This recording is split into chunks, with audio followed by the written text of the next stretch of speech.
Or what? Go live, you shenanigans. YouTube, how dare you defy me? All I desire is to bring content to the masses, and yet you are here impeding my access. Or what? Alright, we sound fine. We have the right microphone going. How is everybody? I fucked up. Probably shouldn't have started the stream. Because it's not my tournament. I'm just casting it. So I usually like to start the stream 15 minutes into the tournament so that the tournament admin can fill out the bracket and shuffle it and do all the admin stuff. And I don't have to awkwardly fill time with you guys. But I fucked up, and I just hit start at the top of the hour. And now we're stalling. What is stalling? Is it allowing me to post to the Discord and let everybody know that we're streaming? Bracket is live. Oh, okay, nice. I don't have to stall anymore. Cool, let's see what we got. Even I don't know what we got. This is hosted by RTK's Platypus, so I am just a humble caster. It's a pretty standard best of 3 land battle tournament. It's the good. So what do we have? 3, 5, 7, 9, 11, 12, 14, 16, 19. So 19 people signed in. I got Grumbrindle. Okay, all right. 19 people. That's a good number of games to cast. I will quickly type in. Find your opponent. Hey, y'all.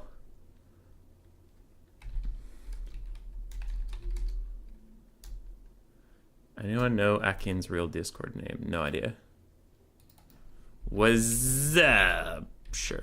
Okay. I gotta go make a game for Gromby. For Grombus Prime. Let's go. I am playing in today's tournament. I'll cast my POV, and then if I get, if I get my shit kicked in and I get knocked out, I will just cast the rest of the tournament. The usual. Quick battle time? Unfortunately, nah. Though the quick battles are a pretty good hive of scum and villainy. Pretty good, pretty solid. They got nice couches, good furniture. In general, what are we doing? What's happening?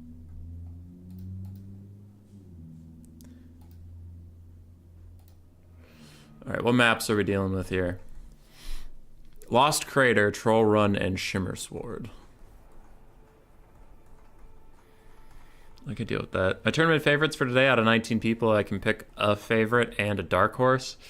I mean, I'm my favorite, but my dark horse will be... ODM's the green one. He's pretty good. He's pretty good at video games. I forgot the map already again. The Lost Crater. Since it is a tournament, I will be doing my best to sweaty try hard.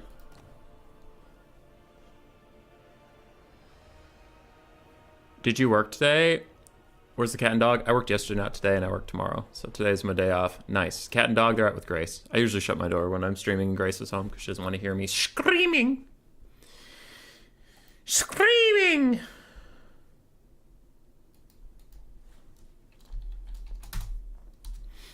I'm sorry, Mr. Toyful. Let's talk about the Warhammer 40k lore. No. Though I have been getting pretty deep into the Malice Darkblade omnibuses, and they're very entertaining. They're very good. I don't have complaints about the story. It's decidedly fine. Malice is the luckiest little bitch, and, like, the story knows that. So when I say these things, it's not, like, criticizing the writing. Like, his story is very cognizant that he's not very good. Like, Malice himself is a decent fighter, and that is it. He's not particularly bright. He's not particularly crafty. He's not particularly persuasive. He's not particularly nice. Like, even for Dark Elves, he's, like, even for Dark Elves, he's kind of a dick, and everybody hates him. and he just kind of gets by on life by the seat of his pants, and like being a highborn gives him a certain amount of wealth and respect that he really squanders poorly. And then he gets a demon locked up inside of him, Tazarkan, and now Tazarkan's just been bailing his ass out. We're like, Malice will walk up to a whole bunch of people and be like, you know, you all look terrible and you're pieces of shit. And then 5 Norskins stand up and he's like, I'll fight all of you. And they whoop his ass. And then he's like, Tazarkan, don't let me die. And Tazarkan takes over and kills them all. And he's like, see, I, Malice Darkblade, am the greatest. And I'm like, bruh. Tazarkan's also kind of like, Jesus Christ. You're a fucking idiot. All right. My opponent went Dwarves, Chaos Dwarves, and Cathay. Ban Skaven. Dwarves, Chaos Dwarves, and Cathay. Ban Skaven.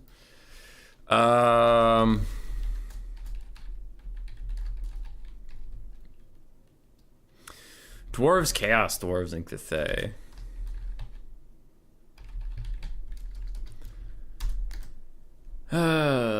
Let's go. And I am tryharding, it's just I don't play a ton of the meta factions because Dark Elves would be very good here, but do I play them? Not really. I can play Dark Elves into Chaos Dwarves though. That shit's easy as hell.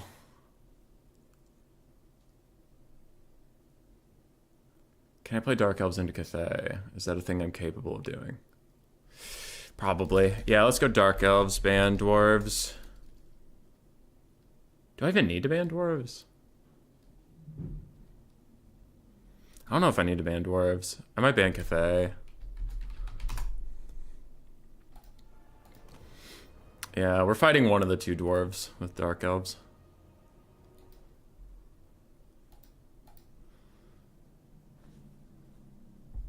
Wasn't tryharding enough yesterday. I'm sorry, Black Knight.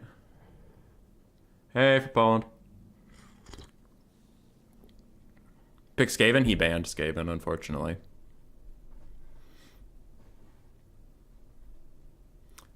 But Dark Elves win against Dwarves? Yeah. I ended up getting rid of Cathay. Dark Elves is really good versus all 3 of those factions. I'm just not a... I'm an okay Dark Elf player, but I'm not a great Dark Elf player, or even a good Dark Elf player. So I kind of had to suss out how I'm feeling, but we'll give it a shot. My Bell Tournament? What up, Sumo? How we doing? So he picked Dwarves. Cool. He picked Dwarves. So what I do need is something to punish Hero Hammer, if that ends up being his pick. Just going with the Hero Blob. Dark Elves? Yeah. Dude, there's 3 box factions. I need armor-piercing missiles. It's Dark Elves. Dark Elves got that armor-piercing go-go. The go-go juice. Okay. There's that. What else do I even need?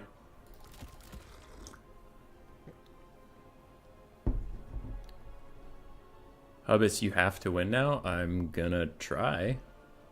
I didn't enter this attempting to lose, sir.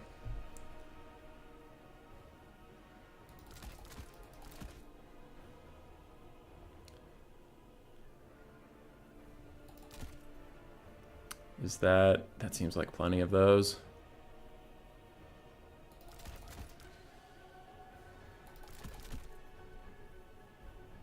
This is kind of a dumb build. It makes me happy though, so we're probably gonna fucking do it. Yeah, sure. This is probably a bad idea.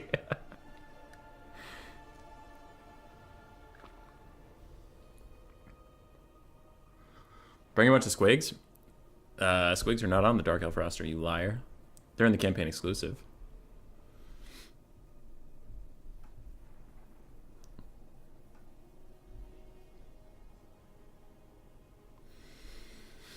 Alright, we're into game 1. Let's get this dwarf game out of the way.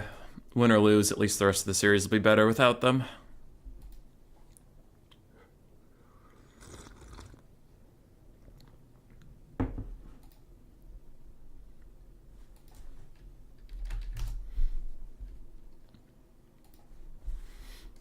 Reverse. Moving house and country, so Warhammer break from the pack and cleaning torture is welcome. Sumo, that sounds like a lot. Hopefully, the move is for good reasons. Hopefully. Go to Skarsnik's Squig rental shop. I don't think he sells to Dark Elves. Actually, that is a fucking lie. Skarsnik would definitely work with Dark Elves. For sure. Because he worked with Skaven, too. Skarsnik would work with anybody. I love Skarsnik. He's hilarious. His book was really good, too. This is a spooky skull. I like how the Tomb Kings made all of their statues for, like, undead purposes. Apparently before they were undead. Because everything has, like, skulls and bones all over it and stuff. And then Nagash showed up and turned them all into undead. And they're like, well, at least their decoration fits already. That, or they made the decoration after becoming undead, and they just made it really shittily because it already looks degraded and old. So, I don't know which one is true, but either is kind of funny if you really think about it.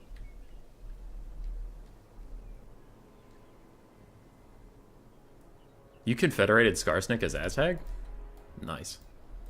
You finished university abroad? I guess that's fun. Heading home then. Back to family, maybe? I don't know. I did university. My family lives in the southern half of the state. I did my university in the northern half, and then I moved home after that for a bit. And now I live in ye old Rochester. All right, enemy troop count is 951. We have a lot more than that. So I'm guessing it's some sort of elite box or like Slayer Rush or something. I don't know. Our strategy is pretty simple. I took 7 armor-piercing missile units, 5 with shields, 2 with stock to protect them. We're gonna walk at them, we're gonna shoot them. If they want to stay in their little box, they can get shot in their little box. If they want to leave their little box, we're elves, we're faster, we'll walk away. If he has gyrocopters, I'd like to assume that 7 armor-piercing archers and a flying dragon lord could handle the gyrocopters. But I'm ready to be surprised. This is about what I imagined a Dark Elf build should be into dwarves. I'm not super sure. It's not. How many times do I have to tell you I don't play this faction a ton? But against 3 factions that wanted to box, I was just like, well, Dark Elves have dragon mounts, blob punishment spells, and armor-piercing missiles. Everything you need to break a box.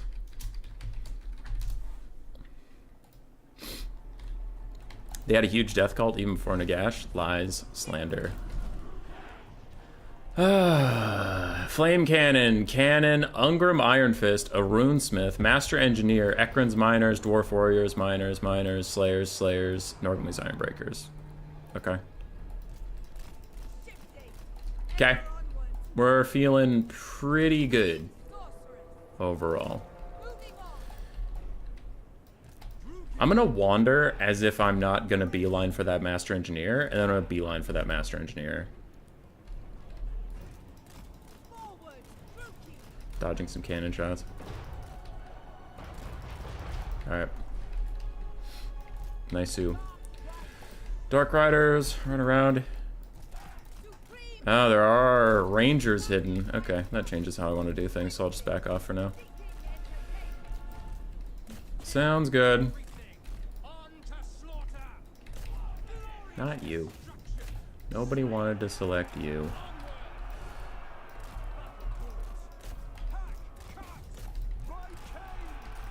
Okay. We just gotta keep pushing up with our ranged units so we can get into firing range of those flame cannons.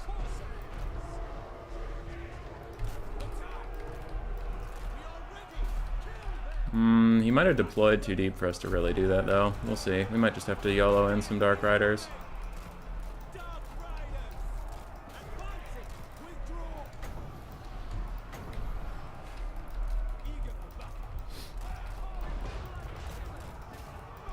Okay, you guys wander in. Shades are trying to move up a little bit.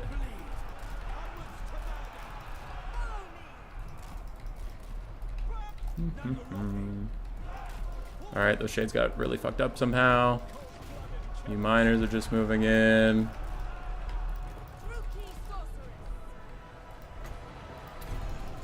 Taking a bit of damage, so do that.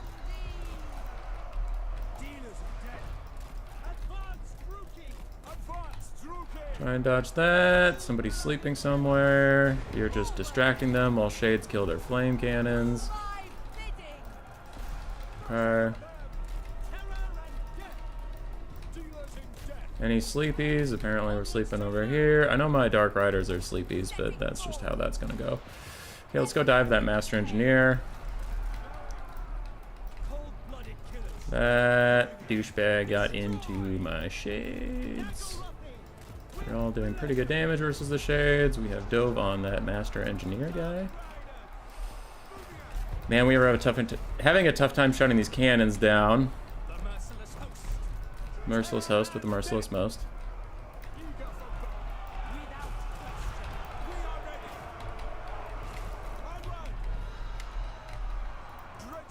Really want to shut down these cannons, but I can't seem to figure out a way to do that. So my dark shards keep being pushed out of range. There we go. Now we should have an angle in where we can finally shut down these flame cannons once and for all. His slayers are overextending a little bit, which is fine. I'm just trying to kill this Master Engineer. Got him and the flame cannons routing, which is very nice for us. Y'all are moving into range. Just shut down that cannon for now. Dark Riders come with me. Okay, at this point the cannons are going to get shut down all on their own. We don't need to actually do anything about that. So you guys just separate out, that's fine. Bleak Swords, go deal with this. Dark Riders, wherever you are. Try and separate yourselves from Slayers. Yeah, that's kind of gross.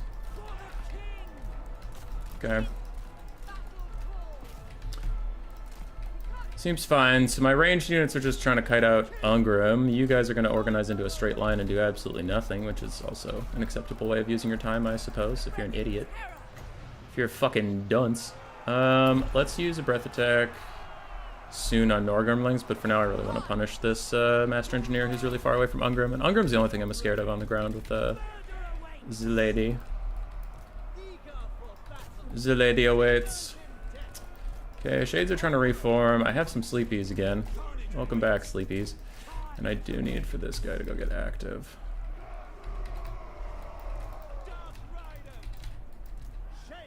Okay.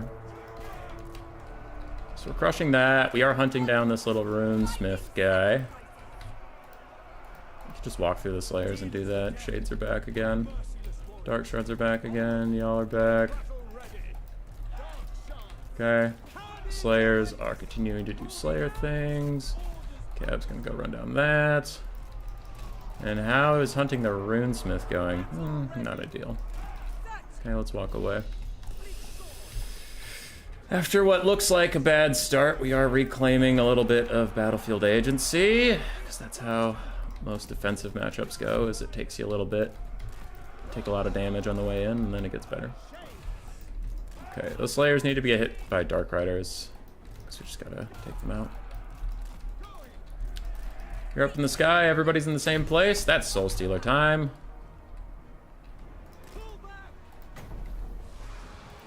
Breath attack onto that little Norgrimlings. The rest of you shoot it. Any melee units, go over here. You charge that, just to be annoying. Slayer's almost dead, but not quite. We've gotten some distance with this Dark Shard, so the Dark Shard can shut him down. And we're chilling. We're doing good. Ungrim's just going to chase my Dragon Lord whenever she lands, but she doesn't give a shit. She'll walk away. Norgrimling's fighting to the very last, but it won't be enough. We refuse to let it be enough. Those three Slayers are going to eventually die. I have another breath attack for Norgrimlings at some point. I'm going to land next to the Runesmith. I just want to distract Ungrim, keep him away from the blob fight for a bit. So I'll continue to try to snipe out the Runesmith, but I have another Soul Stealer if I need to heal. So it's more important to just keep Ungrim interested and away from my archers, because I do need my archers to win this. Shades are awfully close to the front line, didn't notice that. Okay, these Shades will rejoin that fight. Dark Rider's gonna chase down the Ekron's Miners. Other Dark Riders are routing. You do have a breath attack for me, don't you? Another Soul Stealer. At this point, army losses is going to be our best friend, so let's just get that going. I'll breath attack the Norgrimlings, then I'm going to go dive those Rangers and deal with them.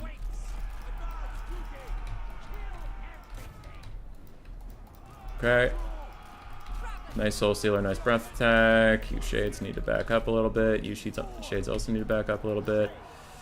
These Shades are just going to have to fight those Slayers, honestly. Not much we can do about that. Okay, Rangers fucked off. Y'all do this. Oh, the Rangers didn't fuck off. They just went invisible. Okay. So get the charge onto the Slayers, maybe get a little bit of damage, then continue through and go actually get those Rangers for real. Rest of you, shoot those Norgrimlings. Army losses is hit. Now we see if we can kill Ungrim and the Slayers.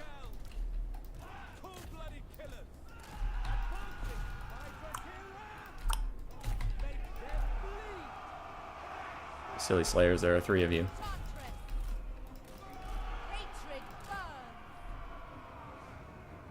There we go. All the Slayers are dead. And I might need that Soul Stealer for healing. Dark Shards are having to go into melee combat. Okay. Let the dragon cycle charging begin. Awoo. Awoo. Awoo. I will awoo you until you are dead. Awoo. Awoo. I will awoo you again. Awoo. I will awoo you another time. Awoo. I will awoo you a 3rd time. Awoo. I will awoo you a 19th time. Awoo. I will awoo you again if you force me to.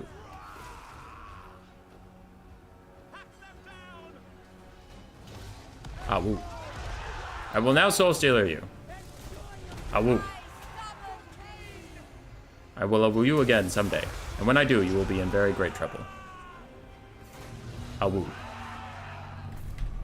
GG.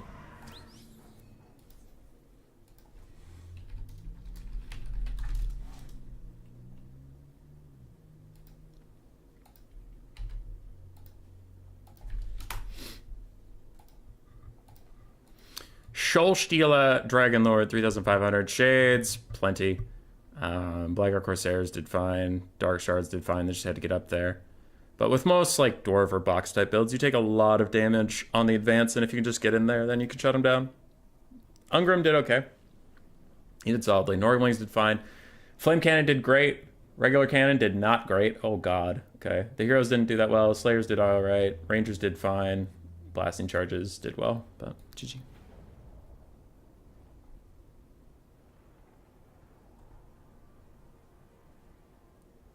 He needs stuff with Hero Hammer. Nah. Nah, I wouldn't take Hero Hammer. Happy birthday, me? It's not my birthday. You're a liar. You're a liar.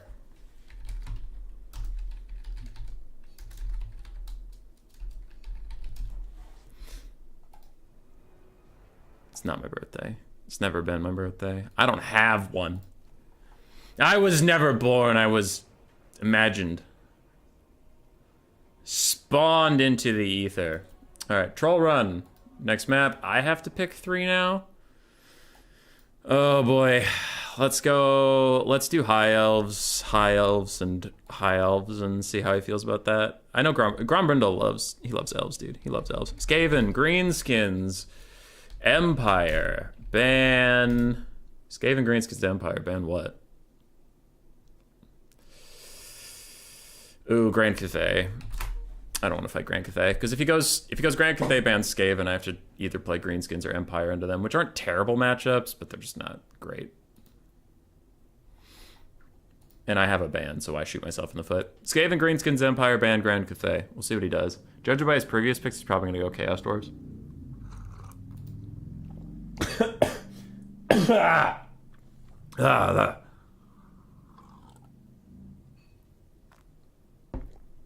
You don't think Hero Hammer is good versus Dark Elves? I did specifically take Soul Stealer and Dragon Lord to deal with that.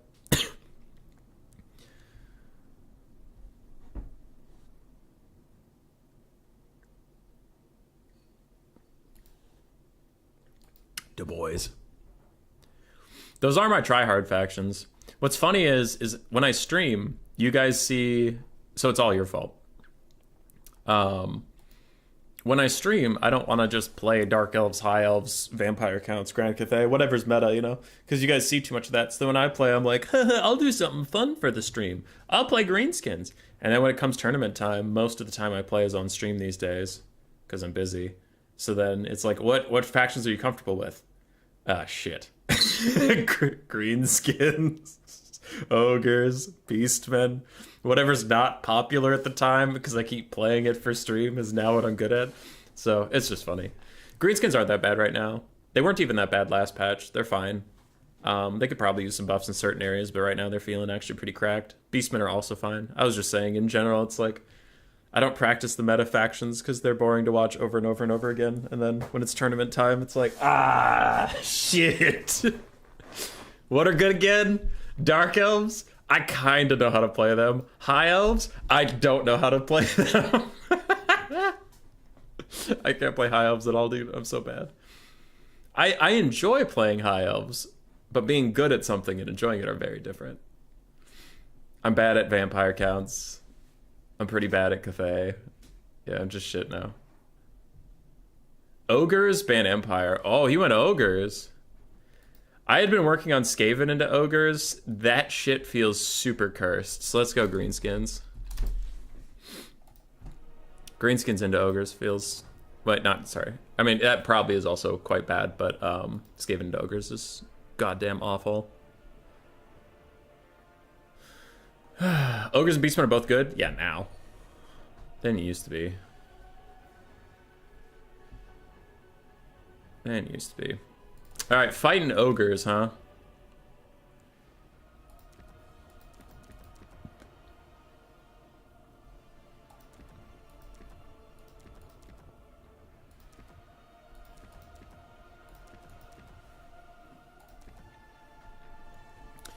Today we be fighting ogres.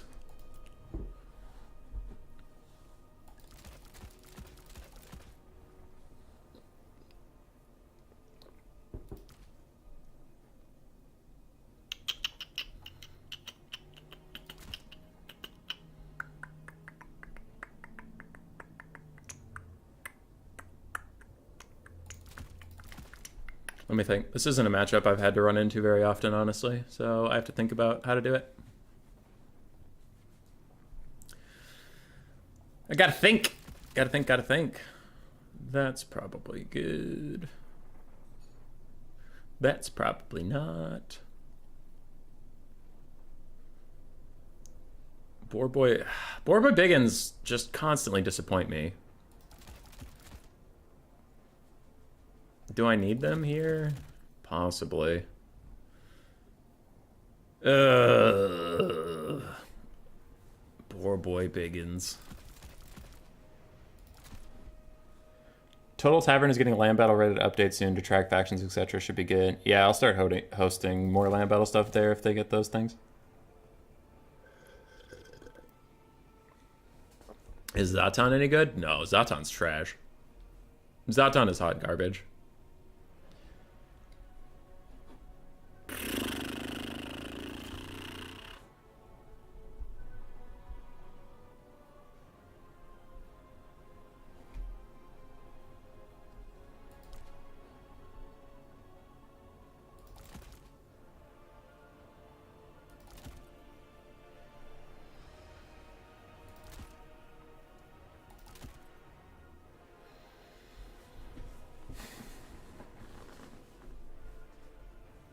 Let me think for a second. Don't rush me. Don't rush me. Okay, this looks alright.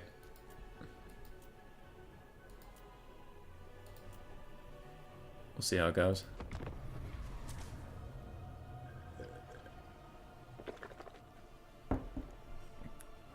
Doom Divers? My only worry about Doom Divers is I think they would do really good DPS here. The problem is I have no way of protecting them. Because I was talking to Cool Umbrella, and he showed me that the Skaven Ogres matchup is actually maybe unwinnable, in my opinion. Well, like, he told me it was unwinnable. I said, really? I feel like Skaven had good tools there. And then we played it, and I was like, oh shit. And then I played it a couple more times with Central Scrutinizer, and I was like, this is fucked. This is the most fucked thing. And the problem is, for me, as Skaven in some of this translates to greenskins, specifically when it talks about Doom Divers, if you need ranged units to beat the ogres, you need mass that can stop them from just walking where they please. And neither the greenskins nor the Skaven really have good effective mass that can just stop the ogres from clicking on something and getting to it. Because Skaven just have rat ogres and help at abominations. That's pretty much it. And they're too slow. / rat ogres get thrashed on by anything the ogres bring, but whatever. Greenskins are similar. Like, boar boys are alright, but they're not good. You know? So you can stop them for like a second, and then they'll get through you, and then they'll shut down your Doom Diver, and you paid a bunch of money for nothing. Because ranged assets need to get their value back over time, and with low leadership, not super great monstrous factions, it's like, I can't buy you that time. They coming. So. Y'all see how Haggard Wars of Chaos doing recently? In what mode? Land battles are Dom, because I don't watch any Dom. Land battles, they're okay. They're okay. Not great. Mostly carried by Archaon being a goddamn monster.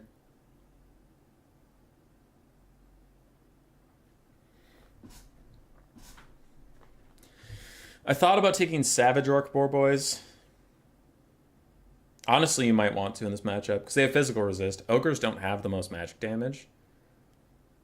And armor is not useless versus ogres, but it's much less useful versus ogres. They have just super high weapon strength and pretty good armor piercing values across the board. So maybe I should have gone for Savage Orc Boar Boys, but I did get 2 Savage Orc Biggins. They were recently buffed a little bit. They do have anti-large, pretty good weapon strength, all that stuff. And the physical resist will come in handy. We'll see if it's any good, not sure. Enemy troop count is 690. Oh god. Okay.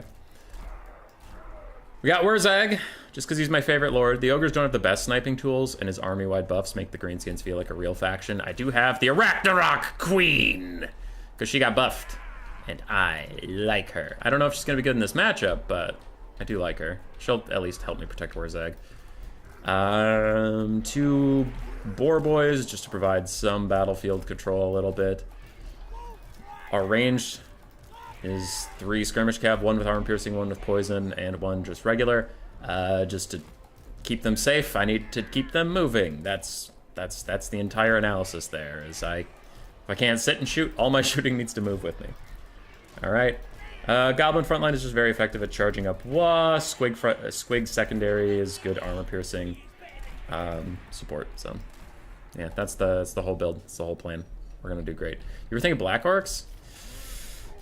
I don't know. I feel like ogres are just so good at churning through any amount of random ass infantry.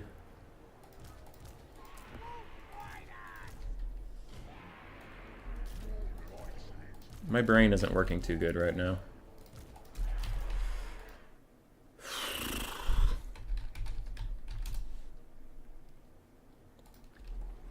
Warriors are doing worse than Nurgle on Total Tavern. Oh, I think that's domination stats, which I know nothing about.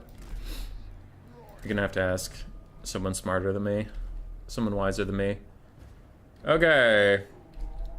2 lead belchers, some ogre bulls with dual weapons, ogre bulls, iron guts.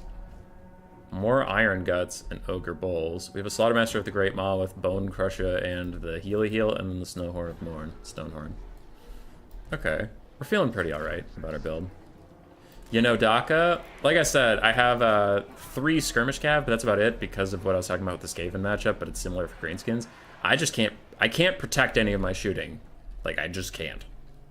So it either needs to be moving, like these guys, or I just can't have it. Lead Belchers are teeing off on my poor little gobos. Actually, they're shooting my boar boys, so I'll get into the woods, but mostly they're shooting gobos. These goblins are just advancing. So we'll get in the trees. We'll wait for a second. Allow these goblins to catch up, because I don't want to advance at an angle. Right? Because I kind of want to do this. So we're just walking. He deployed off center, and there's this house here, so I have to get around it. So that's what we're just walking forward to deal with. Okay, you boar boys, go get in that woods. Spider riders, move up. Skirmish cav, chill out. Squigs are chilling. But we're fine with goblins taking some lead belcher fire. Squigs taking some lead belcher fire. It's fine.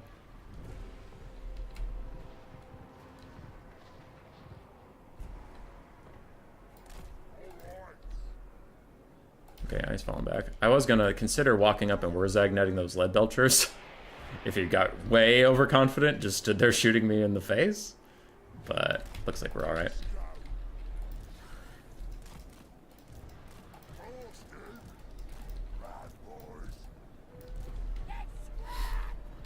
Okie dokie.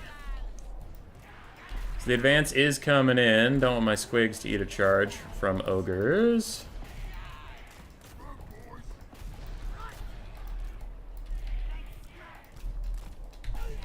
Go deal with that. Ragnar Queen pile forward. Yeah, I'll get up there. Go deal with that. Squigs, go start fighting them. It doesn't matter where that lands, you just gotta cast it.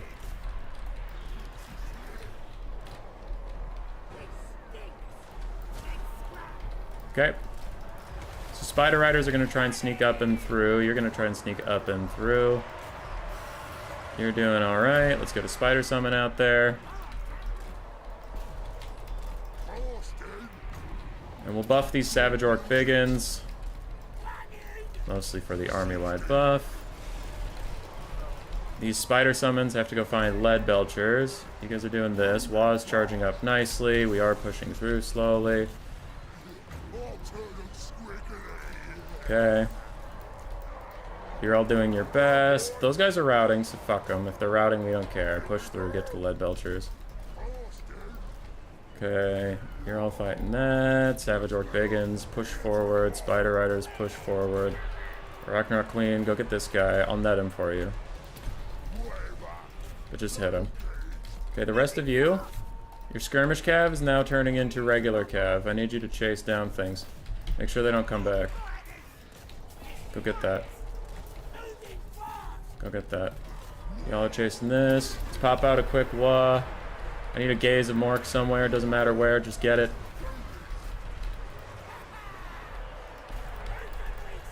Doesn't matter where, just get it. I need another spider summon to go chase down those lead belchers. Meanwhile, Wurzag and the Ragnarok Queen are fighting. We have Gobos coming back, spiders coming back. Doesn't matter as long as they get back involved. Orc boys can chase this down. The regenning riders need to get the fuck away from there. You guys are all fighting this. You're chasing that. That is good. Speedy spiders trying to get a rear charge over here. They were summoned to go for the lead belchers, but it's just not gonna happen, so it's fine. It's fine, we'll just win the fights we're actually in. Okay, you fight some ogre bulls. You have more winds of magic, so you're doing fine. Okay, we have routed these guys off. Are those spider summons? No, those are real spider riders, so I don't need to worry about them desummoning. You go chase this instead of some Noblars. You guys are doing fine. Goblins, join this fight. I will gaze of Mork something just for you guys to have more buffs. We love buffs, don't we, folks? We love buffs. Okay, Ogre Bulls. I mean, Iron Guts are running down my boar boys. I don't love that. Ragnarok Queen continuing to fight. I'll summon her to more chaff. You guys are dealing with this. So that lead belcher is still around and still on my nerves. Boar boys charge over here. Y'all deal with this. Y'all deal with this. Spy riders come get this. I do have skirmish cav back.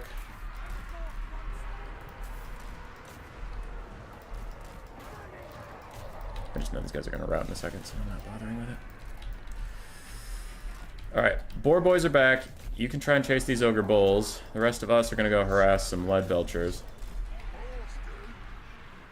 As is our birthright. Everybody who's involved in a fight right now gets a buff.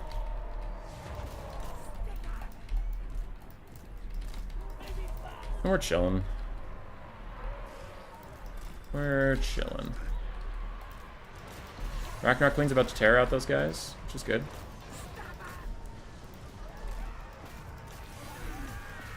So now what we're gonna do is go get this guy.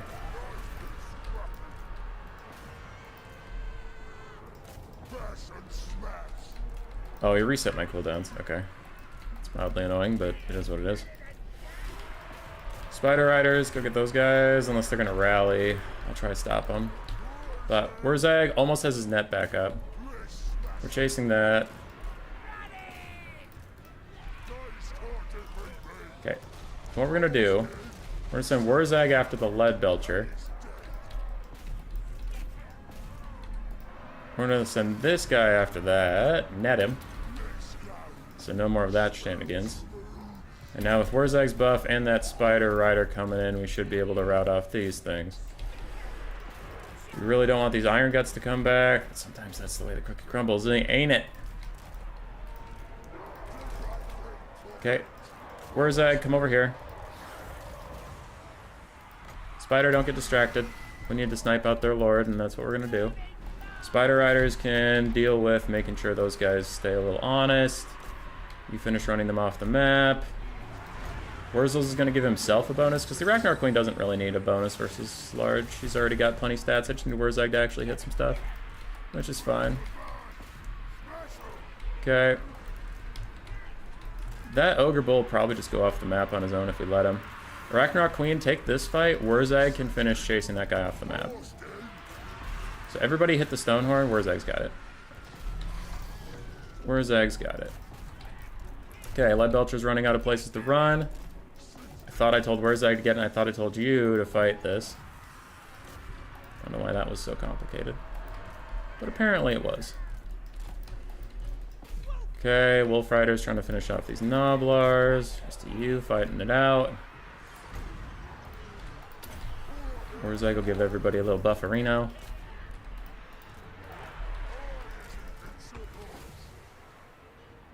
If I charge them, do they die or do they win?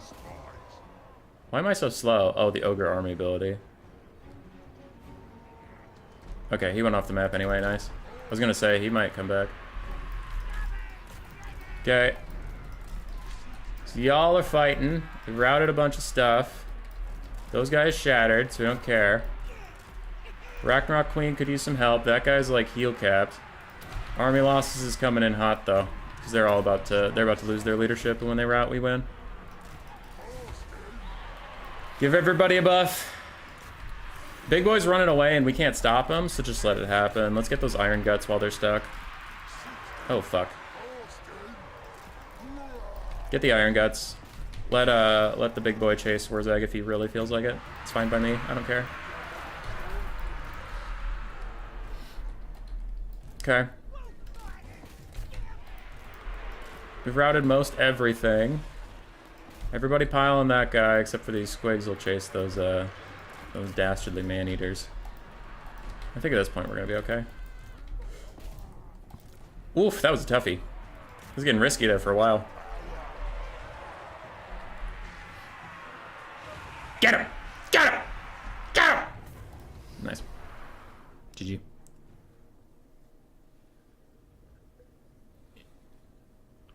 Greenskin Cavalry so bad? Yeah, they're pretty bad.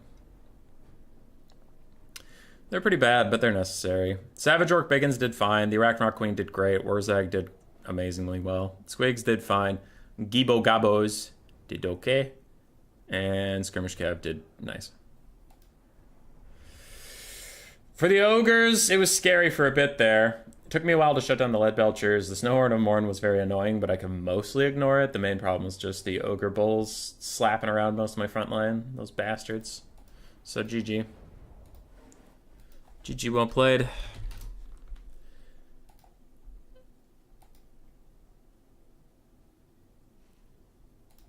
Alrighty. I have to go find Apothiel.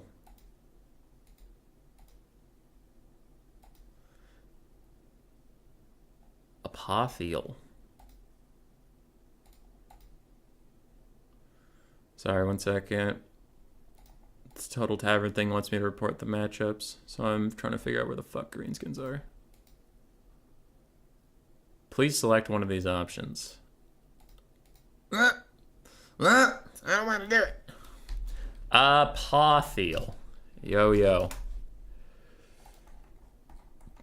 Alrighty. We did it, lads. We didn't get knocked out round 1. Amenephis, you here? I may start the stream now? If you insist, I can. Oh. Very rarely see greenskins in Dom. Wasn't there a guy that played a good amount of them a while ago? Was it Samurai Warrior? I don't remember. I was co-casting with Plate once. Zash, have to study so I can't do some ladder. I really miss multiplayer. Hey man, this channel's always here for you. To live vicariously through us.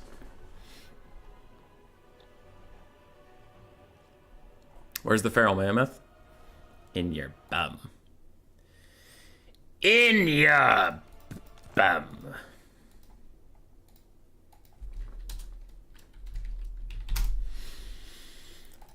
Alright, invited my next opponent. Hey, Strix. Strix, you recently became a patron. How are you doing? And thanks for that. How is life? How are you? I did message you on Patreon today. I saw the email last night, but I wasn't really in the headspace to do any work about this kind of stuff. So, yeah. This morning I added you to the patrons thing.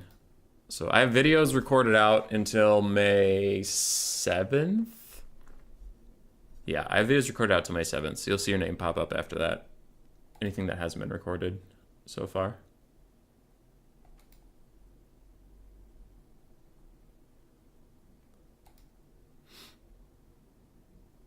My opponent's currently playing Roblox, so I think he's far more based than I could ever be.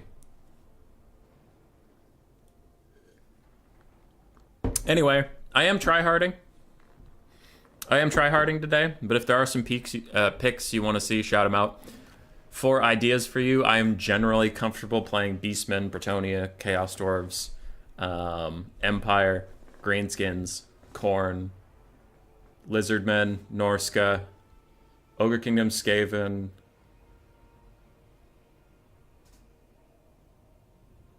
maybe Warriors of Chaos. So if anything I just listed sounds like a good idea to you, then that is fair.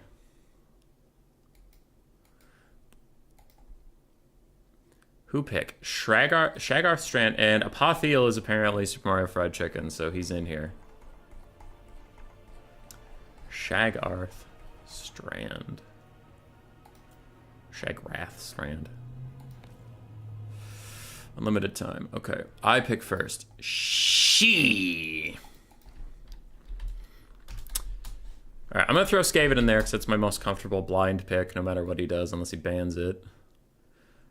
Titus would want to see some Beastmen. That is something I'm comfortable with. I can do that. You would love to see some Tzeentch. I am shit at Tzeentch.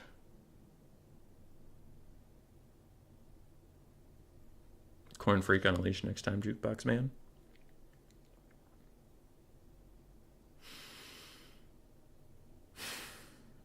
You know, Larry, I'm just not good enough at Tzeentch to play them in a tournament. I'm sorry, man.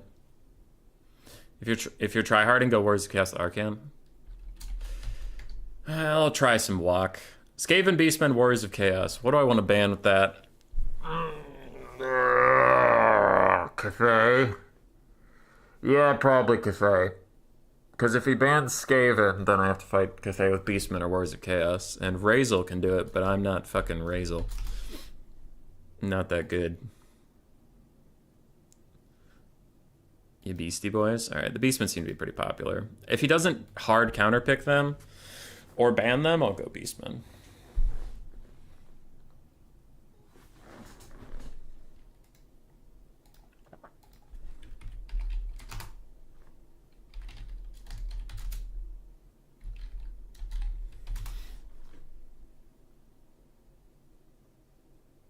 Pick Skaven. I will, if he doesn't ban... The only thing that'll make this tricky is if he bans Warriors of Chaos. Because if he bans Beastmen, I'll go Skaven. If he bans Skaven, I'll go Beastmen. Unless he goes like, ban Skaven, pick... I don't know, what hard counters Beastmen? Like, my heart says Vampire counts, but... Oh, for God's sakes. He went Dwarves, ban Skaven.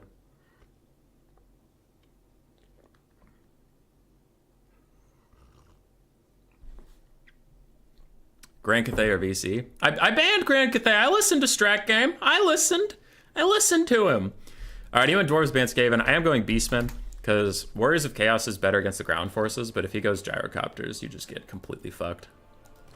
So Beastmen, let's see some more Dwarven action. Beastmen, yeah. Yeah.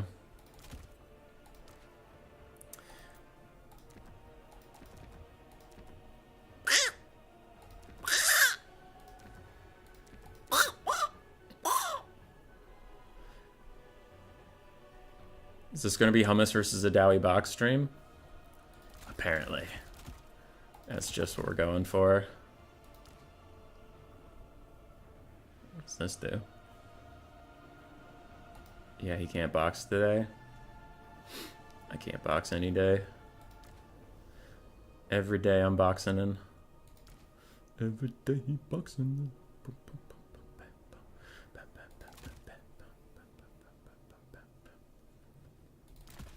I heard they kill dwarves here. I hope I'm at the right place. I hope you're at the right place too, because that would mean I'm doing good. If I'm doing bad, then we're not killing any dwarves here today. How tall are you, Hummus Latius? I am 5'11".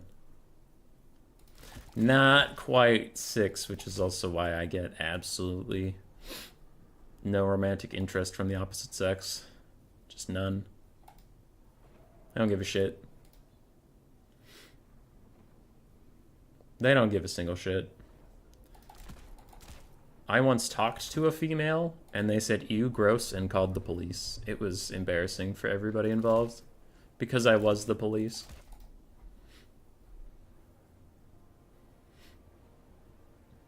That's the fucked up part. I was the police all along. This is probably a trash build. Let's run it. Let's run it. See what happens. Beastman versus Dwarves is bad. Warriors of Chaos versus Dwarves is also quite bad, though. Beastman is the better of the two. But yes, this is just a bad time, for sure. Faux show. Do I want these? I don't know if I want these.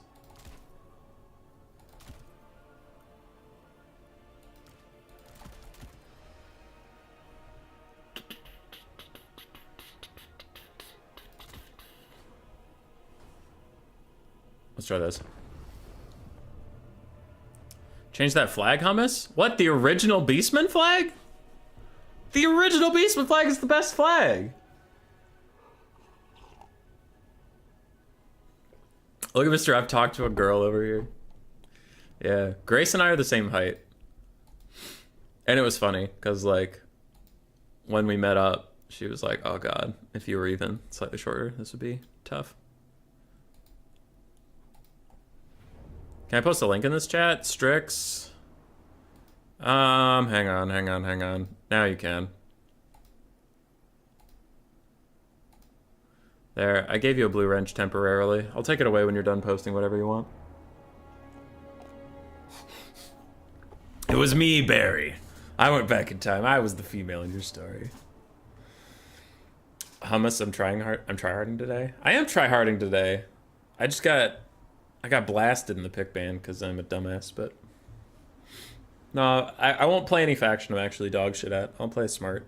And between Beastman and Wars of Chaos, this was the better pick, but I just...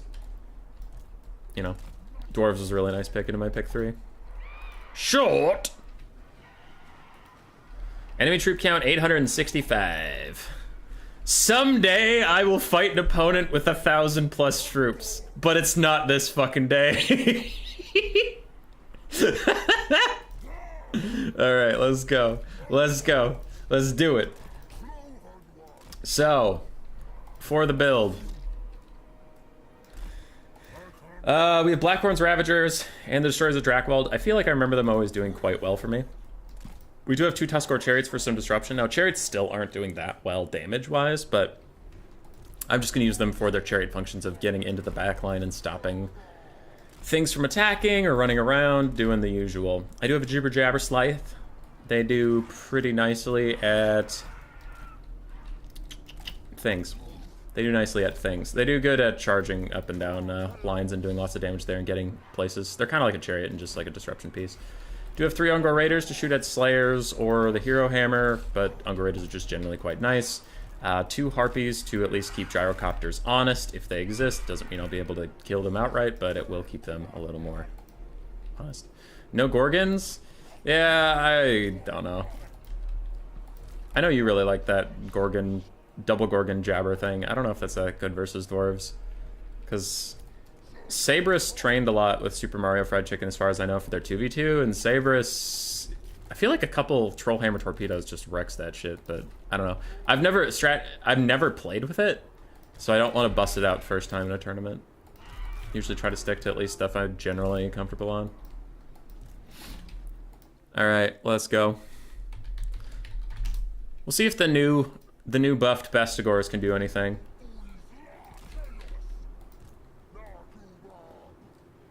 Okay, he can walk straight through that. I was wondering if that was impassable terrain. Traderkin for the Hero Hammer, if it exists.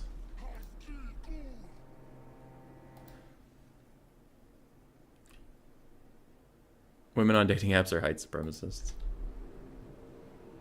Wish there was a website for land battle stats. I know some people in the land battle community just keep stats. I'm not a huge stats guy, but yeah, I heard Turin's adding stats to his Total Tavern website, so there'll be that soon. ODM has gathered stats for their big tournament. I don't know if BBB's been tracking it for theirs. Big JP, actually. Big JP is a friend of the channel. He's been keeping a spreadsheet of every faction played on my stream and its win-loss. And I think Dark Elves had like 86 fucking games, and the next highest was like 40. It's kind of wild.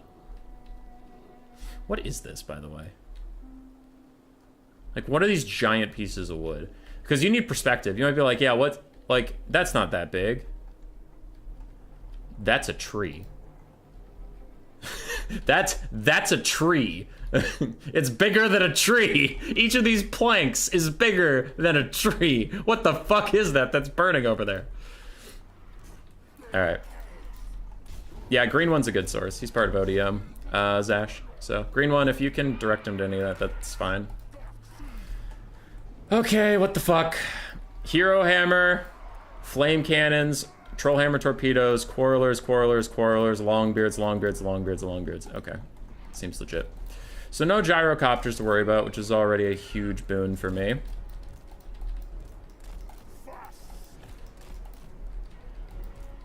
And Traderkin's gonna get a lot of value this game.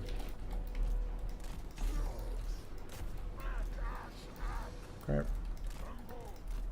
So we'll send in a couple at a time for now. Get the Bestigors and Archers and everybody moving up.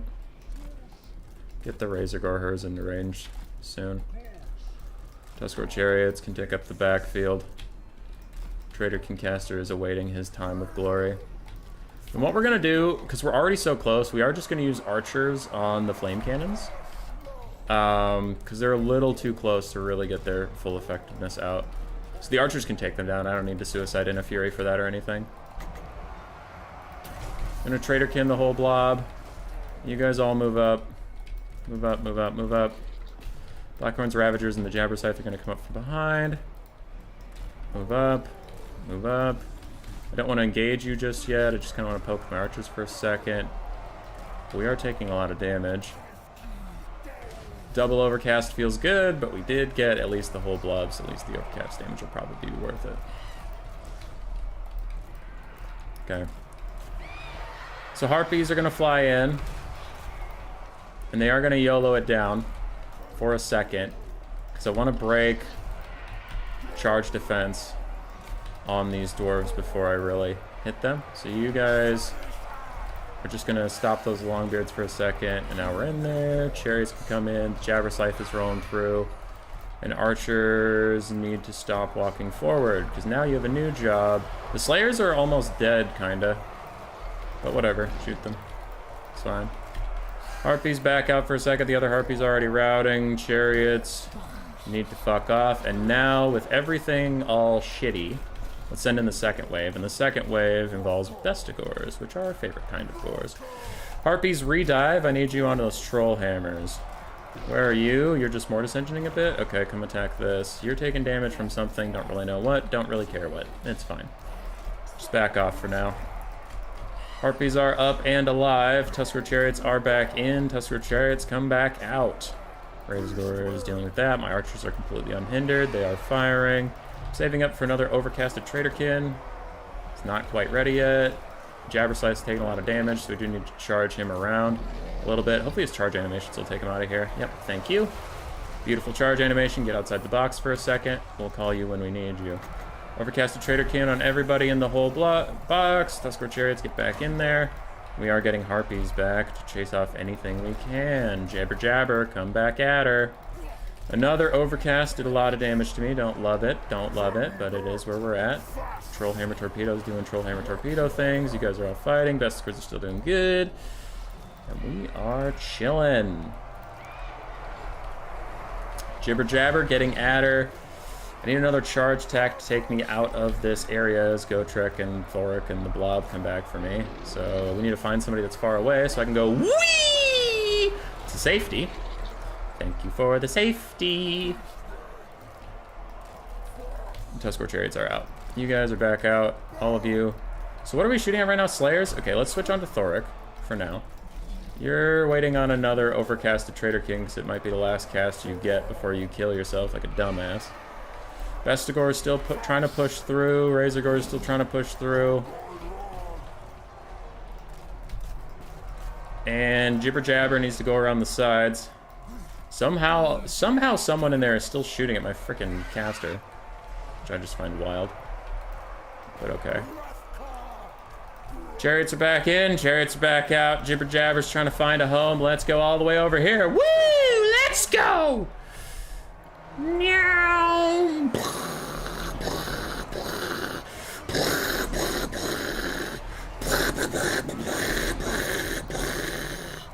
Oh, we're all exploding and dying! Oh my god! There's a giant monster here!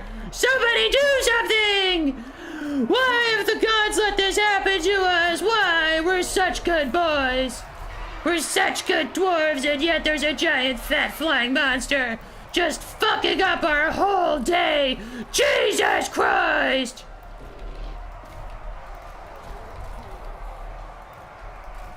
Okay, I'm gonna have all of my infantry and everybody attack Thoric. Why are you blobbing up so hard, human boy? Because I need a second. I need to let the dwarves escape so I can chase them. Right now my infantry is pinning them in, and I don't want that. So you guys back off. Bestigor Herd can keep at it, Razorgores can keep at it, but now we're gonna separate out some people. And we're gonna overcast Traderkin on the blob. My caster's probably gonna die, so if he doesn't outright die, from overcasting, he's done for the game. Yeah. Every time I overcast, I took damage. That's pretty unlucky, but I can't afford to cast with him again. Even undercast, he's going to take damage from Thoric, and then if he takes damage from Thoric, he'll die. So I cherish him more alive than I do one more Traderkin cast out of him, so that's fine. Infantry trying to separate out some of the blobs so they don't get killed. My archers are almost out of ammo. Felix is routing. Thoric's almost routing. We have chased a lot of things. Chase that, chase that. You don't chase that. Razorgore herds are chasing something. Don't know which one, to be honest. But that's fine. You just get the fuck away from here for a second in case something bad happens to you. We have some chariots chilling. Bestigors and Razorgore herds are dealing with this. Another archer is out of ammo. One more archer is firing in. Thoric is nearly heal capped, but he's not dead yet. Damn it. I might need you for an undercast. Okay, let's try and be smart about this. Let's be as far away as we can and see if we can not take damage from that thing. And it's an undercast, so it shouldn't kill him because of Thoric's thing, if I'm not out of range of it. Archer's running out of ammo. Bestigor's still fighting. Felix hasn't gotten out of there in a while. Alright, are you far enough away to get this cast off without taking damage? Yes. Okay, I can cast from all the way over here without taking damage. Nice. Alright, back off. Okay. How's chasing going? I don't need to anymore. There's only one unit that's not shattered. All right. Archers are piling in to the meat grinder. That's fine. Vestigors, can we kill Felix so he stops regenning these guys even while he's routing?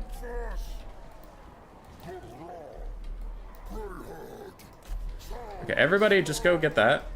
And these Razor Gore herds, I'm going to get them to fuck off because they're the only mass in there, and I just want Felix to leave. I want Felix to leave.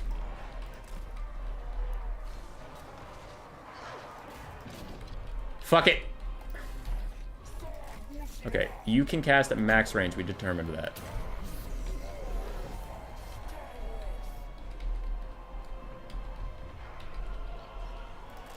That was awkward. Traderkin at max range should be able to kill Felix. Nice. He's out. Get him. Alright, he's dead. Nice. Okay, send back in the Vestigors. Now they have no healing, so this will be over someday.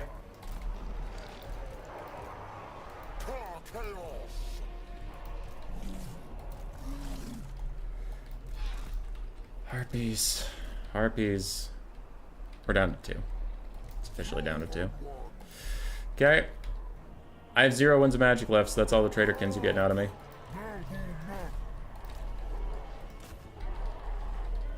We're gonna have to get a little crafty about cycle charging now. Where's my other chariot? There you are. One more attack, then you gotta run. There you go. Run for it. Army losses takes Thoric. No, so close. Now, yeah, there's army losses. So we got Thoric. Nice.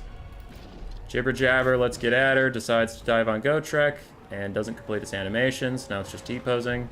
And it misses entirely, which is fine. Now we do the strategy, drown him in archers who are out of ammo, because that's how much we care about Gotrek. Don't need to kill Thoric, don't care. The army lost. Try and hit him.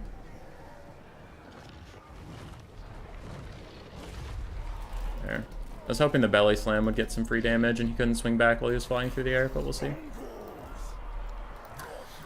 Duskor Chariots trying to deal with Gotrek. But the archers will slowly whittle him to death because he has 0 armor. So, we're just sitting here.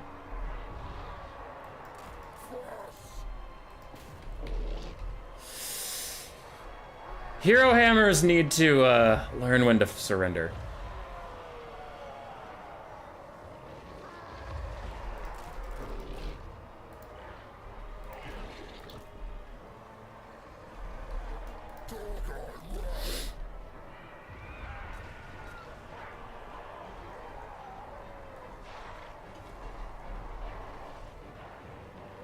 All I hear is you doing explosion sounds? That's me. Only the Mortis Engine effect of the Jabber Scythe only applies when units are like wavering, I think. Low leadership. Jabber's gonna try to cycle charge to speed this up a little bit. It'd be much safer for me to just sit with my dick in my hand and let the archers deal with this, but I am tired of making you all watch this, so there we go. GG.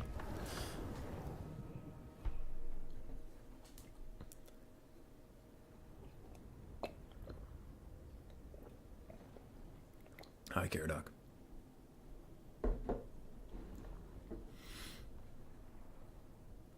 We got it. We got there. Gotrek might have this? No way, dude. No shot. He was getting ground down by those archers. I just don't want to wait for 55 years. God, I hate the Dwarven Hero Hammer. I hate it. Traderkin got 4,200 value, 1,300 on my Jabber Scythe. Bestigors did fine. They just chewed through frontline forever. Tuskor Chariots did great. They really disrupted things. Harpies were good. Archers did fantastically. Always include archers in your Beastman builds. They're just super worth it. And yeah. Thoric, 1,500. Gotrek, 1,200. Felix, 100. Flame Cannon did all right until I shut it down with archers. Trollhammer Torpedoes did fine. Longbeards did fine. Quarrelers were annoying to shut down, but they did fine. I just don't like Hero Hammer. I hate it. I hate it.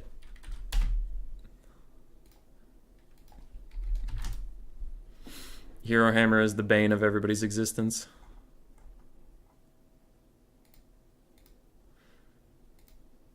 All right, it's my opponent's pick.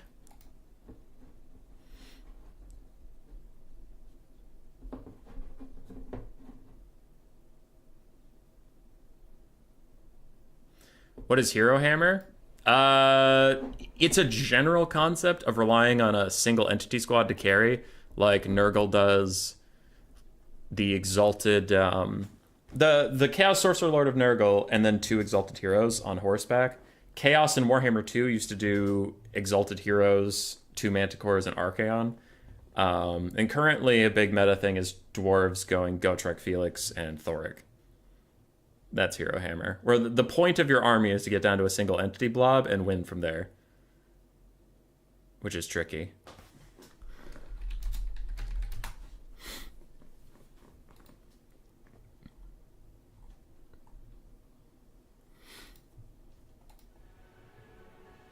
Ready for Cathay Hero Hammer? I still haven't seen much Cathay Hero Hammer. I think we maybe saw Persian Warrior play it versus Platypus for the Faction War stuff. Like the qualifiers when he had to play Brett into Cathay. I know Miao Ying was running around, but I don't remember she had bros.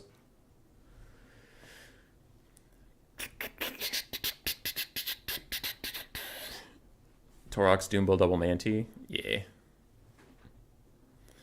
What do we got? High Elves and Dark Elves used to love that style. Did the Dark Elves love Hero Hammer? I guess they did. For a while they had 2 Canaan Assassins with those Web of Shadows and then Marathi for Soul Stealer. You miss double Noble Chariot with Larry.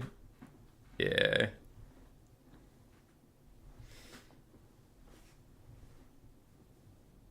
Yeah, it's not my favorite playstyle. I don't really love Hero Hammer.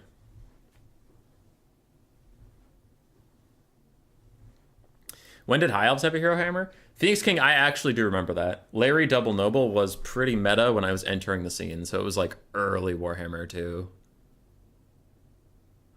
All right, we got Nurgle, Warriors of Chaos, Demons of Chaos, Ban Grand Cathay. Oh shit, what's the map? I didn't change it.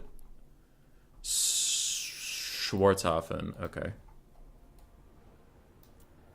Are Skaven good here? I kind of want to play my rats. Are they good here? Nurgle versus Skaven. I lost it last time I played it, but maybe I could play better, have a better build. Warriors of Chaos is bad. Demons of Chaos is bad. Okay, all 3 of those are bad for Skaven, so it's probably not best to play Skaven into them. Nurgle, Warriors of Chaos, Demons of Chaos.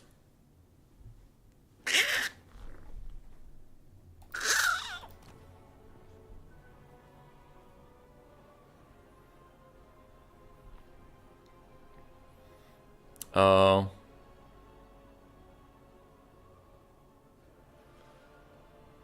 Skaven are always good. Skaven are not always good. They're usually good, but they're not always good. Honestly, I'm gonna go Bretonia. Brett ban Warriors of Chaos. I'm not super sure about the Nurgle matchup. Umbrella says it's bad. I haven't gotten to play it in a while, but I have some theories on how it could go, and I know how the Demons of Chaos matchup goes. Demons of Chaos? Okay, I know how this matchup goes. Empire? Empire versus Nurgle has actually been a little snaggy recently, and Empire versus Warriors of Chaos is tough. But we'll play some Brett. Hey! It's Crockett. Crocodile. I haven't seen you in a while. You are only the 3rd person I know who can properly make that kind of noise. I like how I can properly do it. Okay. Demons of Chaos. Demons de Chaos.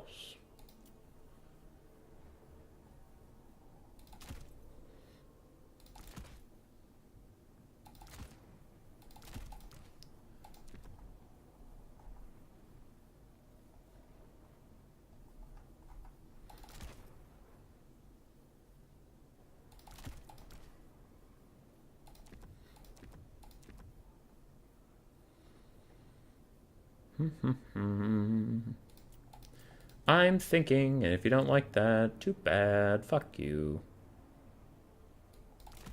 You're gonna have much content from the Ladies' Quest? Oh no. Oh no. What is this you have placed upon me? Foi, foi, foi.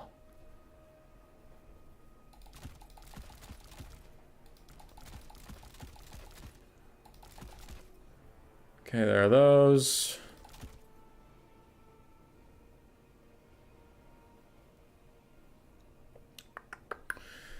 Let's see, let's just get everything I want, and then I have to go back through and figure out where to save some money. Because this is too expensive. I don't think the Green Knight's worth it. I'm gonna cut the Green Knight. You were gonna take the Green Knight? I was, but not anymore, so don't get excited. Calm down. Is that, and then I do want one of those. So how do I get one of those? 1,300 gold. Cut, cut, cut. Get that. Jesus Christ. Jesus Christ. How much bonus versus large do Grail Knights even have? 18? Ugh, I guess that's maybe worth it, but Grail Guardians are so Chad. They're so hot right now.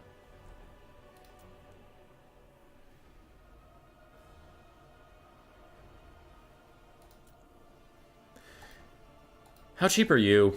Everybody shush. Everybody shush for a second. How cheap are you? You know, when I said everybody shush and you didn't shush, that felt pretty rude. And I didn't like it. That makes you a bully. Why you bully me? Don't you bully me?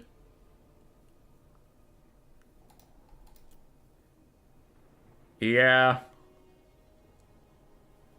That might be better. 850? Because that could give me one of those. I do like those.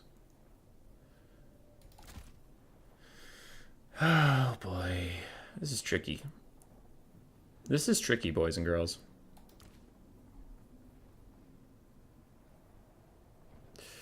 Hey, it's tricky. Hey, it's tricky. Nah, fuck it. Fuck it, I'll just get the Fae. I was thinking about going a Prophetess, but it's just not, it's not worth it. The Fae's too good. She's too good. Perfect Vigor, immune to psychology, Blessing of the Lady. That's physical resist. I'll just get a basic Pegasus Knight instead of a Royal Pegasus Knight. That'll save me some moolah. Nah, we'll get a Royal Pegasus Knight. We'll fuck it up.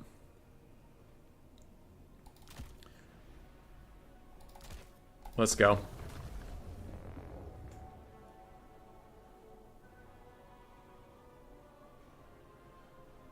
Hear me out. You get to bring one campaign ability to battle. Do Skaven bring the Plunge and Anarchy? Isn't that the one where you murder like the legendary lord of the faction and the entire faction dissolves? Or am I thinking of the wrong one? Take the nuke. I just went to the future and the Green Knight got 4k damage value.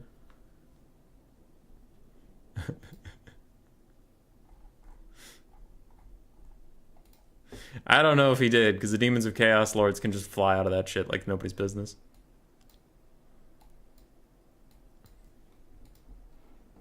Bretonnian Pegasus Knight should probably be better than Long Riders, but that's very much not the case. That is very much not the case.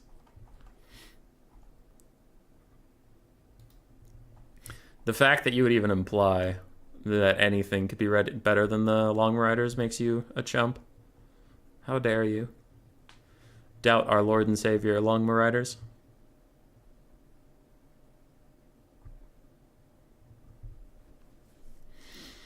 Brackets progressing along. That's good. Grail Knight dies to 3 Soul Grinder shots. Then I guess we'll dodge those shots. Someday, ladies and gentlemen, I promise you, my enemy will bring a troop count higher than 1,000. It's not this day. It's not. But someday, they will. Just you wait. Until then, apparently we're gonna fight another blob. Someday. No, I'm not saying that day is today, because definitely not. The rest of this stream, you're never gonna see a real army. But someday, maybe, you might. And if that day comes, I want you to hold on to it. I want you to grab hold of that day, look it in the eyes and say, I'm never letting go. Because that day is gonna be a glorious day. Is it right now? No. No, not at all. But does it exist? Possibly. How do we find it? I don't know. I don't know. I should have brought the Green Knight. If with the troop count that small, I should have brought the Green Knight. I was worried about them having like mass Plague Toads, and then if I have the Green Knight, my army just felt really thin, and then the Green Knight can't like be everywhere.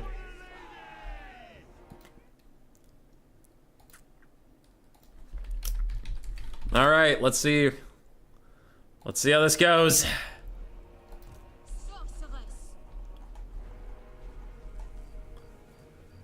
Bring an all slaves army to troll the SEM build. We'll see what it is and how to deal with it. I wonder if it's like Be'lakor, because he's 4,000 gold, and that would definitely make your build smaller. It could be Be'lakor and a bunch of frogs and fleshhounds. So does Be'lakor. Weren't wrong about that. Be'lakor, a Plague Ridden of Nurgle, the Golden Griffin, Khorne's Bloody Fist, the Festering Stooges, and 3 Blue Horrors. Okay. Okay.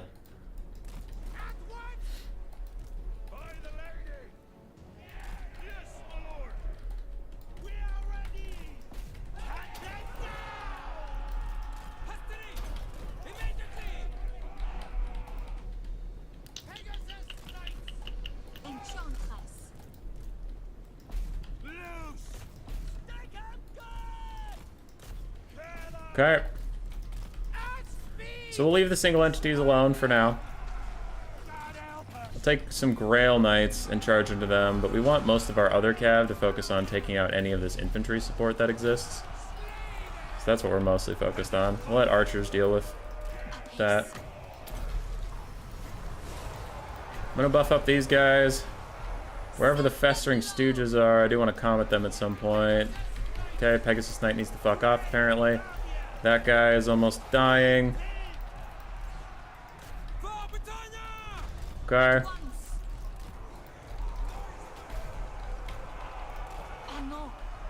I know.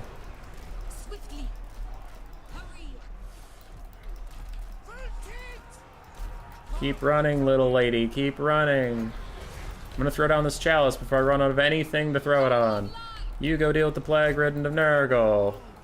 You all shoot this big bitch. Okay. We have almost killed all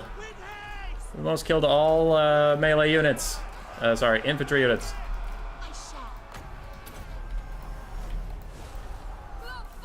Okay, you come here. You guys come here. Mostly I just want that little, I want the thingy, the Grail Relic, to make those archers a little more courageous. Okay, Pegasus Knights are wrecking that guy. You deal with that. You come with me. Pegasus Knight's still wrecking that guy. He needs to land. If he landed next to Be'lakor, this would be a lot more difficult. But he's not, so we're fine. Deal with that guy. Deal with that guy. You, heal. Pegasus Knight still chasing that guy around. He does give an overcasted fleshy abundance to make sure everybody gets all healed up. That bastard. Be'lakor's still just standing and fighting my Knights of the Realm. Are these Grail Knights? Grail Guardians?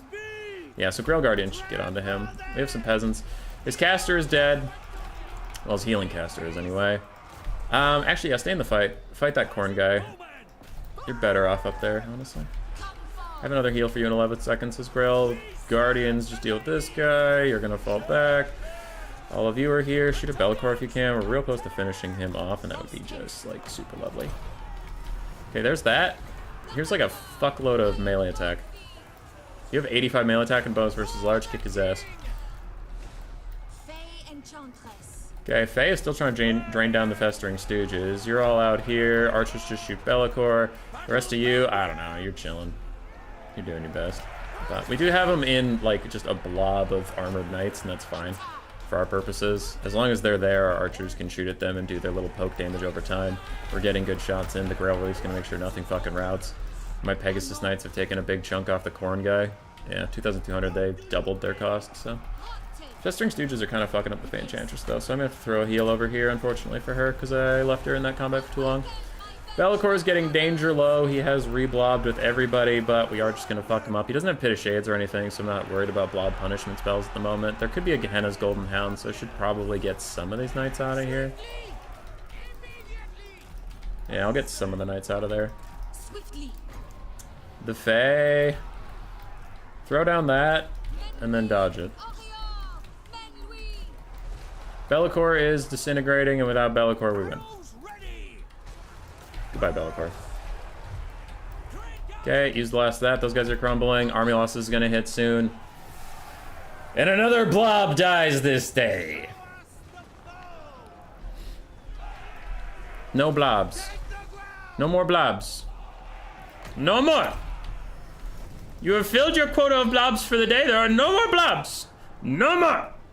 No more! Golden Hounds, why would he pick that? It's bound to the Golden Griffin of Theurgy. It's a bound spell. It's faux free.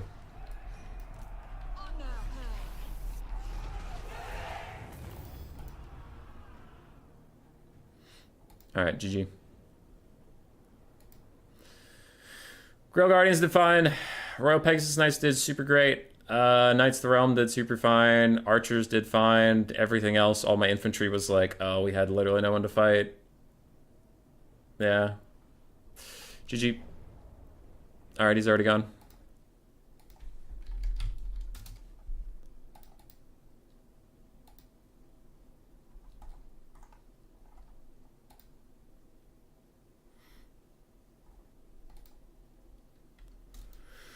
Alright, next opponent. Bracket. Bracket. Oh, it's making me enter the stuff. I played Bretonnia into Demons of Chaos. And then I played... What the fuck did I play? Beastmen into Dwarves.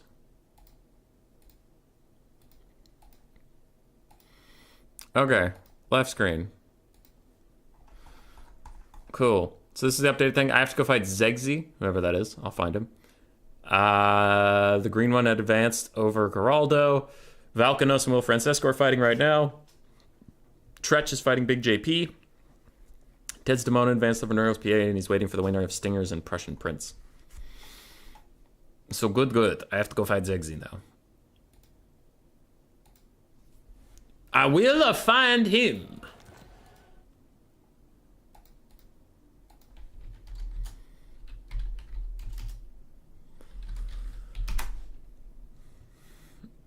Will we fight dwarves again? Will we fight another blob? Find out next time on Dragon Ball Blob.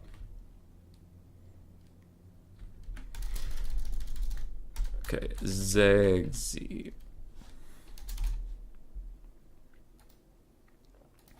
What's the next thing? Prague, Sword of Torgold, the Flats of Kislev. Prague.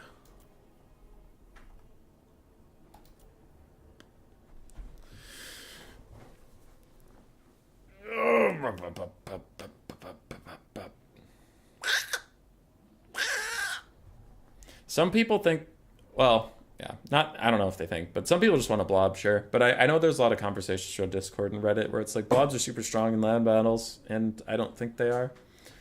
I don't think blobs are that strong. They're just really punishing if you don't know what to do. And there are certain blobs that are very, very strong, don't get me wrong, but it's like, in general, it's mostly punishing to new players and less effective against more experienced players, more experienced builds.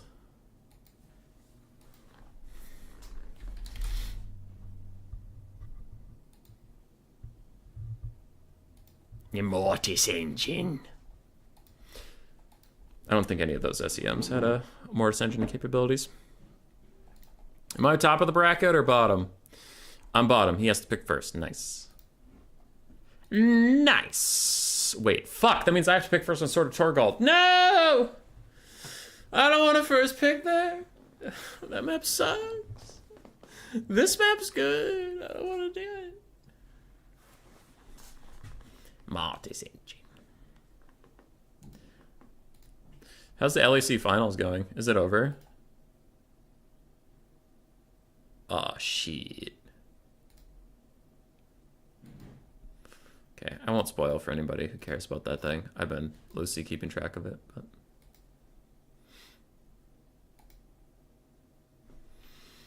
It's just a very confused build. I mean, could have been memeing. So what you're saying is that when I lose to a blob, it's a skill issue? It could be a build issue, Platty. I know you're trolling a little bit, but it could be a build issue. Like, if you load in and you just don't have, like, any blob management tools, it can be pretty fucking bad for you.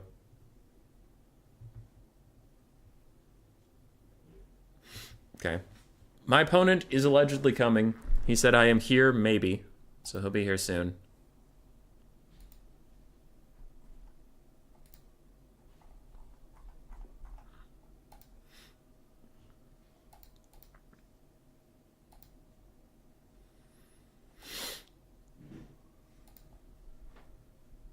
I was gonna go grab something to drink, but then I lost the will to stand up.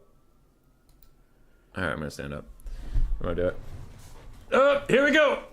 I'm standing up! There it is! Oh my god! Oh. Beer beat.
I'm back. Did you find me yet?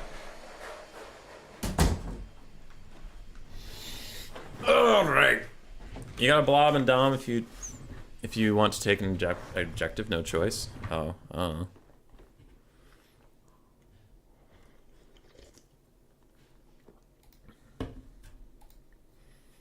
Can you send me the invite link? I'm not finding the game.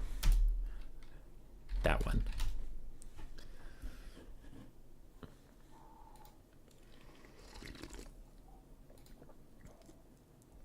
It's official.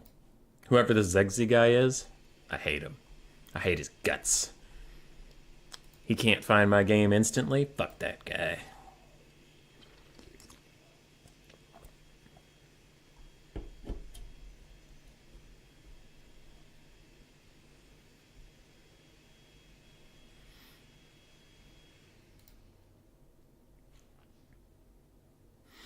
He's typing. He's typing.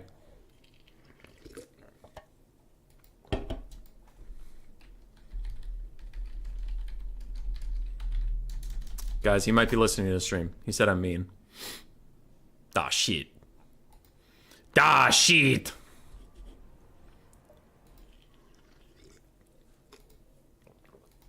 All right, we're here.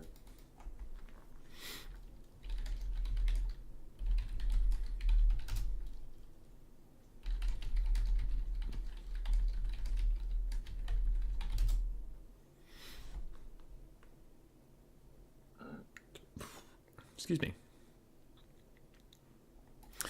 How is everyone, by the way? I haven't asked you how you are. And there's like 70 of you, which is plenty. That's some.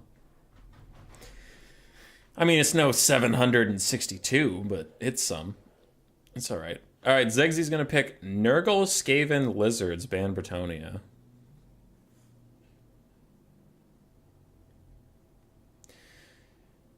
I was gonna play Skaven or Lizards. What the hell is this? Nurgle Skaven Lizards, ban Bretonia. Jesus. All right. I can play ball. I'll go Ogre Kingdoms. Ban Skaven. Ooh, actually we could go Chorfs. I'll go Chorfs. Ban Skaven. Nope, no, no, no, nope, nope, nope, nope. Stop being dumb. Ogre Kingdoms. Ban Lizards. Or do I want Ogre Kingdoms ban Nurgle? I'll ban Lizards. Ogres ban Lizards. Sure. Because Ogres are fine into any of those 3 factions. I just had to ban one of them.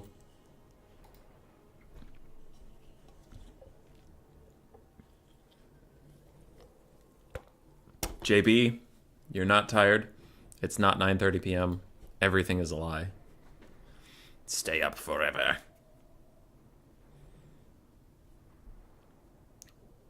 Draw kiting sucks? Yeah, draw kiting sucks.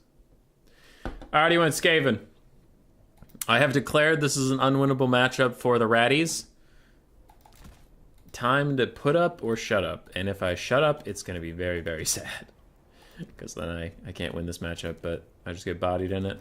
So that would be a tragedy. Oh boy, let's see what we got here. Get one of you with just that. Nothing else, nothing else. Go away. Best counter for Ogres and Dom? I don't know Domination at all.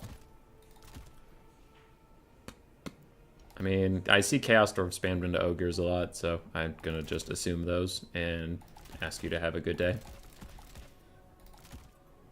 And I feel like I did good. I feel like I did good there. Crushed it.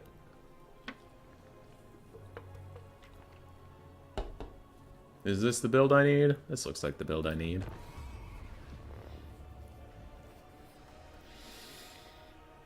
Time to stomp us some ratties. There's a rat. Stomp, stomp, stomp. There's a rat. Stomp, stomp, stomp. There's a rat. Stomp, stomp, stomp. That one has a gun. Oh no. The player doesn't play in the Discords. If I sorry, no, but they be thrown instantly. Yeah.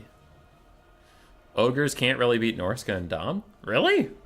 Is it just Skinwolves? With their mobility pressure, anti-large and stuff? Or what? Platty, how's the Dom meta after the changes? I don't tune into a lot of streams, but when I do, I usually see Ogres, Chaos Dwarves are the two that I keep seeing over and over again when I pop in.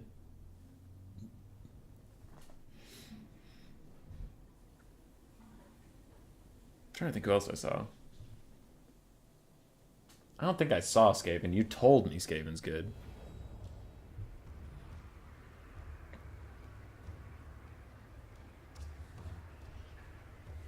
Jabs go burr. Jabs do in fact go burr. Alright, Zegsy said good luck, have fun. I don't like this guy. I think he's got something up his sleeve. I bet it's Grace. I bet it's Grace's secret account.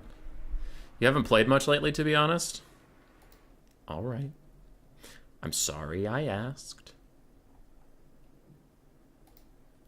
Has it been more unboxing, Coops? There have been a lot of boxes and or blobs so far. Yes, that is true.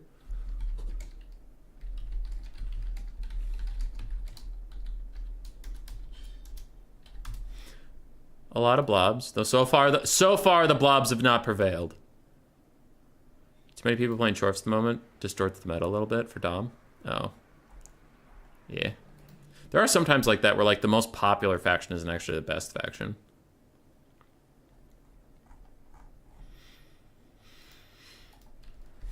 I usually... Okay, here's the thing, you guys. I usually am saying High Elves need nerfs in this recent meta, and that is true. I think the High Elves need a couple nerfs. They took... I don't know how many nerfs they took in the last patch. I think if healing got nerfed, High Elves would be fine. But, just saying, I normally want High Elves to get nerfs in the current meta because they're too strong. I will say, I do feel High Elves are overvalued in the meta right now. Like, even if they need nerfs, I think people prioritize them too heavily. Because High Elves are, like, they're difficult to play. Dark Elves, too. It's not just, like, brain dead. They're at the top of the meta. Pick High Elves or Dark Elves and just win. But I do notice that, like, oh, Vampire counts the Grand Cathay banned. All right, High Elves it is. And it's like, this matchup is shit for High Elves. Like, why are people playing this? And it's like, nah, dude, High Elves are strong, so you have to play them. And it's like, yeah, they're strong, but they still have some bad matchups. Like, so yeah, I don't know if that's exactly what you meant about Chaos Dwarves and Dom, but that is, I feel that way about some land battle stuff where it's like, all right, this faction's at the top of the meta, sure, but they still have bad matchups, so we all need to calm down about just like, you know, High Elves aren't banned, pick it, slam it in, you know. Dark Elves, I will say, can do that a little bit. Dark Elves can kind of handle anyone. I don't know. Some people say they have bad matchups, and I'm for sure biased against Dark Elves. I think they're just, like, brokenly overpowered, and I hate them. So you'd have to talk to somebody who actually knows Dark Elves better to learn their weaknesses. But High Elves, for sure, I think people are picking them too often when they either aren't comfortable enough playing the faction, or they don't know the matchup well enough to know that there are certain really bad matchups for High Elves. Like, when someone picks High Elves into Dark Elves, I'm like, oh shit. This guy don't know what's up. Oh, what are we doing? I kind of just set up on autopilot. What's my actual objective? It's Skaven, and he has a ton of units. Nice. Okay, this setup will work. We'll be fine. You need to go into melee mode. You do this. You're on guard mode just in case of a Storm Vermin box with literally no range. You're just... If I need you, Lead Belcher, you are going to get 4,000 value. If I don't need you, then you are $1,000 insurance policy. That is fine. All right, let's go. Let's go! What do we have here? Ikit Claw with Flensing Ruin. Nice. Packmaster and a Brood Horde. Pretty good support. He has a bunch of Rat Ogres, Slingers, Poison Wind Globes, a Chieftain on a Bonebreaker. Yeah, and then a front line of Clan Rats of Spears. All right, that's a pretty good build. It's pretty solid. I like it. So the Ogres are going to outrun the Noblars. So I'll give the Noblars orders to keep moving. And I'll let the Ogres chill out for a second. Ah, there's Natty Boobos as well. Interesting. Okay. My Belchers can start firing over there. Noblars! These Noblars aren't going to act as archers. These Noblars will. And if they get attacked, then that sounds like their problem. Alright, Hunter. Go get him. So Hunter's got to make a beeline for Natty Boobos at the moment. The rest of our Ogre friends do have to go get involved. And now we'll call up the Crushers and the Saber Tusks. Just for some pressure. But we wanted the Noblars to engage first. We didn't want to get ahead of ourselves. Okay, so you guys are taking a ton of damage. I'll pull you out to the late game. I'll call you back when those Giselles are dealt with. Sound good? I'm going to throw a Brain Gobbler here to get these guys to rout, just because I want them out of my way. Just want them out of my way. Sabertooth packs, everybody get in there. Hunter is just running these guys down. The Lead Belcher's routing, but we'll get him back when we need him back. It'll be fine. Okay. Big boy's having a hard time. But here we go. We have routing stuff, so we're going to keep going. Keep going. Keep going. Lead Belchers are back. You're here.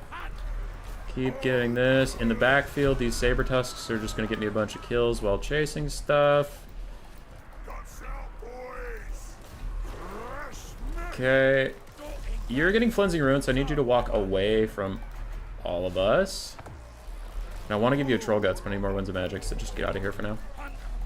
Okay, we finally broke that, so now you guys go over here, put a Butcher on the big boy, and he ate their entire Flensing Ruin for nothing. He runs away. Lead Belchers come back to the fight. You guys are doing okay over there. And the mass routes are coming in now.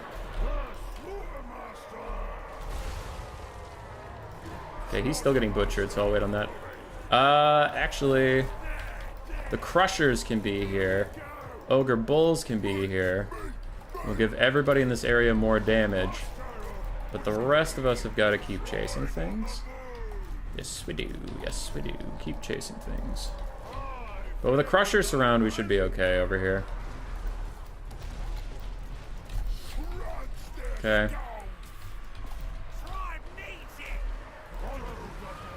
Gonna overcast heal on this guy. You are all chasing down stuff and just getting me army value, army ability value. We already have a Dismember. I don't have any Winds of Magic for proper,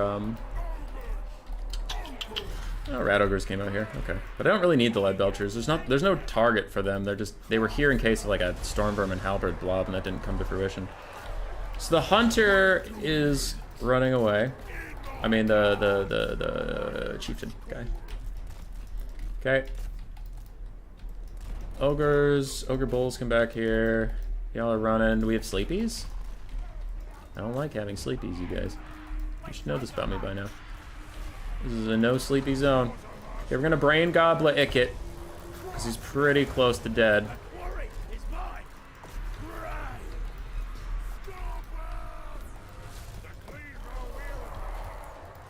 And that Brain Goblin might be able to rout him. Nah, he's gonna be fine. Okay. But we run them over at this point. The Crushers are just keeping on that guy. 19 seconds, I get another Butcher that I'll use on my Morn Fangs. Those guys might come back. They might. Crusher's fighting, 6 seconds till I can heal them back up. We're chilling. Butcher.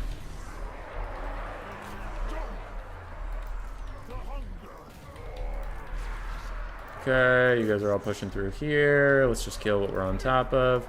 I really do want to get onto Ickit Claw, so I can Brain Goblet his tushy. Give me your tushy! Give me that! Give me that tushy! I'm gonna Brain Goblet this guy then, because he's about to rout. I just want you people to rout, that's all I want.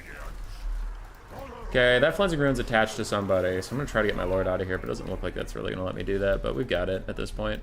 We're doing fine. Oops, those Poison Globes came back somehow. Rip. You shut this down, Hunter's coming back, we have routed that guy, Ickit Claw's gonna rout, Army Losses is hitting. GG. Ogres! I heard you shot a bunch of things. But I have healing.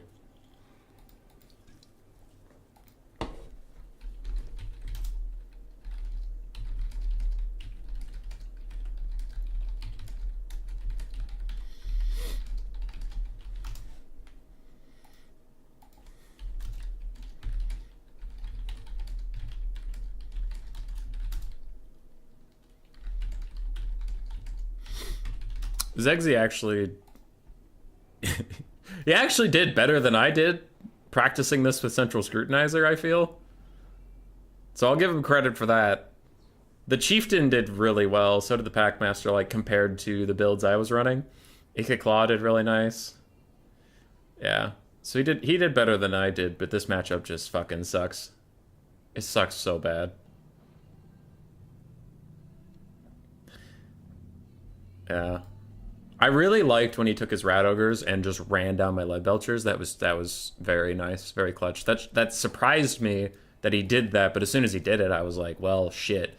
Because all my mobility stuff was busy. I only have, I mean, all of my Ogre units are pseudo-mobility, right? But like my Saber Test packs were busy chasing a bunch of Skaven off the map, so I couldn't afford to send them back for Lead Belchers. My Crushers were busy dealing with the single entity squad along with the Hunter, so I couldn't send anybody back to deal with one Rat Ogre that was fighting my Lead Belchers, so he just got them for free. Thankfully, I didn't need them. But, yeah, that was a good build. I liked his build a lot. How's Gutter Runners versus Ogres? Scroot tried it. I mostly ignored them, so it felt fine.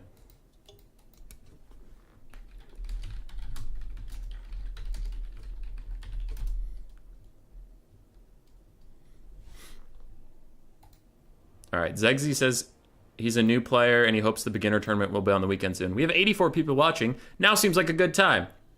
Ladies and gentlemen, do you want to play in a new player tournament? Do you not want to run into literally the best player in the entire world? Human Boy, yes, yes, better than Anticity, better than Alfredino. Those guys are noobs and chumps. Well, we might have just the tournament for you next Saturday. We'll be doing our Hell Pit tournaments, which is our normal new player tournament, but instead of doing it during the week, either in the E or NA time zone, we are going to do a couple on the weekend here and there. We're really trying to shift around what time it's at so everybody can participate at some point. Only new players are allowed in that tournament, so if you are thinking about getting into multiplayer, that could be a good time for you to do it. We'll be casting that. You'll get on stream. I'll say nice things about you. I'll say mean things about you. I'll say everything about you.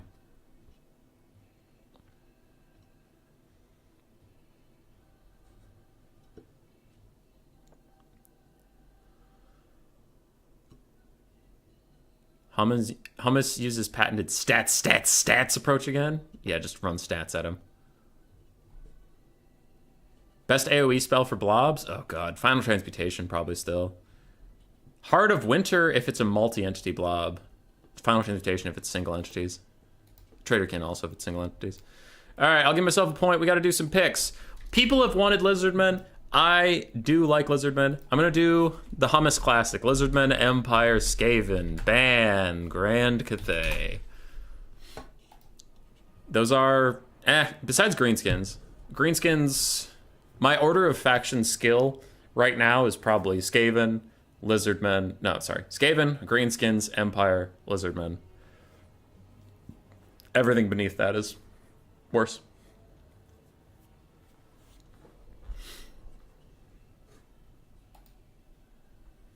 Traderkin's pretty good, yeah. Traderkin just doesn't do any damage at all to things that aren't single entities. But man, if you're a single entity, Traderkin's gonna hurt you. Ooh, it's gonna hurt. I mean, earlier in the stream, we got 5,000 value on a Traderkin caster, just Traderkinning an entire dwarf build. Because the Dowie box was so tight. The Traderkin hit, like, literally every unit. It was great.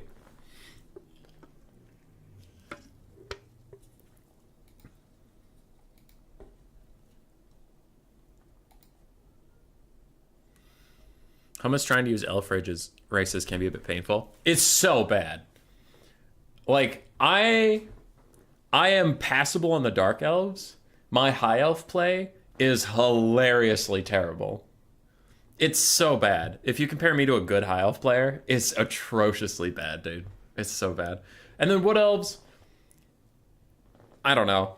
I've been doing well in them recently because I just play them like Empire. I just rush with some infantry, some cav, and some basic shooting archers. But I'm terrible at kite. Now their kite units aren't feeling super good right now, which sucks for them. And if their kite units ever get buffs, and that's the better way to play them, I'll be shit at Wood Elves again. But for now, since they're just a low armor, higher speed Empire, I've been doing all right with them.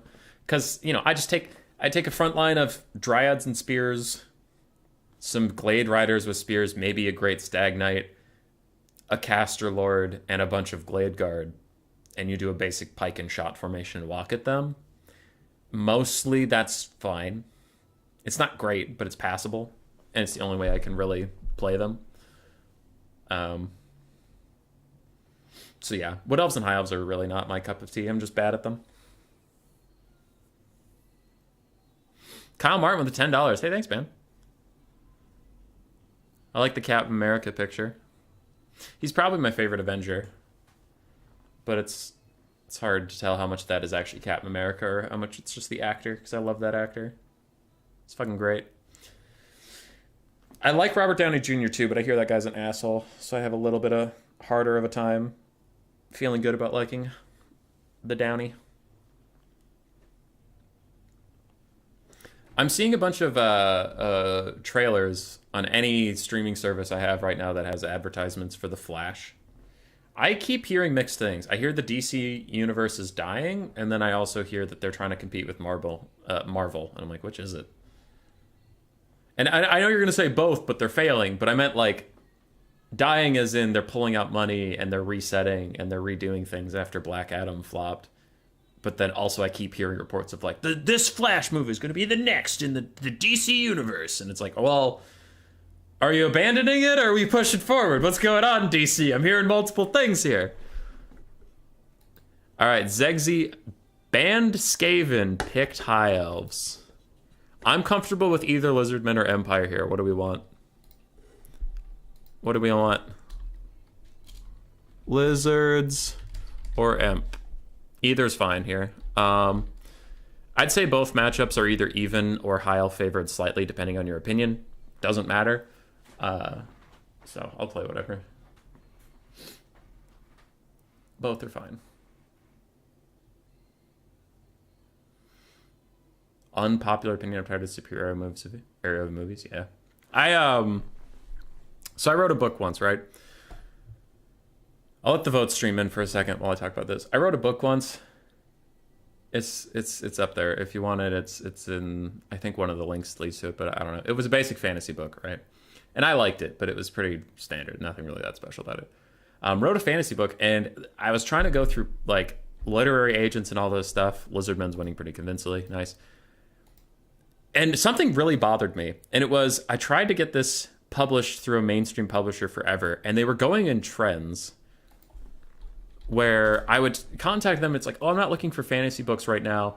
I'm looking for LGBTQ queer stories. And you're like, oh, okay. And then the next year it was like, I'm looking for children overcoming abusive household relationship stories. And it's like, okay, the next year I'm looking for race progressive stories. And it's like, these are fine things. These are fine things. It's not, I'm not trying to say like, why do they want those stories? Like, it's obvious why they want those stories. But the problem I have with it is like, there's always some hot thing. And like, I haven't applied for any of those in like 3 years, so I'm out of it. But the last arc they were on was they wanted like something about, oh god, what was that thing? I don't know. It was because The Handmaid's Tale was popular. They wanted Handmaid's Tale type things. But the main point I'm trying to get to is movies and literature both seem to have trends, like the Marvel movies. And Marvel made a good superhero movie, and everyone's like, wow, the masses suddenly really like Marvel movie, like superhero movies, and all this superhero stuff came out of nowhere. And it's like, nah, dude, the people that like superhero movies have always been there. They just haven't had a good superhero movie in a while. And the same thing with books. It's like, nobody wants fantasy literature anymore.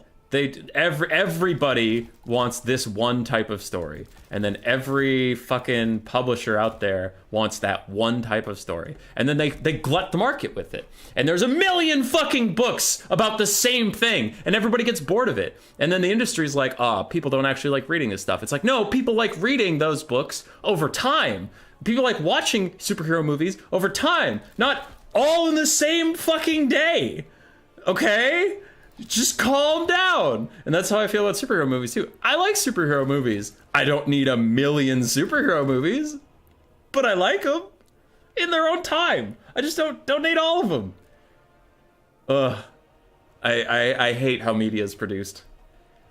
It's so feast or famine, because then we're gonna enter an era of like, now there's no superhero movies or anime, and I'm like, great, because I like those things, and now I don't get any until the trend comes back around. Same with like books, like good fantasy books. There's a lot out there. It's a very persistent genre, and that's nice. But there are a lot of times where it's just like, it's so hard for authors to get anything published, just because it's not trending. And also these things are stupidly far behind, because by the time, if you start writing a book for the trend that's happening now, by the time that shit gets published, that's not going to be the trend anymore. It's dumb. It's dumb and it's stupid, and that's how I feel. You can't convince me otherwise. What am I building here? What is this? Let's do that. Oh, damn it. I have an awkward amount of money. Get rid of that. Get that. 50 gold left. Get that. Okay. Zegzy over here is like, dude, just hurry up and do your build. I'm tired of superhero movies than I am at zombie movies at this point. Yeah, Harabic! Yeah! Zombie movies were before that! Zombie movies, zombie games, zombie books, everything was about zombies. And then all of a sudden, everybody said, you know what, zombie stuff sucks. And the industry's like, huh, now why does everybody hate zombies all of a sudden? And it's like, because you flooded us with it! Like, nobody likes the same thing over and over again. Be unique, be original. And then a unique original movie comes out that makes a ton of money. And everyone looks at it and they're like, huh, something that's different than everything else, that appeals to a market that isn't being appealed to right now, is doing well. We should take a lesson from that. Yeah. And that lesson is copy it, copy it, copy it, copy it, copy it. And it's like, no! Do something different! It doesn't matter what it is! There are all sorts of people out there looking for all sorts of stories. Just like, tell an interesting story. And they're like, nah. Everyone on the planet got hypnotized into liking zombies now. Got hypnotized into liking superheroes now. Got hypnotized into liking rom-coms now. All this shit.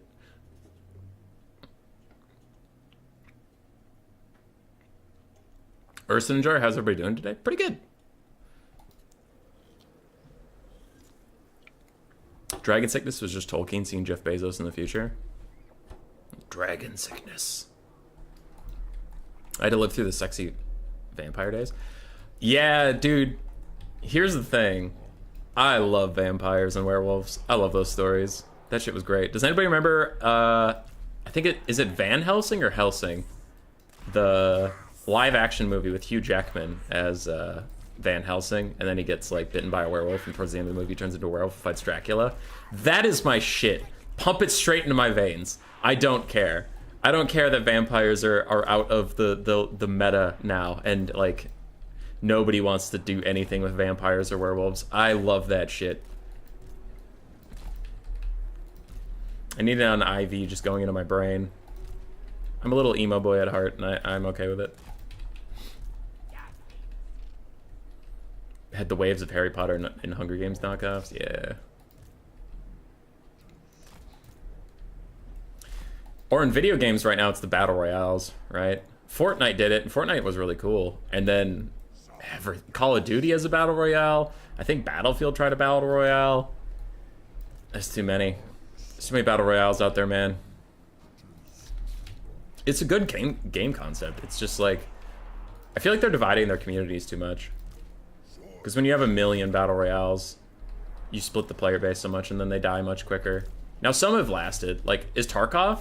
I haven't played Tarkov. Is that a Battle Royale? Because my brother still plays that one. He loves it. And I feel like that community is doing alright. Fortnite's obviously doing alright. But most of these other Battle Royales just come and go so fast. You'd never get it out of me, but I love werewolves. Yeah, dude. Werewolves are the shit. I love the vampire and werewolf stories, but I'm definitely a werewolf guy in the stories. I'm like, yeah.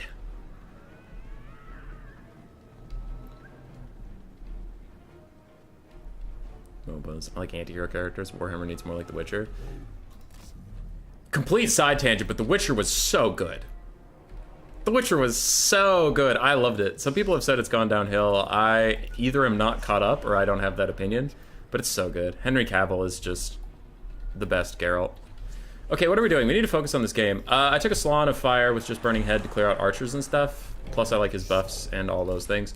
We did take buffed Kroxigors. I've been really liking them in a lot of matchups. Quite a bit. So I'm happy about that. And Monstrous Infantry generally. The elves don't... The elves don't tend to like Monstrous Infantry. Sure, they have spears, but the main point of the Kroxigors isn't just sit and fight spears, it's to run forward and do good stuff. Owie! You netted me! Don't do that! Hey, don't fucking net me, bro! That's not cool. He's sniping out my guy. I deployed this way too late. Whoopsies. This absolute degen. He netted and killed my Healy dinosaur. That's not nice. That's not nice. Okay. So, we're moving in. We're moving in. Kroxigors just need to push through the front line. Crocscores just need to push through the front line. I thought I told you guys to avoid getting into any nonsense, and now the burrs start. We go burr! Skink, back up a little bit or you're about to get nuked. We go burr! The burrs continue! Say goodbye to your front line, Frenchmen! Why are the high elves French? That doesn't even make any sense. It's okay. Alright. We have flushed the rabbits out of their hole. Cold ones, pounce! Man, I really want that Healy Bastildon back. It's a damn shame he died instantaneously. Croxagores, march! Push! Push! Kill! Why did you use your burning head on the front line instead of the back line, human boy? Well, you see, I knew that if I got to the back line, it wouldn't matter how healthy they are, because I was just going to run their asses down. And the front line, I just needed it to break faster to get more skinks to pour through the front line. Human boy, you're stupid. That doesn't make any sense. I mean, it seems to be going pretty well for me right now, so I feel like you could just, you know, pay attention and take what you want from it. And if you disagree, that's fine, but it's clearly working for me. Human boy, shut up. This is the internet. You're not allowed to have a balanced opinion. You just need to be wrong. I don't think I'm wrong. I respect your opinion, but you're wrong. Fuck you. All right, they're routing in every direction. We have sullied the archer's good name. Crocscores are still going absolutely nuts in the back. We've entirely ignored Teclis because fuck that guy. No one cares about Teclis. I have a blood statue despite it's going to go on these spears. We're holding forever. Wow, that unit flag is far away from me when the actual unit is. At this point, we are running everything down. We are absolutely crushing it. I don't know what they're going to do. That's a lot of skinks. Line up. Die. Die. Die for the great cause. Do it. Do it. Yeah. I wouldn't have done that if I needed them to win. I don't need the skinks anymore. Their time has come and gone. Because everything's already routing. Like, the balance of power is just because it, for some reason, thinks Teclis can solo my entire army, which I would like to tell you he cannot.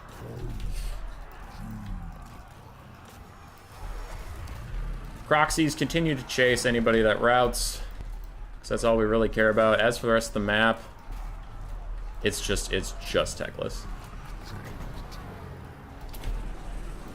Skinks, try and dodge that. If you don't, I don't care.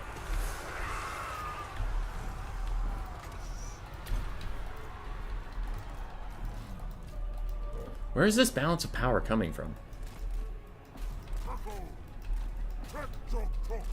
Like, I'm getting a little paranoid that I'm missing an entire unit somewhere, and it's gonna just come out of nowhere and haunt me. Okay, Sacred Crocscores, turn around and kick that guy's ass, because I am sick of him. Blood Statue despite on that. Banishment, there. Because the Salon can't chase him, that's rampaging, and I have other things to do with these cold ones. So, I'm just gonna hope that spell damage keeps them running. GG. Croxagores! Croxagores! Croxagores are good now. They just push through front lines. Like, you can notice that his Silverwing Guard and Spearman didn't break yet, and I just ordered my Croxagores past him. That's all you need to do. Because if you can get one or two of the Croxagore models out of the 16 onto the archers, you can stop them from firing, and that's really what you need. Salon of Fire just clears out front lines. He did a really nice knife button to my Revivification Crystal. That was a bitch and a half. But he didn't have enough to stop the Croxagores. He didn't have any mass. Because it's the same thing as the Ogre problem I was talking about, where, like, look at this build. It's all infantry, so the Croxagores just get to walk wherever they want to. And then his Sisters of Avalorn can't shoot. And if they can't shoot, the Hyles will just get ground down. But the Hyles don't have the best mass to stop the Croxagores, which is why I took them here. I didn't just take them and hit, like, oh, his build was unfortunate, and I got to walk through him. It's like, what is he going to take? Dragon Princes? Croxagores will probably fuck him up pretty good, unless it's the ROR. And then with that, his build gets really thin, so I don't know. I think the Croxagore buffs make this battle a lot better for the Lizardmen, because you can just run over their front line. GG.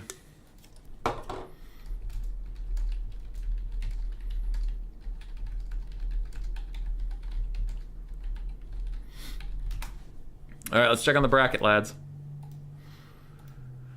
Oh, bracket. Net report score. What did he do? He did Skaven.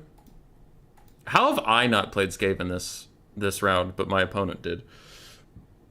I guess I'm just trash. High Elves, so I did Ogre Kingdoms and...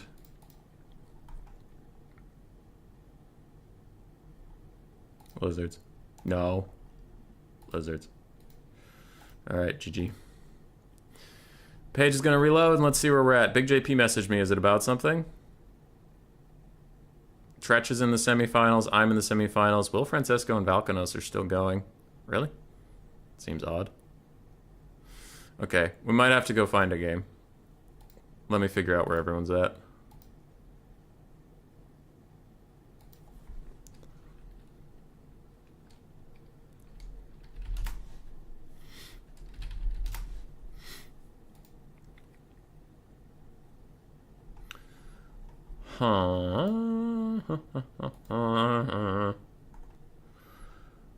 Where are we? What are we doing? Who's around me right now? So the furthest behind is Will Francesco and Valkanos.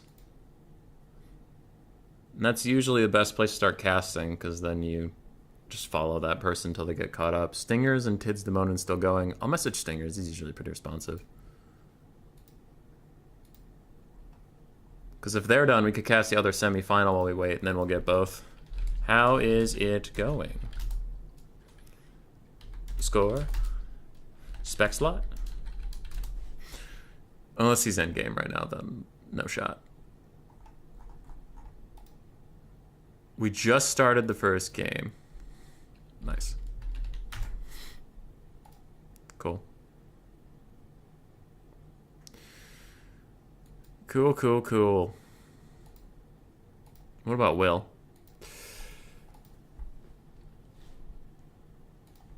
Will and Valkanos. What doing?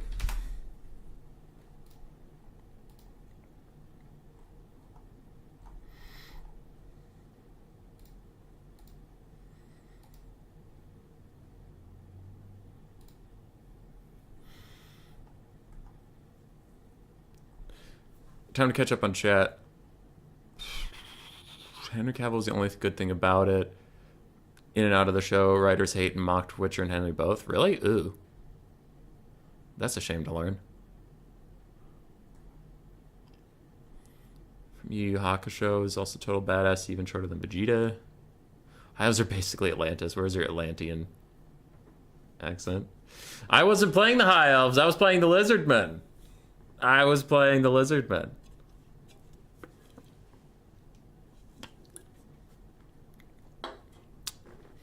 Rap Boy didn't lose round one. Rigged? I did not. I made it to semis.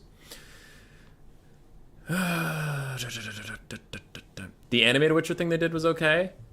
What? What? The animated Witcher thing was okay? I thought that was ridiculous. Invincible was not bad. It was fine, yeah. It wasn't like mind-blowingly good, Tian, but it was fine. It was good.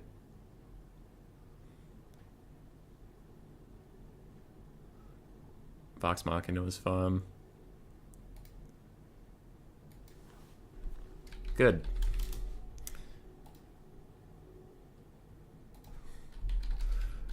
Okay, Will Francesco has advanced. So we're going to watch him versus the green one. Whoever wins that will fight me.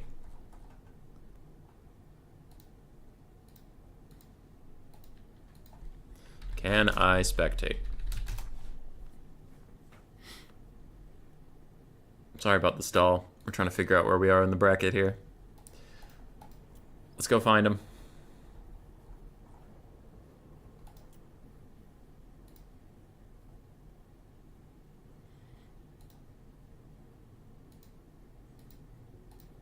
Ooh, how did the LAC finals turn out? Hold on, I want to know.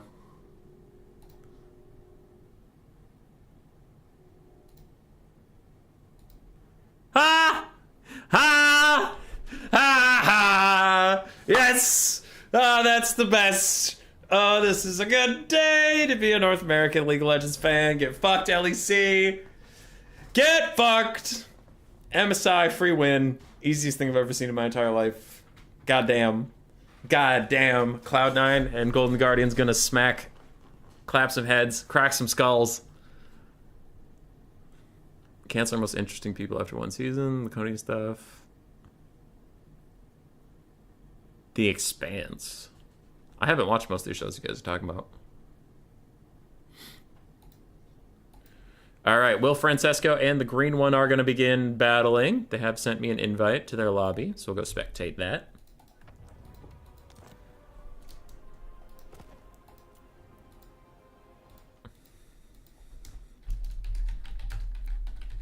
He forgot a spec slot. I'll get the blocker up while I wait for him to figure that out, but I need a spec slot. Yeah, there it is.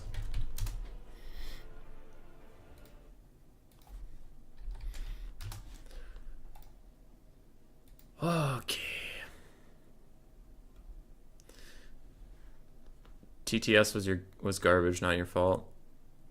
What's TTS? LEC? League of Legends Pro stuff, but it's for Europe.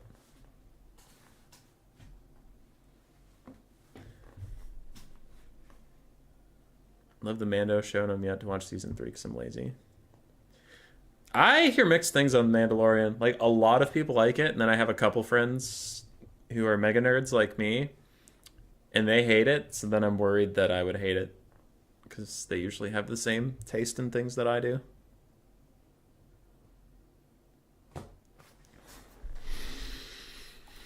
Okay.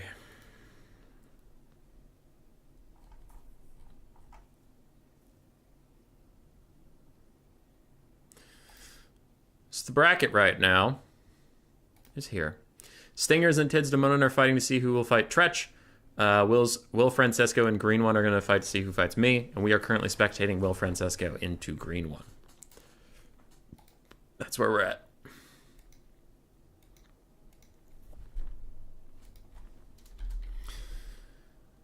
I have to take my name down? That's not allowed. That's legal.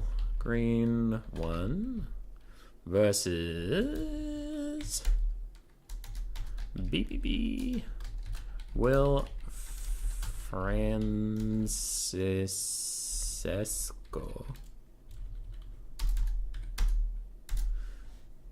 I like his Discord picture because it's Nicolas Cage. I don't like this picture. I don't understand it. It's scary.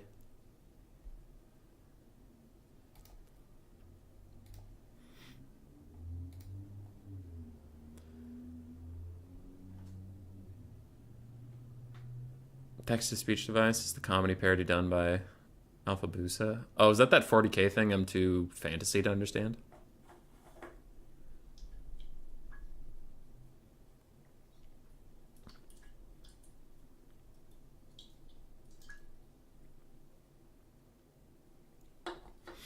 Grieven coming in with some hot takes, though you would get along with my friends.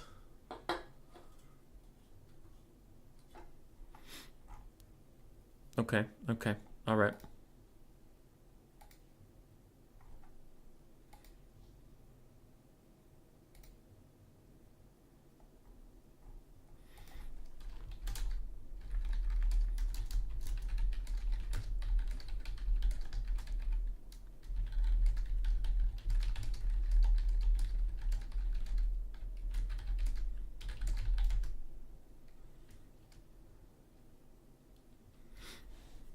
All right, sorry. Someone was typing in my Discord about Skaven versus Ogres, and I was just explaining my take.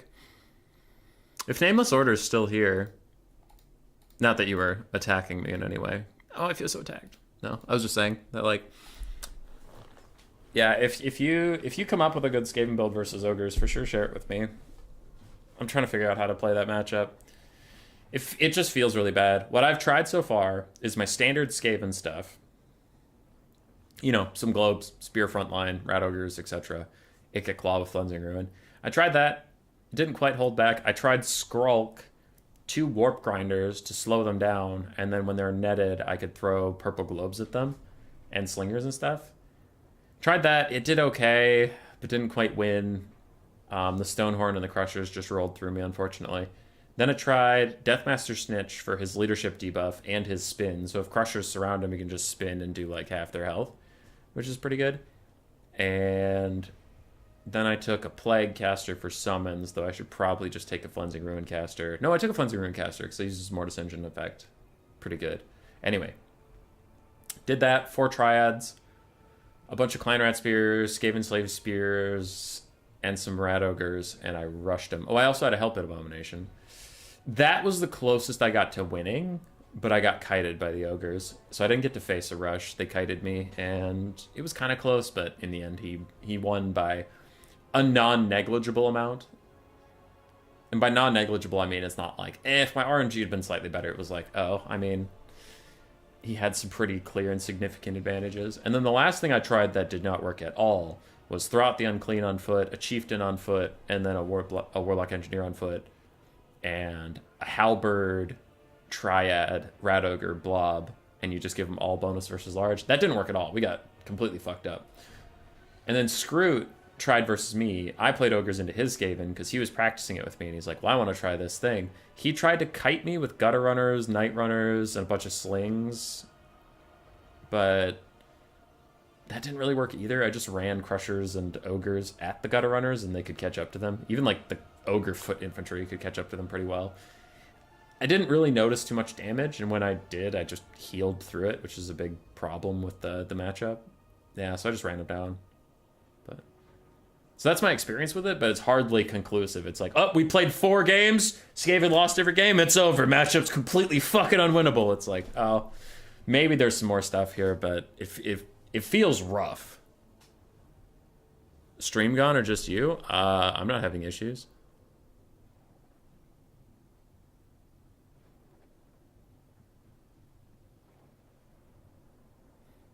Zap Zap is super effective versus them.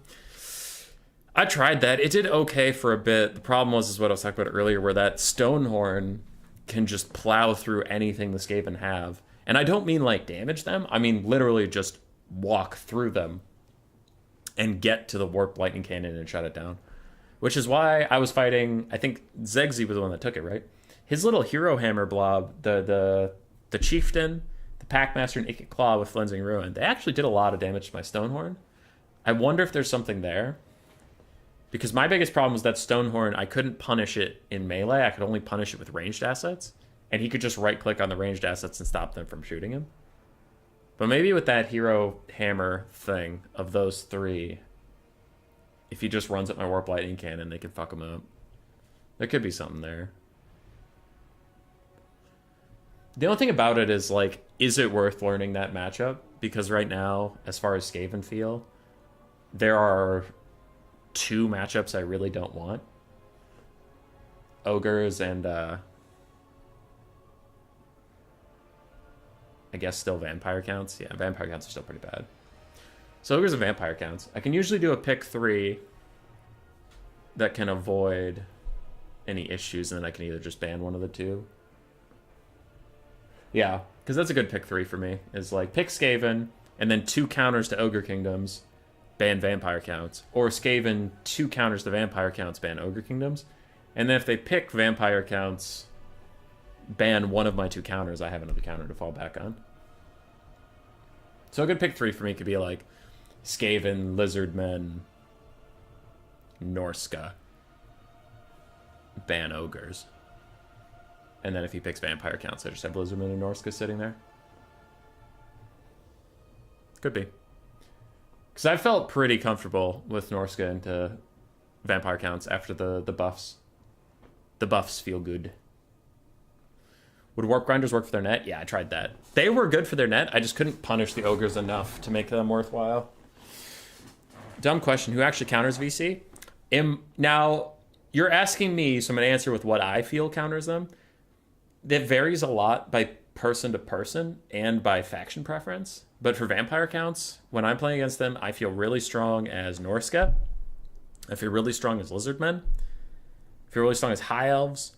I know other people, I'm too bad, but other people make it look really easy with Dark Elves. Some people like Tomb Kings into them. I think that's full of shit. Some people like Coast into them. I think that's full of shit. But some people make it work. So there's 7 factions that are pretty good into them. I'm thinking, if anything else. Dwarves. A proper dwarf bucks can actually fuck up vampire counts pretty significantly.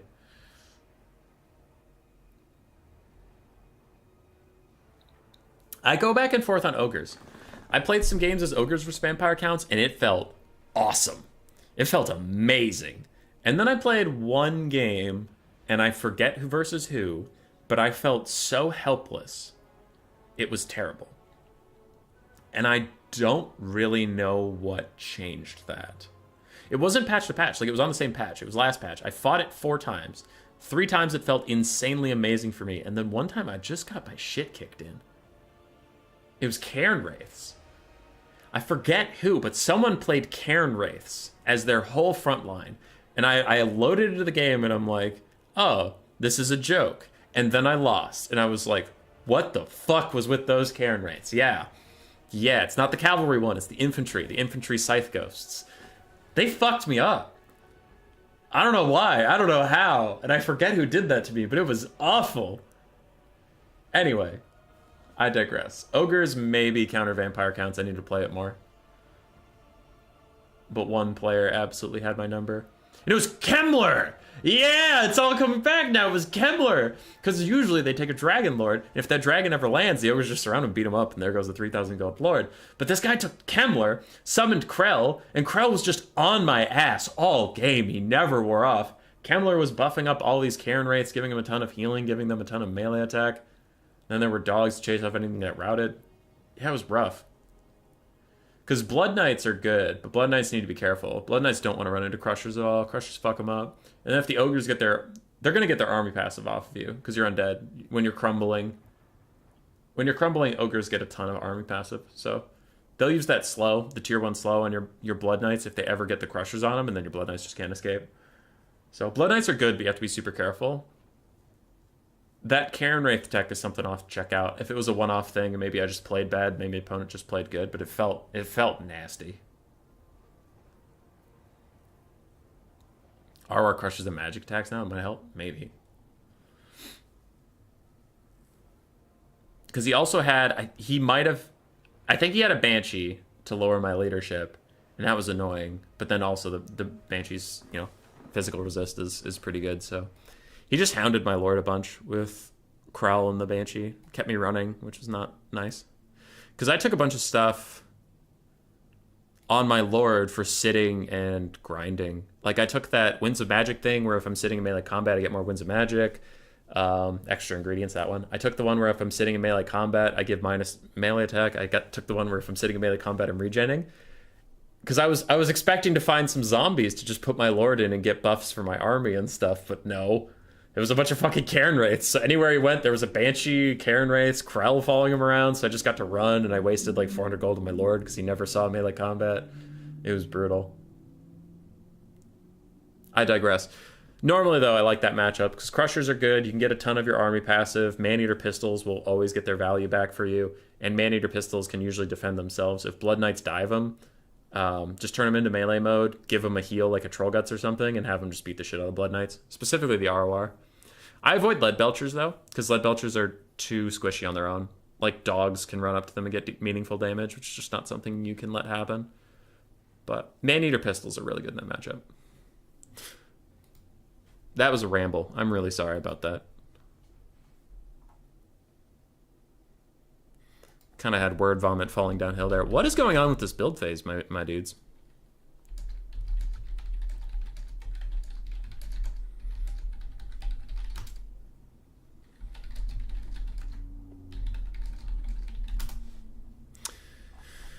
I'm gonna message these guys and say, let's keep the build phase beneath 5 minutes. Next game.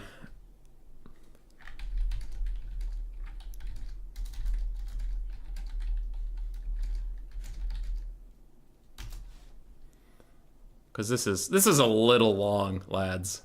A little long.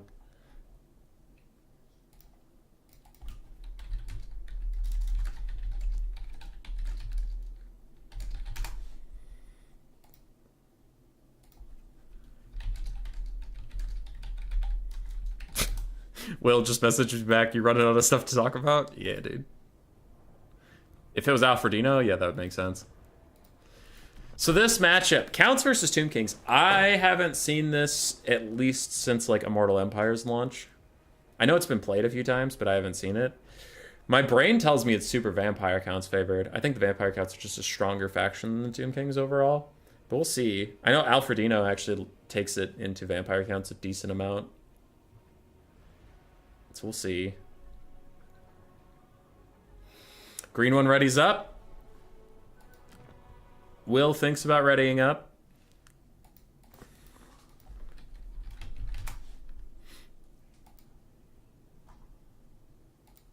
And we're getting into game. Sorry about the delay. I messaged both players and I said, let's keep the next build phases under 5 minutes, guys.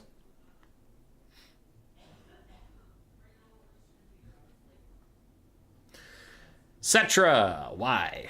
Why Cetra? Question. I have a question for everybody out there. Why Cetra? Now hear me out. Arkan the Black is cheaper, a better melee combatant, a better caster. He has death magic. He has summons. Death magic is better than the Nehekar passive in every way. He's cheaper. I think I mentioned that already. He has more armor. He has more healing. And he has a Scarbrand mount. On the other side, Cetra costs 5,000 gold on foot with no abilities and dies instantaneously. So why do people keep picking Cetra? I hate him. I will die on this hill. Cetra is objectively worse than Arkan in every single situation. I hate it. I hate it. Cetra sucks. Now you might have a rebuttal. You might have some facts or some logic that I need to understand. But here's what I need you to understand. You're wrong. Arkan's better. This has been my TED Talk. A lot of titles. I don't think titles will win you the game. Cetra will not serve. Cetra rules. Cetra's badass as fuck. Don't get me wrong. But I think he's like objectively not very good compared to Arkan. Because like, Arkan is buff as hell, and Death Magic is buff as hell. And combine those into one character, that's nuts. While Cetra is middling at best for some reason, even though he's super expensive. Like, Cetra would be fine if he was cheaper. The problem is for some reason he's way more expensive than a better caster lord. And then the lore of Nehekara is okay. You just use it for the army passive. You just want to spam that for your army. But like the actual spells you're using are pretty meh. I don't know. I really want to see the lore of Nehekara get a rework so that it's not all about just spamming the passive and using dog shit spells. I wish it got real spells. Like Usurian's Incantation of Vengeance, Sandstorm or Skullstorm or whatever. Both those are trash. Like they're just trash damage spells. I don't know why. They have a ranged damage buff for some reason. And then they have an AoE debuff thing that's like, it's fine, but your roster has such bad melee stats you can't really capitalize on it. So, yeah, it's just kind of a bad lore of magic with a really, really good passive. So, I think that needs buffs. I think Cetra needs cost decreases, and then he's fine. But he's spency. For the builds! Now that they've mostly set up, I can quit rambling. 4 Melee Ushapti, 2 Necropolis Knights, both with halberds. We do have Cetra on a horse. I do like him on a horse. I do like the horse. He has armor-piercing anti-large, and he has really good melee stats on the horse. On his chariot, he has horrible melee stats, and chariots just aren't working properly right now, so it's way too expensive for him. I like his kitty if you want him to be tanky, and I like him on his horse if you want him to do more damage. Other than that, Skeleton Spears, 5 Nehekara Warriors to chew through the front line of the Vampire Counts, and that is it for the Tomb Kings. Pretty nice front-to-back fighting. I mean, physical resist is pretty okay, but otherwise, yeah, it's so terrible. Yeah. All right, for the green one and the Vampire Counts, we have 4 zombies, 4 skeleton warriors, 3 crypt horrors, 4 vargheists, a necromancer with the strokey stroke rod, and a blood dragon vampire lord with gaze of Nagash. Smoke Cetra takes him down to about a quarter of his HP, and that's an easy 500 value for the blood dragon lord. All right. Looking at these builds, this is a pretty standard Vampire Count affair. The Tomb King's front line is way better. Nehekara Warriors, Ushapti are going to kick the shit out of Crypt Horrors and Skeleton Warriors and Zombies. That's fine. Like, Crypt Horrors are better than Ushapti 1v1, but the infantry support for the Tomb Kings is a lot better. but you do have 5,000 gold of aerial Vargeists and like 2,500 more gold of Blood Dragon Lord. That's obviously where advantage has got to come from. So we'll see how effective Green One can get his cycle charging in from the sky, cannot get trapped down. And I think what you should do with the Tomb Kings, now maybe I'm wrong, but I think these Necropolis Knights with halberds should just sit and let their front line win. And if Vargeists or the Blood Dragon Lord ever want to commit to anything, jump them. Like they need to be like little policemen ready to blow their whistle and say stop whenever you need it. I really don't want to see them grinding in the front line without the Vargeists involved. Because if you get stuck everything in the front line and then Vargeists get a rear charge, you're going to do a ton. But if you can trap the Vargeists down, it's brutal. Front lines have collided. Tomb King's doing their best to grind against the undead, and the Necromancer can't be everywhere. So the blob he's in fares a lot better than the ones without, because they just don't have the same melee stats. Big breath attack down.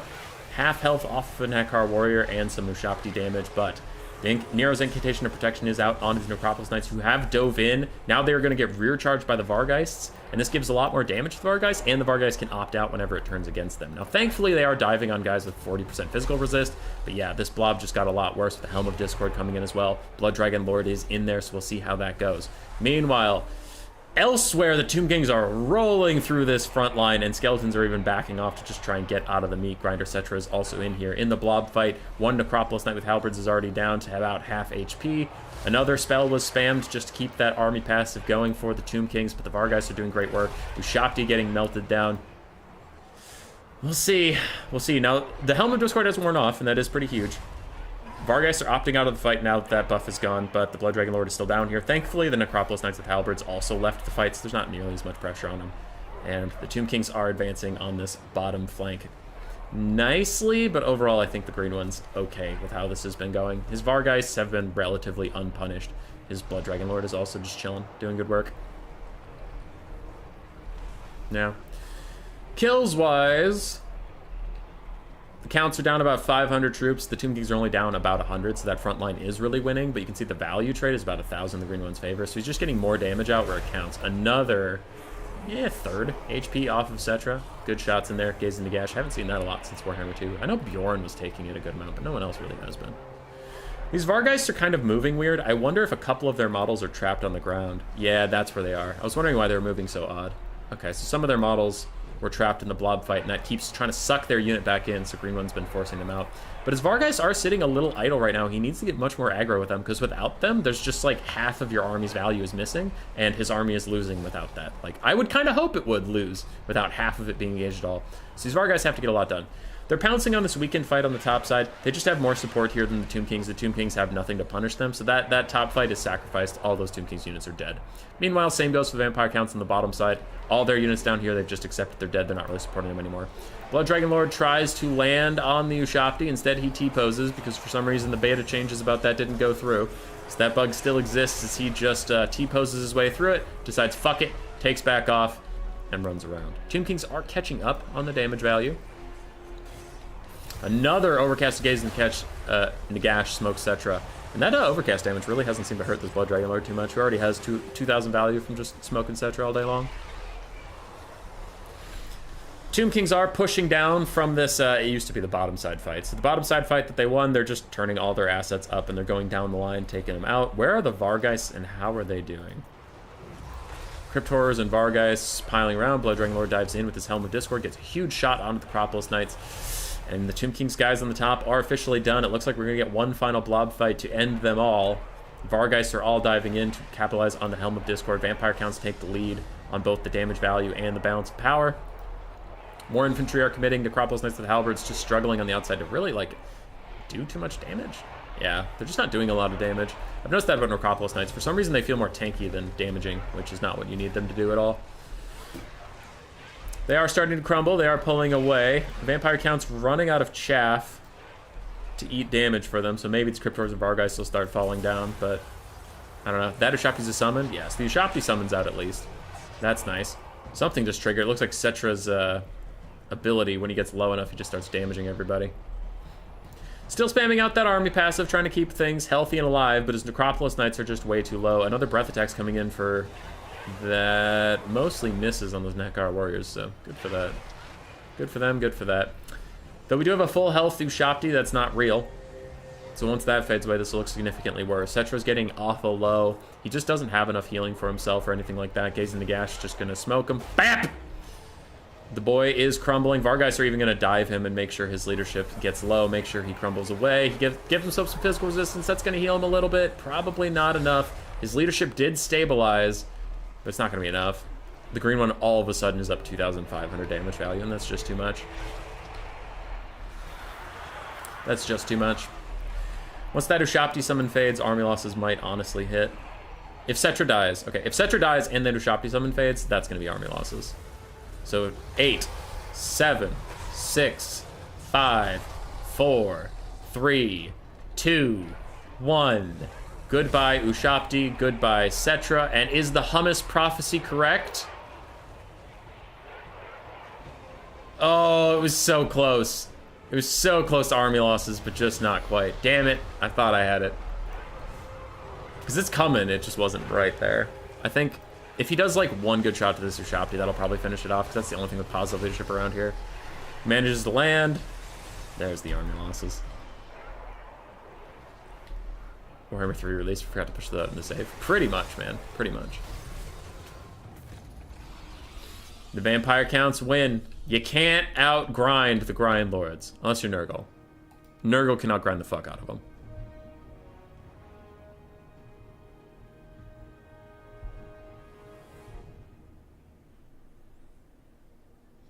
Helm Discord is also an amazing item, yeah.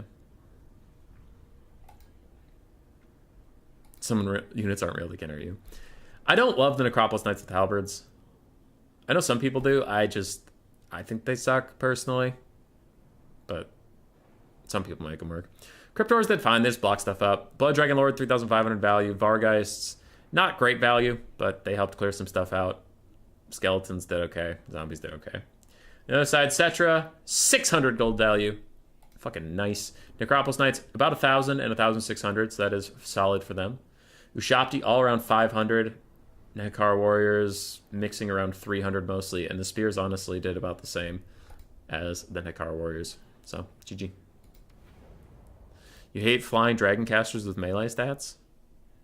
Well, thankfully it's limited to only vampire counts, dark elves. I need to do a shitty meme about that, but I need to think a little harder. By the way, that Cetra kit cost 2,100-ish gold. That's what I mean by it's too expensive. Like, if you took, like, another horse duelist character or whatever, that wouldn't be nearly that much, but Cetra's 2,100 gold. So who has powerful dragon caster lords? If you count the Bale Taurus as one, then Chaos Dwarves do. Because it's essentially a dragon. It has good stats. It has breath attack. It's flying. It can push out of any mass. It's essentially a dragon. So I'll count Chaos Dwarves, Dark Elves, Vampire counts, Miao Ying, kinda. Miao Ying, hell yes, a Grand Cathay. High Elves don't. Because Imric's super powerful Dragon Lord, but he's not a caster. He just relies on a life mage to keep him alive. Imric's strong, but he's not what we're talking about. I'm trying to think what else even has strong Dragon Lords that do that.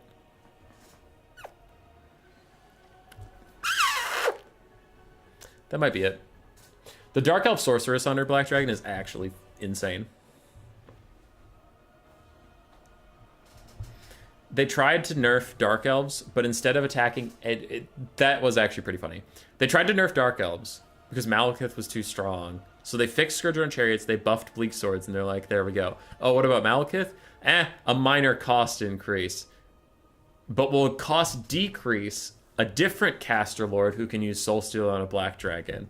And now everyone's just spamming that lord for even less money than original Malekith, and they're like, wait, you guys, but we nerfed Malekith. It's like, yeah, but what did you nerf about Malekith? Like, it wasn't a Malekith problem. It was how much Soul Stealer heals, it was how much damage Soul Stealer does, and it was how good dragons are if you can just heal cap them while dealing a ton of damage. As long as that exists on a cheap character, it's going to be the fucking meta for the Dark Elves. Ah. Well, we nerfed Malekith. Okay. Doesn't matter. As long as there's another Dragon Lord that can punish any blob that forms around it.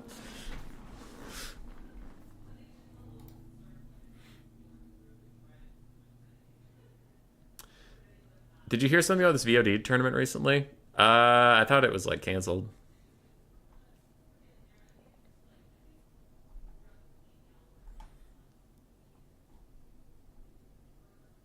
Halves of Archmages? They do, but they're not like really strong dragon casters. They're better on their eagles. Yeah. Like, they have dragon casters, but they're not that strong. Wood elves also have dragon casters. They're not that strong.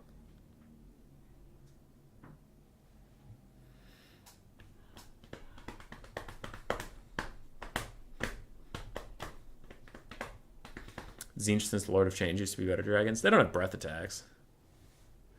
But yeah, I take your point, Vertical Cliff. All right, Will is on his ogres. Green one is still on count, so he has yet to decide what he's going with. How's the bracket? Have we had an update about the semifinals yet? I'm sitting in the bottom one. Top one's still going. Stingers and Tids Debonin versus Tretch.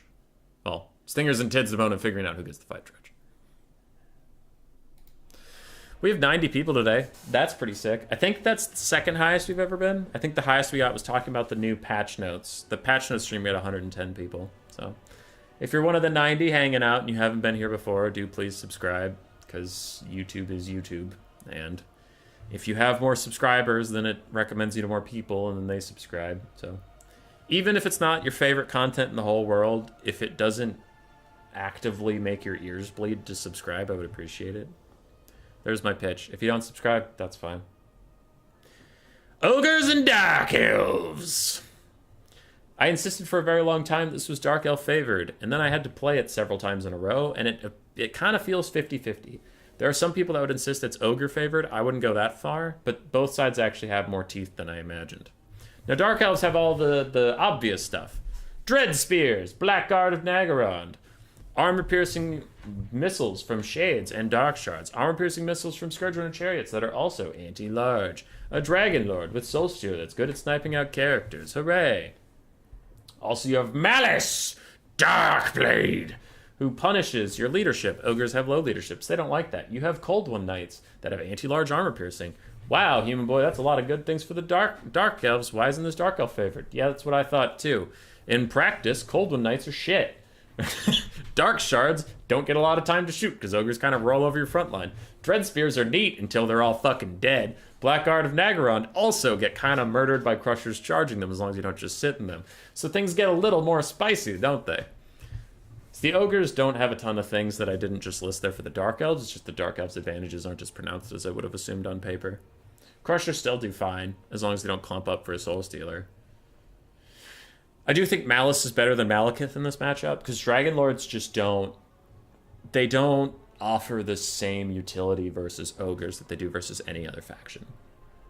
Breath attacks are always solid, don't get me wrong, but breath attacks are much better against lines of infantry at an angle.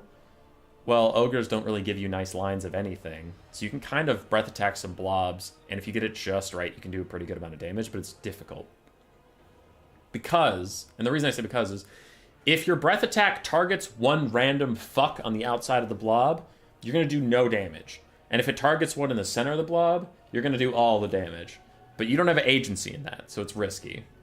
And if your Dragon Lord ever lands, good luck, because ogres are real good at punishing him. So I think Malice is the better lord here. But, yeah. Ogres usually have a pretty good time on the front line. That being said, neither player took any of my advice, so I don't know how to feel. We have Malekith. That's fun. We have Malekith. And then the ogres took almost no front line. So actually the Dreadspear front line is going to hold for quite a long time. Oh well. I never heard about what happened with Void Laws. What did they do? I did subscribe, actually. I found out about, since I'm a huge Turn fan, and always liked watching your fun builds. Aw, thanks. Any tinfoil hats for new Skaven content in Total Warhammer 3? Thankful, Storm Fiends, and another Clan Molder monstrous infantry type. Not a single entity. What would be nice for Skaven would be like a Rat Ogre variant. Like, Rat Ogre... Like, kind of give him the Ogre Bolt treatment a little bit, and give him, like, Rat Ogre Renders, where they have like Wolverine claws stapled to their wrists, and then they get bonus versus infantry, or like Rat Ogre Siege Breakers or something, and it's like Rat Ogres with a bunch of armored plates stapled to like their shoulders and face, and they get shielded in a little bit of armor. Something like that. Rat Ogre variants would be nice. But on ranged stuff, you're good. We really don't need any more ranged units for the Skaven. They have all of them covered. Artillery, I can't think of any that they would need. They only have 2, but I can't think of any they would need.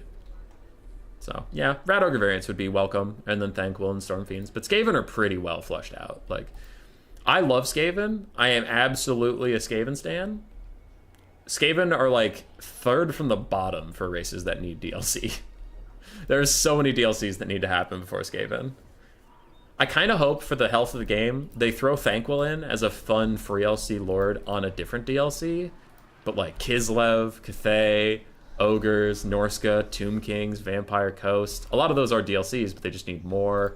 And Game 3 races all need DLCs. So, yeah. We need more expansions of the more limited rosters than Skaven help. Vermin Lords, yeah. Oh, so the Voidlaw stuff? Yeah. Voidlaw's incredible player. Cheated one too many times, and Tournament Host just got sick of him. But, like, yeah. So the community hosts, at least the ones I hang around with, mostly all gathered up and they said, okay, we're all just going to ban this guy because he's not paying attention to any of the rules. And that sort of thing. But, like, yeah. I don't know.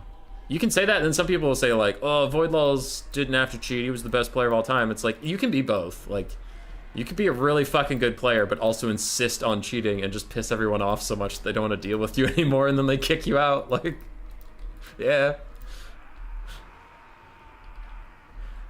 Tomb Kings need DLC desperately. They really do. All right.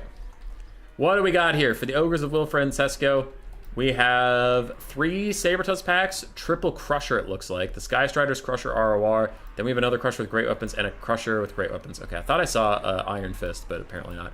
5 Noblar Trappers, 3 basic Noblars, and a Slaughtermaster with the Great Maw with Troll Guts and Brain Gobbler. Nice. I like that people are finally picking up Brain Gobbler. I think it's a wildly underrated spell. 4 Winds of Magic, minus 16 leadership. You can just get a key unit to route off at a specific time. It's quite nice. On the side of the Dark Elves, we have Malekith up on a dragon. Kind of, you know what? It's refreshing to see Malekith on his dragon. I'm so used to seeing the Dark Elf Sorcerer Lord now that I will take a blast from the past of the same character exactly, but he costs like 500 more gold. 2 Manticores, the Crows of Cain, Harpy ROR, 4 Cold One Knights, 5 Dread Spears, and a Reaper Bolt Thrower. Okay. Personally, I don't love this Dark Elf build.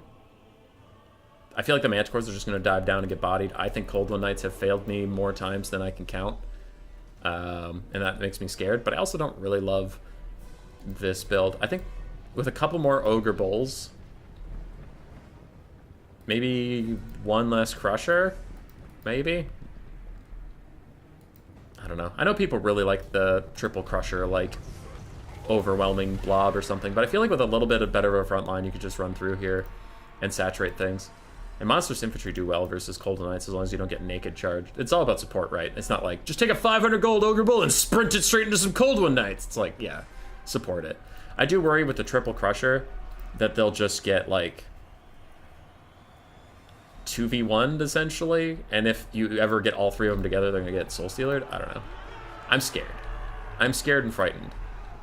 That's all I have to say. Noblars are moving in, the front line is advancing, but the Dread Spears can just kill all these Noblars. They aren't scared of anything here. Manticores are even diving on the Noblars to get a little bit more poke. Now, all 3 Crushers and all the Sabertusk went over to this side, meaning that far flank is worthless. Like, there's nothing over here, and the Dark Elves just immediately go, all right, and start murdering some Noblars for free, because there's no chance they get punished over there. There's just none. Malekith has landed more Noblars, he's dealing with it, and the Ogres really piling up all of their dangerous pieces in the same area is giving Dark Elves free reign to just not worry about getting caught, and we'll see if it's worth it, because this is it. They gotta win this dog pile, otherwise putting everybody together was pointless. Now the Crushers are gonna get stuck on each other. I imagine Malekith wants the Soul Stealer right here, and he is. He's doing it for damage. Now that can be risky, because in the late game, You won't have enough Soul Stealers to heal Cap and such, but he is just doing it for the damage now. Soul Stealer didn't hit the Sky Striders, but it hit the other Crushers with great weapons. And this is what we're talking about. They just get isolated. These guys are getting like 4v1'd. A Dread Spear, a Cold Knight, a Manticore, and Malekith. They're all just beating up this Crusher. The other Crushers had to back off because of the Soul Stealer, and now they're not getting involved at all. And that whole Crusher's just fucking dead, man. And there's no like Ogre Bull pressure coming in on the other sides. They're not worried about anything. These Noblars are just getting pushed back by the Dread Spears. So now you have Crushers unsupported, just fighting, and now the Sky Striders are diving in. But the Slaughtermaster's alone. And he gets Terror routed off. Looks like the Bolt Thrower's trying to deal with him. These Sky Striders are now peeling off to try and go get Malekith, but if they peel off to try and go get Malekith, they'll get rear charged by the Manticore and some Dread Spears. Cold Knights are all around. Now the Cold Knights have taken an absolute shellacking, I will say that. And they're over here fighting some Saber Tusks, they're over here fighting some Crushers, and these Crushers would probably beat the Cold Knights over time, for sure. But the Crows of Cain trying to keep that Slaughtermaster running. Malekith, unfortunately for him, was not able to finish off Slaughtermaster, and this could be it. This could be the big fuck up. Malekith surrounded by 2 different Crushers with great weapons. He probably has another Soul Stealer ready to bail himself out of trouble. We'll see if that's enough, but it looks like the Sky Striders are actually just going to fuck off. They're not going to go with the full surround. They're not really going to keep him here, and that other Crusher is getting killed. Soul Stealer's going to try and hit both. This Crusher is desperately moving to avoid it. I don't think they'll get out of the circle in time. They do not. And Malekith now has only 1 surround side, so he can walk back through his own Cold Knights and get to safety. Damage values are roughly equivalent, which is actually surprising me. I would think that the Ogres are getting bodied by now.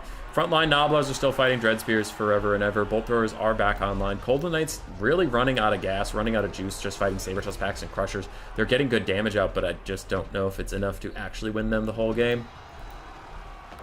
I have 3 pings. Is it about this? It's Cool Umbrella.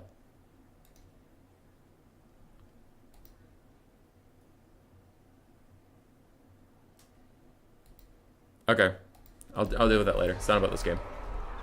Massive route in the backfield. The Ogres are all sprinting. These guys are terror routing. I don't know if they're actually routing. They are getting healing right now, so they will hang in there. But we have lost a Crusher. Does it go all the way off the map, or does it rally? Looks like one of the other Crushers is off the map, and yeah, it's over. I've talked about it several times on stream. I play a lot of Ogres. There's three teams you can be for Ogres. There's Team Kite, there's Team Crushers, and there's Team Ogre Bulls. I am on Team Ogre Bulls. I think Ogre Bulls are vastly underrated. So of course, when I see someone playing Ogres different than how I play it, I'm going to be overly negative. I do know there is an entire brand of people that like triple Crushers. So I'm not that guy. And if any of those people are in chat, go ahead and sing your praises. But this is not the type of build I prefer, so of course I'm going to be negative on it. And we saw its weaknesses there. We didn't get to see its strengths, but we did see its weaknesses there. You just like, you cede a lot of battlefield control, because if those 3 Crushers, if they go together, they can beat anything. But they can also get punished as a blob, and the rest of the battlefield is fucked. You surrender it, because your entire army is in this clump. And if you spread out, you can charge in, and you have much more threats, and Malekith can't land wherever he wants, right? If you spread out. But then, you're spread out. So these Cold One Knights can take 2v1 fights. Like 2 Cold One Knights can attack a Crusher on the right, 2 Cold One Knights can attack a Crusher in the middle, Malekith can support them, and if your Crusher on the left starts waddling over, the Cold One Knights can skedaddle in 2 different directions, and maybe you catch one of them, but you don't catch both. So like, I don't believe in the Crusher philosophy, but some people do, and they get pretty good work out of it. But those are just the problems I see. Whereas I personally prefer going super wide with Ogre Bulls and flipping the script on them. So if I have 8 Ogre Bulls on the front line, plowing through your Dread Spears with Nobblar support, you only have 4 Cold One Knights. The fuck are you going to do about it? You charge 1 Cold One Knight in to deal with another Ogre Bull. I send one of the other Ogre Bulls to wrap him in. It's 2v1 now. I'm kicking your ass. You know, or if you don't send your Cold One Knights in, I just break through your front line. So it's about that constant pressure. I really like spread out pressure versus the Dark Elves. I don't think you win blob fights versus them. That's just me. Now, what my build is weak to, I will say, because without Crushers, the Dragon Lord, if he's there, is a bit of a problem with my build, for sure. That is my weakness. My build is better against Malice. Because against Malekith, if I don't have Crushers, my Lord kind of has to stay with some Ogre Bulls, but it's just not the same punishment level as the Crushers. So he can kind of land and like Lord Snipe me at his leisure. So that is a weakness, I'll admit. But if it's Malice, then my Ogre Bulls are enough defense. Because they won't beat Malice, but if Malice ever comes to my Lord, I just chuck Ogre Bulls at him and run the other way. And he gets caught in them pretty good.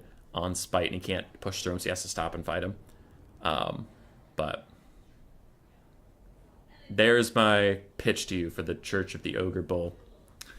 All right, what are we doing? Malekith, 1800. Manticores, literally nothing.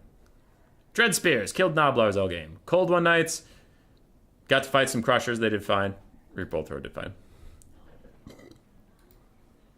For the Ogres, Crushers, 600, 900, and 1500 value.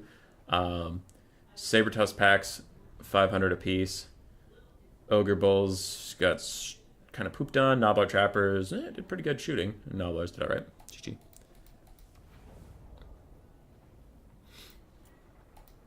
It was a good attempt from the Ogres. It was a good attempt.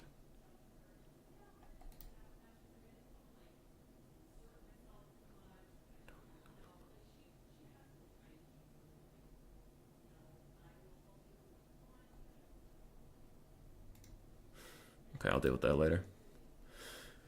How are we doing? Do I have to fight somebody? I have to fight you. I don't wanna. Perfect. Now we've had some time. Now the Chaos Dwarves filling into the meta. Good, bad. They're fine. They're fine.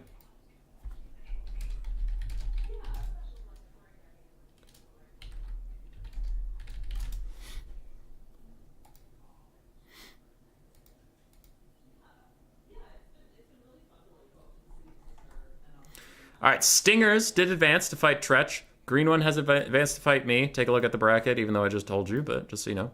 Stingers and Tretch are up there fighting. I did tell them to proceed without us to keep things moving. It is getting late over in Europe, so we want to keep this shit rolling, and I will fight Odium's the green one down here. So we are in semifinals. 2 best of 3s left. Me and green one versus, and then finals. Sound good?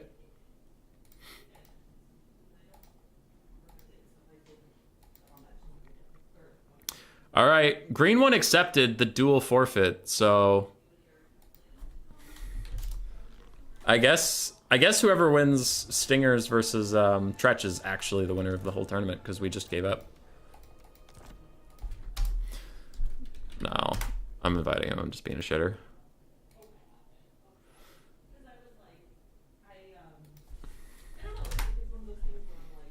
Good night, Cyrus. Green bean! It's green bean.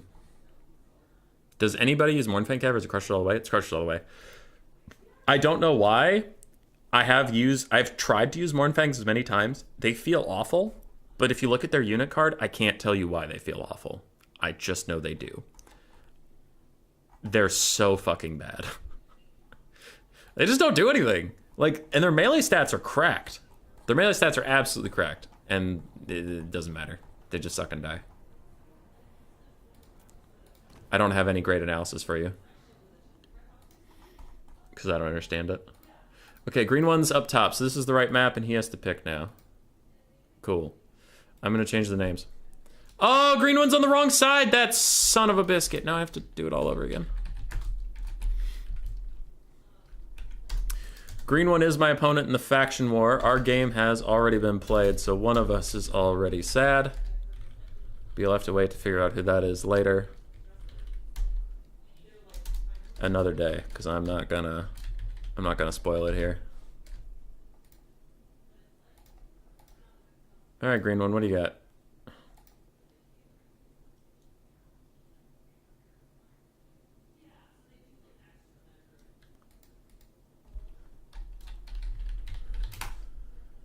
Oh, green one. Dark Elves, Empire, Tzeentch, ban Chaos Dwarves. Dark Elves, Empire, Tzeentch, ban Chaos Dwarves.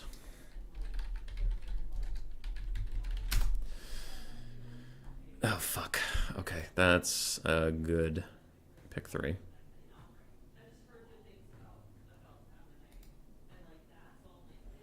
Dark Elves, Empire, Tzeentch, ban Chaos Dwarves.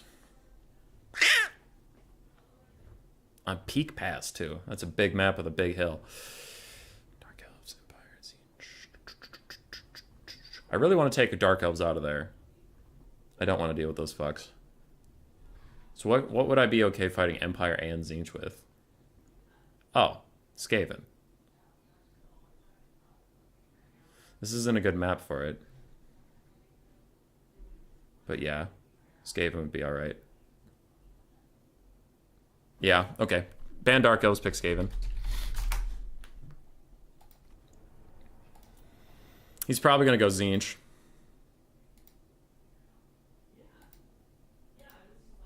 Empire?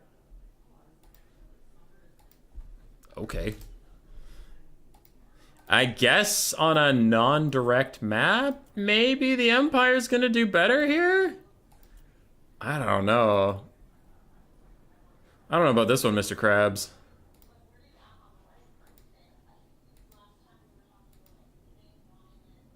Okay, that seems extremely sus, but whatever.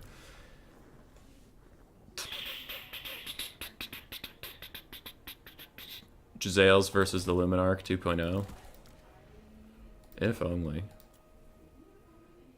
If only.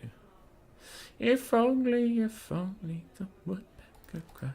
The buck on the tree was as soft as the skies.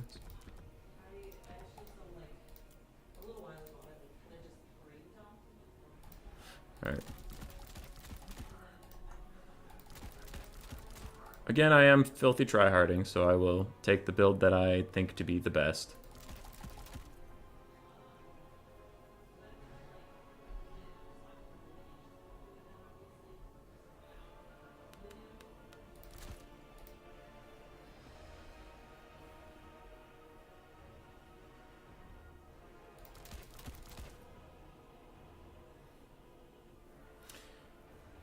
What up, Parallax? How you doing?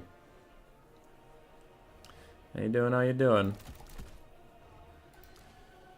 Is this a good build? General Kenobi. 444. I know what I could be weak to here. The only problem is the map is so curved. I don't know if I can do anything about it.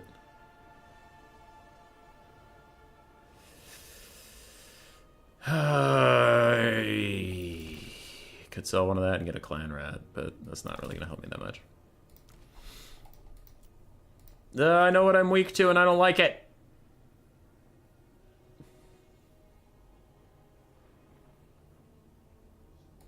Yeah, skip that. Skip that, it's not worth it.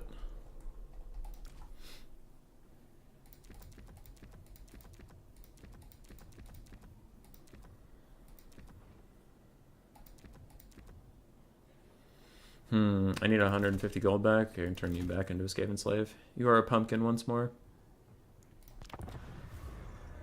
We'll see how this goes. We'll see. The problem is the curved map. Because I'm much more comfortable in this when I can use Giselles or 2 Plague Claw catapults to win the artillery fight and force my opponent to come to me. The problem with this map is I can't have any line of sight. So I am susceptible to all cav builds. So I took a bunch of stuff that counters cav and infantry. But something where this could be weak, and I'm really hoping he doesn't take it, is a lot of Outriders, Pistoliers, and then a Deathcaster, just like hard kiting. Because if he's hard kiting, we're going to be in trouble. If it's just some war wagons, I think we'll be fine. But if like this whole build is around running around, I'm going to be in trouble. Because it's a bad map for Giselles that can stop you from doing that. And Warp Lightning Cannons can stop you from doing that.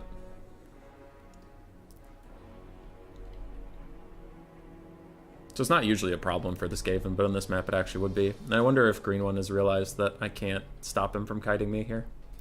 Because my kite tools are worse. Gutter Runners and Night Runners are fine units, but they're not a match for War Wagons and Outriders and Pistoliers and Outriders grenade launchers. Yeah. What's this map of the giant slope in the middle? It's Peak Pass. It's alright. Okay, his unit count is high enough that I think he doesn't have a full kite build, because it would probably be a unit cap of like 800 for that one. We do have the Green Globes. Why the Green Globes? They got nerfed, Thomas Boy? Fate of Buna exists. I've taken the Purple Globes a couple times, but unless I can afford taking 2 or 3 of them, they're just going to get Fate of Unit. and that's a lot of value. So at least these ones are nice and cheap with 650. They still punish Cav okay, especially if the Cav's sitting still for a while. But it's mostly just because they're cheap and Fate of Buna exists. 2 Gutter Runners to punish Boris Toddbringer or a Flying Deathcaster, so they don't Raffle Stomp all over me for free. At least they have to work at it a little bit. We do have some Plague Monks to stomp through an Empire front line like nobody's business. We will have some Skaven Slaves in the back to help with Empire Knights because I don't want Rat Ogres just taking the charges for free. We do have Rat Ogres sitting behind my Poison and Globes, ready to charge forward as needed, but mostly here in case of Empire Knights. Hooray, hooray. Deathmaster Snitch, in case of Marcus Wolfheart / Spirit Leech caster, Fireball caster, can go invisible and try and stay safe. We do have a Summoner caster. I thought about taking Warp Lightning and Howling Warp Gale, but the Warlock Engineer is significantly squishier than the Plague Priest, and I was worried about like Boris Toddbringer diving on him once and just routing him off the map, and it's GG. So, we'll see. I'm not sure if this is the right build to do in this matchup, but the map's kind of fucking with me. The rest of this, I don't know. I'll give the Rat Ogres their own control groups, but they don't really need it because my whole army's going to stick together for the most part. What I am hoping to see, Huntsman. Yeah, I'm hoping for Infantry, Huntsman, and Empire Knights. If he has a pretty standard build, I think I'll be okay. Hellstorm Rocket Battery, huh? Okay, Plague Monks are faster, right? Not faster enough. Okay, everybody needs to get away from whoever is being shot at. That's that.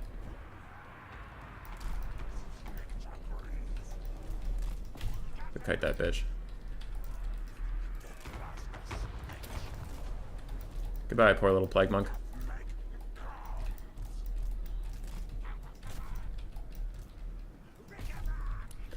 He does have a Deathcaster with Fate of Buna, so we're fine not taking anything that matters. Gutter Runners are going to poke at that guy a little bit. Gutter Runner's going to follow that Amethyst Wizard around and just keep him honest. What are you aiming at now? Oh, he's aiming at my globes. Okay. That's fine. Don't know what that was. Okay. I need to be very careful to keep them moving forward. Okay. Gutter Runners keeping that guy honest in the back. Everybody else keep moving up. I'm gonna have my Rat Ogres fall back for a second. Snitch, dive in there, and then I'm gonna do your spinny spin move. Okay, I guess keep going then. That's fine. Something's back.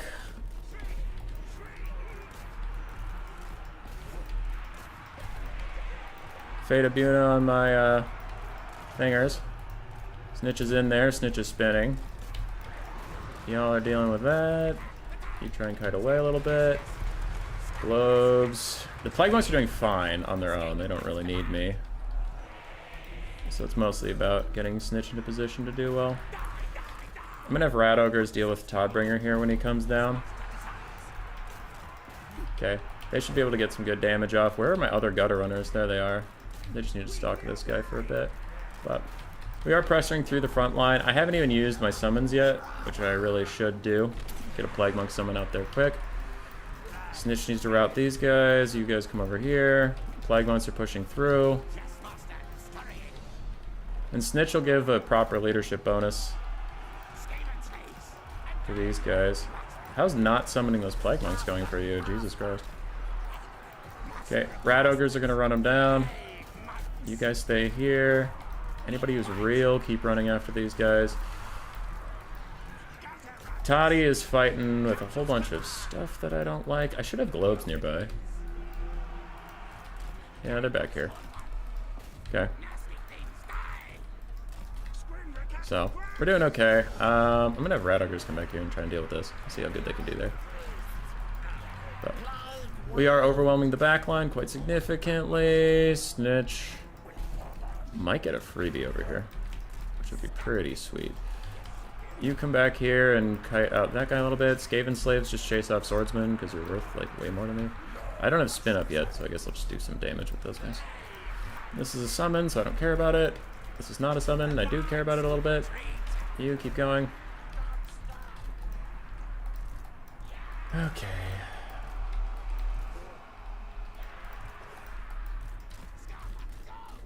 Oops, oops, keep going, keep going.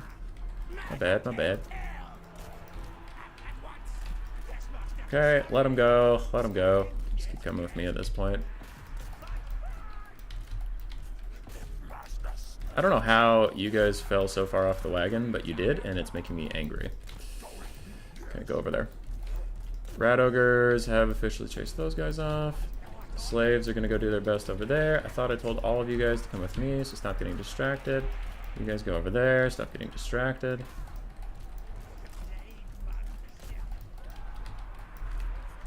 Okay. We are wrapping up all of these guys. I swear these fucking Skaven slaves have lost their orders like 600 times. Okay, we do have Empire Knights gonna go charge my Rat Ogres, so let's charge them back. Gutter Runners go poison those guys. Rat Ogres keep running. These Rat Ogres trying to get away. They're not gonna get away, so instead of taking a rear charge, we just fight it out. Okay. Snitching all those Rat Ogres are doing fine. You guys are fighting some Empire Knights, which is fine.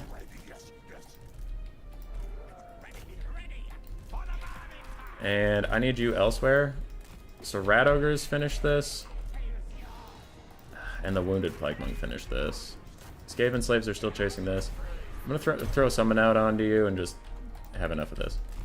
You guys come with me. You Rat Ogres are getting picked off, and that's fine. You Rat Ogres did your best, and that's fine. Okay. But we are chasing pretty good back here. Clan Knights are faster, right? 38 to 33. Yeah, they should catch up. Okay, cool. So, you guys come with me. Okay, Gutter Runners try and slip away up there. You all reform lines. Rat Ogres are just trying to finish that. You guys come with me. We have a nosy Nelly trying to Spirit Leech. Poor Snicked. That's what he's looking for. Globes are back. Jesus Christ.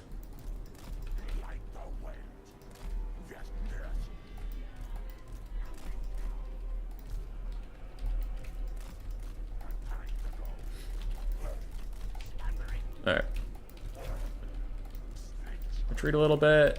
You guys keep after him until the end of days. Gutter Runner is returning. Okay, Skaven Slaves should be able to handle that. Nobody else is sleeping. Let's go get these guys while we still can. Snitch is hiding. But we are just going to run down these spearmen.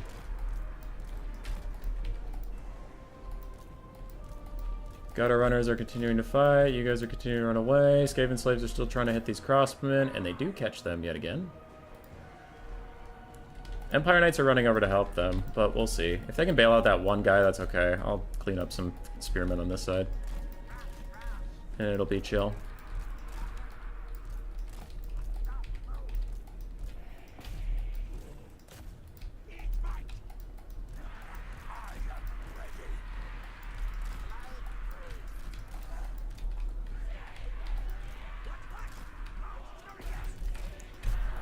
Alright, so we're going in over here. We do have globes returning. Rat Ogres have routed this. And we have Plague Monks trying to help out, but I think this is enough resources to deal with all this crap. You guys are fine.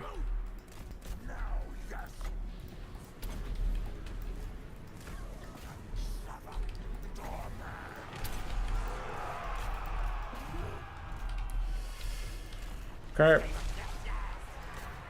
So Snitch and all these guys We're about to dive in here. Rat Ogre's fighting it out. Another Spirit Leech onto me because hooray, it's my birthday.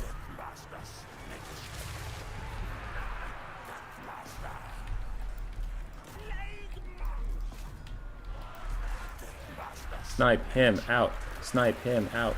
Snipe him out. God damn it. We did a lot of damage, but now they're coming in, so I'm gonna swooshy swoosh and get rid of these guys.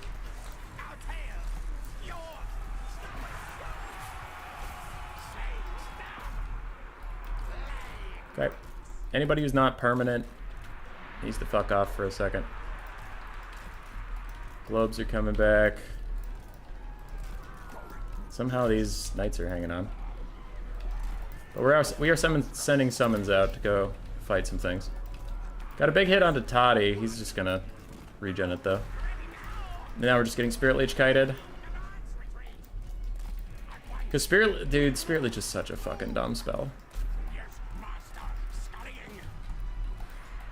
It's the epitome of dumb, unfun bullshit, because the more you cast it, the more Spirit Leeches you get to cast, so it's just like this constant cycle of fuckery. And you can't dodge it. Okay, we'll try to group up. Plague Monks doing stuff over there. You guys doing stuff over here? I think I've lost at this point, though. I think I have lost at this point, because he's just gonna... He's gonna Spirit Leech kite me. He's just gonna attack anything... What the fuck was that? Okay, good. He shouldn't have landed there. So if he did, that would have been troll as hell.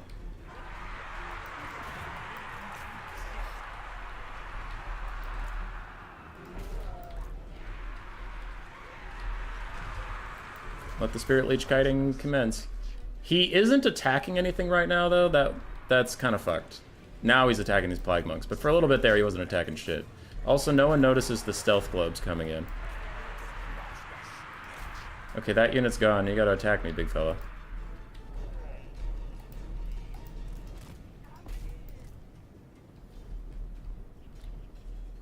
Okay, he's still just running away. Like, nothing's attacking green one. What the fuck?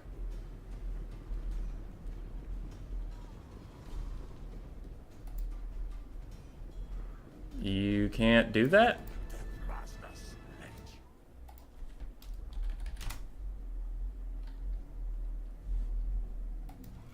Okay, so he's just spell kiting me. Now he has these infantry coming, and now they're running away. Green one, this is actually not cool. Like, you're probably gonna win regardless, but what the fuck is this? This is 100% spell kiting. There, you finally actually attack.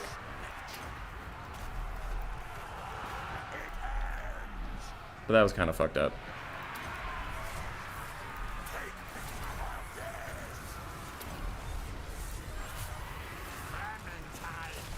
Okay, Snitch is hanging on somehow. I actually don't know how he's still in this.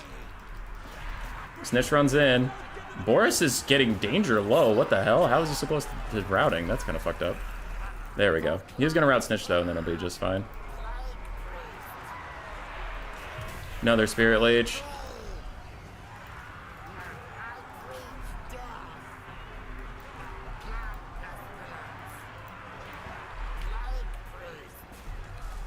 Yeah, so we saw it coming a mile away, but he just ran in circles until Spirit Leech killed Snitch enough that he could win.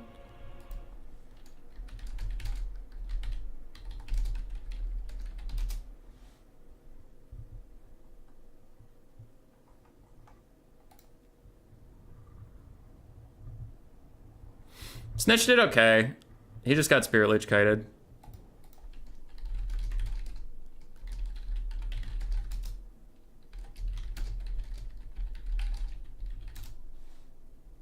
This is why I like Dom tourneys. Eh.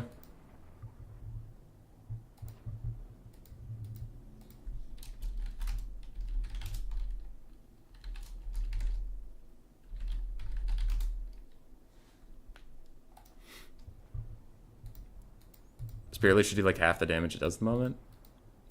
Yeah, it is like necessary though for like foot character spam. They need to fix foot characters. They need to be able to actually get hit by like big single entities, and then they can nerf Spirit Leech. But without Spirit Leech, like, how are you supposed to kill Sigvald? Or something like that. 2,100 on the Deathcaster. Yeah.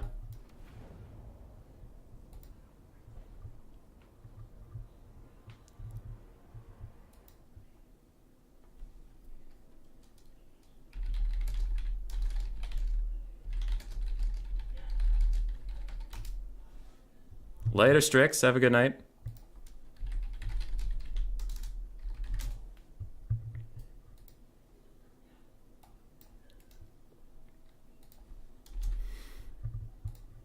I was thinking about going to Grayseer on a Bell, but I was a little worried about Ore Wagons.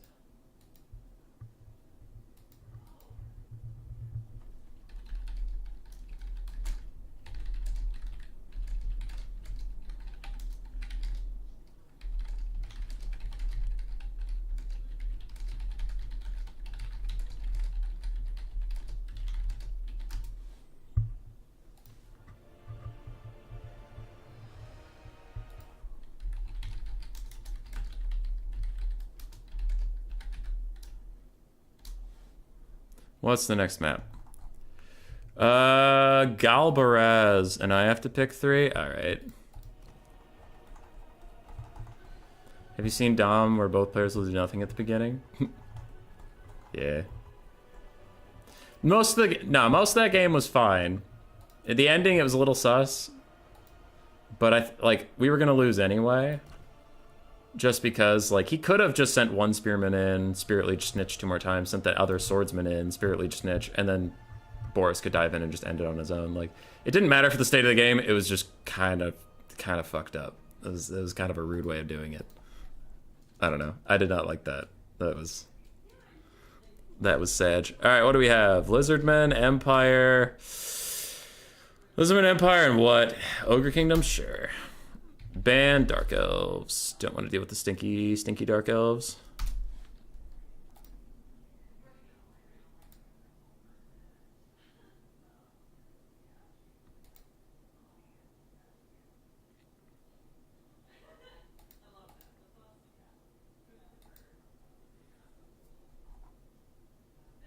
Even after the comeback mechanic removal? Dan, I don't know too much about it. The meta they're talking about is there are certain, not all players, I don't even know how prevalent it is. I know Tim the Wilder does it a lot.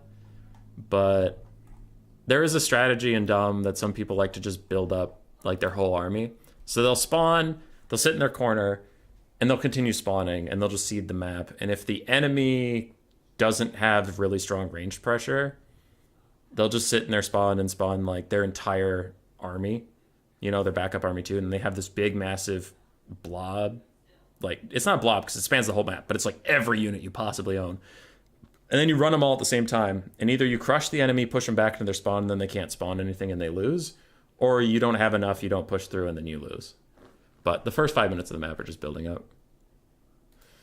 All right, I went Lizardmen, Empire, Ogre Kingdoms, ban Dark Elves. Green one went Ogre Kingdoms, ban Ogre Kingdoms. Okay. Ogre Kingdoms, ban Ogre Kingdoms.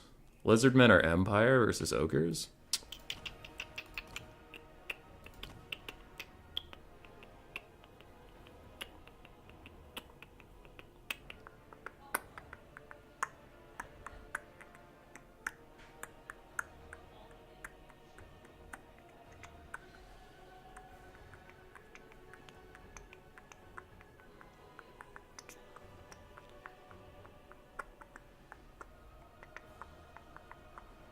I think I'll do some Empire. Sure. Sure, I'll do some Empire. Imperial. That.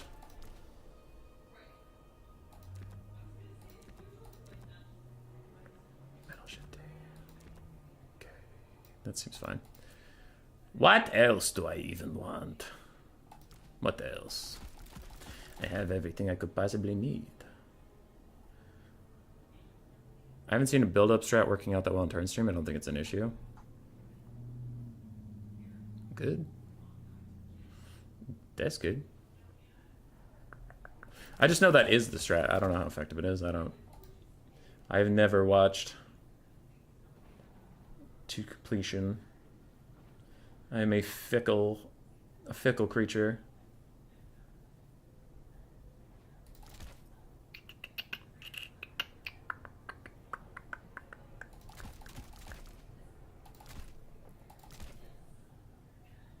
That's fine. Is that fine? That's fine. Is that fine? Is that good enough? Is that fine? That's fine.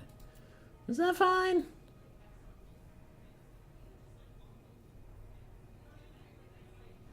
I'm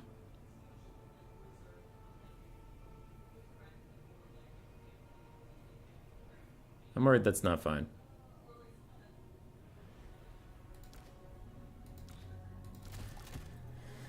What about stone horns? What about stone horns?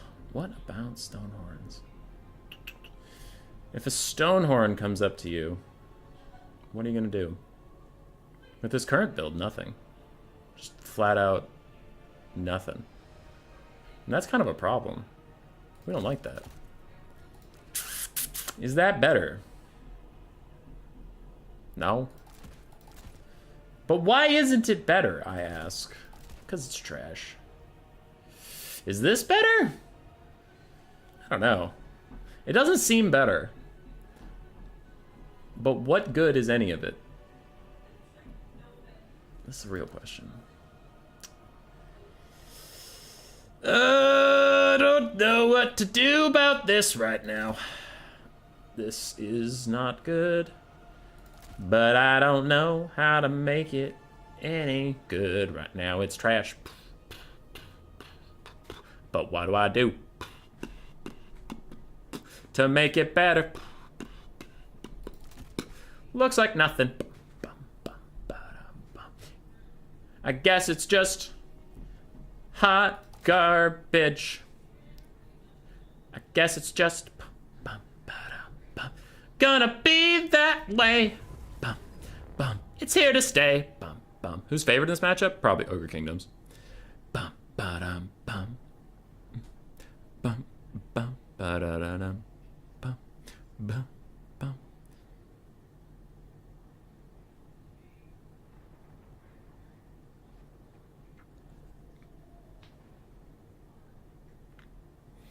Let's go.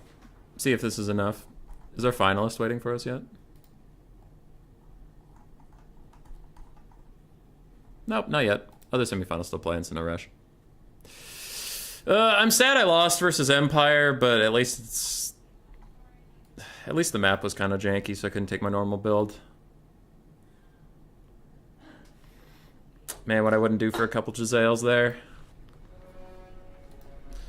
We did alright. It ended up being pretty close. It was just, in the late game, he could just regen and spell kite around and we couldn't do anything about it. Because our gutter runners were out of ammo at that point and our globes were all dead. Man, fuck Spirit Leech. And Fate Abuna.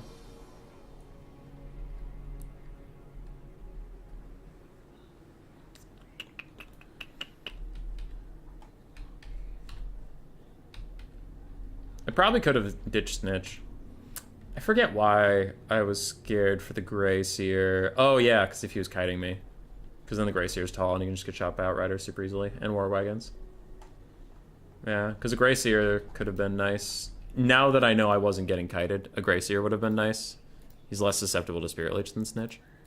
But that's some serious hindsight. I didn't really know what to take here. Nothing felt good. So, in case of kiting or just for some agency in the game, I did take two cannons. I don't expect them to do too much, but they will just force my opponent to hurry up and maybe make some mistakes. Maybe. What else do we have? We have one Empire Knight for some mobility. I used to have 4, and then I thought about it. I'm like, what are these things even gonna do? Like, nothing. They're just gonna die. So, yeah, we have that. Hooray. Bunch of guns that I want to spread out. Because the idea is pretty much shoot everything. So yeah, we want to go wide. Because I need more room. I need more room to stand around. I just kind of want to have presence everywhere and shoot at stuff constantly. Is roughly the idea here. And if he compromises something, then something else will be shooting at him. I don't know if it's the right call, but it's the call we made.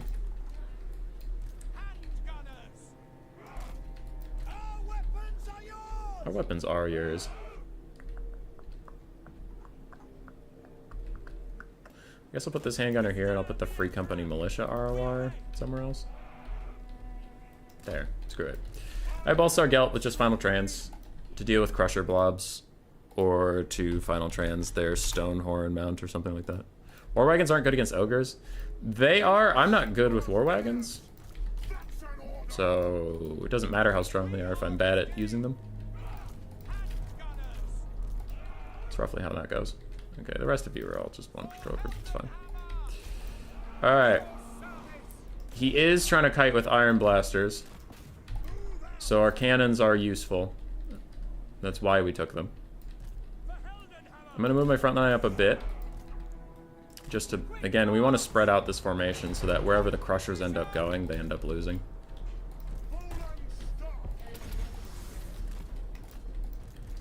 But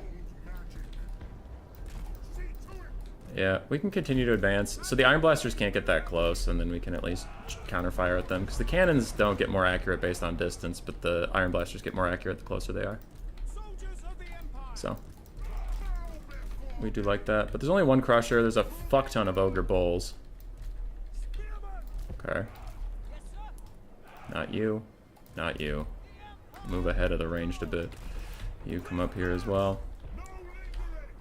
Cannons are both aiming at a different Iron Blaster to keep his micro taxed. See how well that goes. Our handgunners are already getting some pot shots off. Handgunner's gonna move up because that Iron Blaster's about to stop and try and shoot, and he's about to get a nasty volley in the face for that.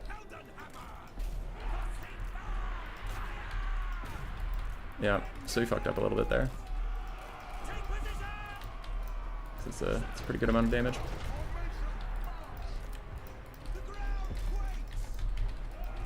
So that Iron Blaster is now dealing with a bunch of handgun shots. We're going to have Halberdiers move over here. Empire Knights charge up here because we're just buying space at this point. And he's standing too close together. So I'm gonna Final Transmutation his Slaughtermaster to try and get him to use a heal on his Slaughtermaster instead of his Iron Blasters or whatever. It's just all about pressuring a lot of different things at once. That's all we're trying to do. Okay, we have routed off several Ogres on the front side. Now is where I need the Huntsmen and everybody to start turning towards the Sky Striders. It is largely the crux of this plan. You guys go stand here. Cannons are still punishing those Iron Blasters pretty good. Gelt's being annoying. Both cannons now shoot at this guy. Gelt will go finish off that other Iron Blaster, which is fine. Huntsmen are dealing with that. We do have dogs sprinting up to do cool, fun things, but that's fine. But you guys don't get too far ahead of yourselves. Okay, Gelt is going to charge that guy pretty soon. Cannons are still shooting that. Halberdiers are trying to deal with the Saber-Tusk packs. You guys also shoot these Saber-Tusk packs that are coming from my Huntsmen. Halberdiers don't leave, so those guys can't go do anything they want. These Halberdiers do need to come home.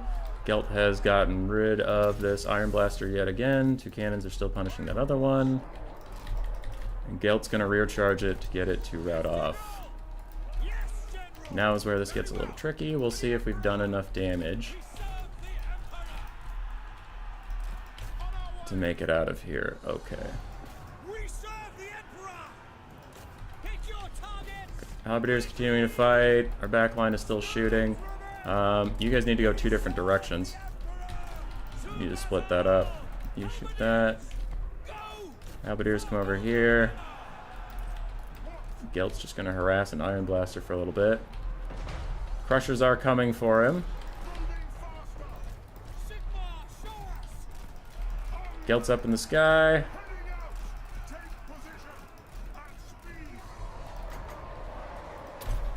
Do that again. I thought I gave you orders. Everything's routing over here, which is fine by us. Turn and shoot at that guy. You deal with that. Gelt's final trans is going off. Now he's going to go dive this other Iron Blaster while my cannons continue to hit that other one. Gelt took a nasty Iron Blaster shot. But he's mostly just being a nuisance.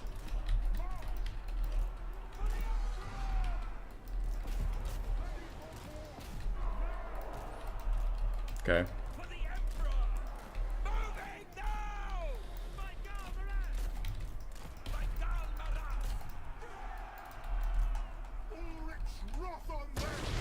Ow!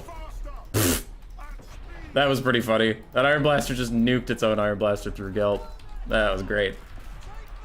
It's not gonna matter. I don't think it's gonna matter. We'll find out. So all of our ranged units need to shoot at the Crushers. Except for this cannon. It is gonna rout off Gelt, but I don't think they have enough left in the tank. Yeah, because these Crushers are about to meet their grisly end.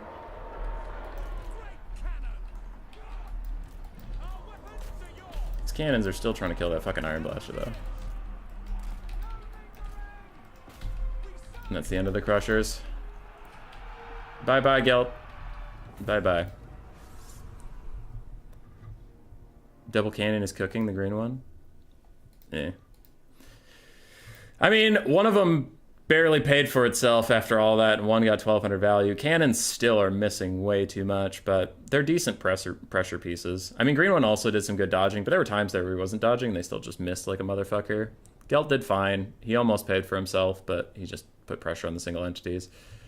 But having really spread out ranged pressure, it was just like whatever he dove on got shot to pieces. So that's why we wanted to build space. The deployment zone had me very clustered, but I didn't actually want to be that clustered. We wanted, as you saw, we wanted to move out, create a lot of space, and then it was like, oh, my cannon's under pressure? The handgunner and the huntsman nearby turn and deal with it. Oh, one of my huntsmen is attacked by saber-tusk packs? Okay, a huntsman and a free company militia turn and deal with it. And it worked out pretty good. I think war wagons are definitely great here. I'm just not good with war wagons, so I'm glad this worked out. Because it would feel bad if I just lost due to my limitations. And I should learn how to play with war wagons. I just don't want to. But I really should. Just like, I keep telling myself I don't have to learn Dark Elves or High Elves because they'll get nerfed.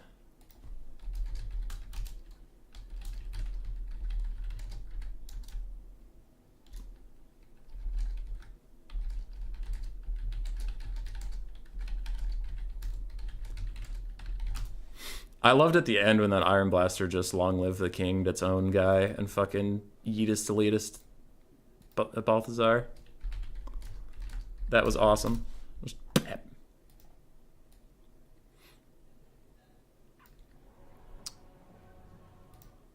Just bap. Now here's the fucked part. And by fucked, I don't mean it's actually a problem. I mean it's a problem for me, but not actually like a tournament problem. I can't ban Dark Elves. Game 3, Dark Elves are going to be on the table. Oh, God. I don't want to die. I don't want to play against stinky Dark Elves. No, you're smart, amazing, and pretty. Vertical Cliff, you are.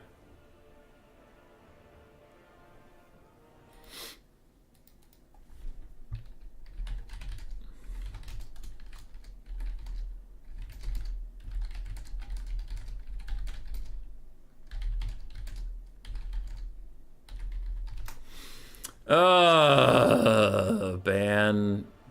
Not ban. I have to pick 2, ban 0.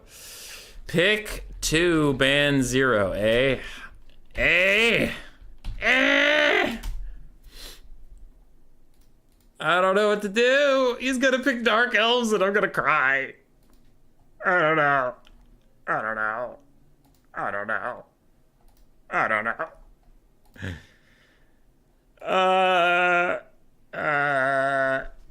Norska and okay, we gotta do the bait. This is the only hope we have, is do the bait. Bait him into picking vampire counts and then beat his ass into the dirt. Norska and Beastmen. Alright, and he's gonna, I guarantee you, look at me. I guarantee you, he's not going to play Dark Elves, the faction that everybody knows I suck against, that I specifically have a mental block. I tilt off the face of the earth when I face Dark Elves, and I lose.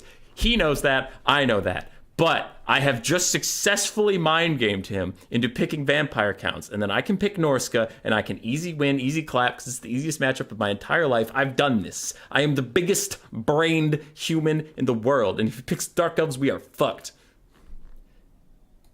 Oh, he went vampire counts! Whoa! I'm so good at video games! He didn't go Dark Elves! I don't have to lose! Oh!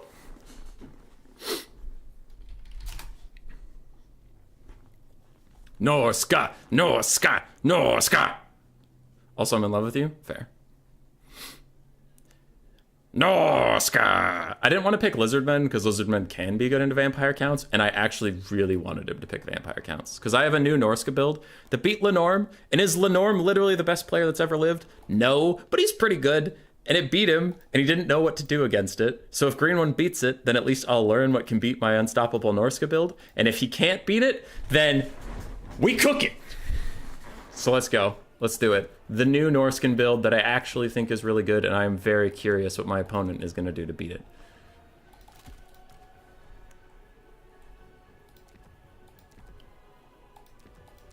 All right. There's that. What did I have? 1, 2 of those. 2 of those, I think.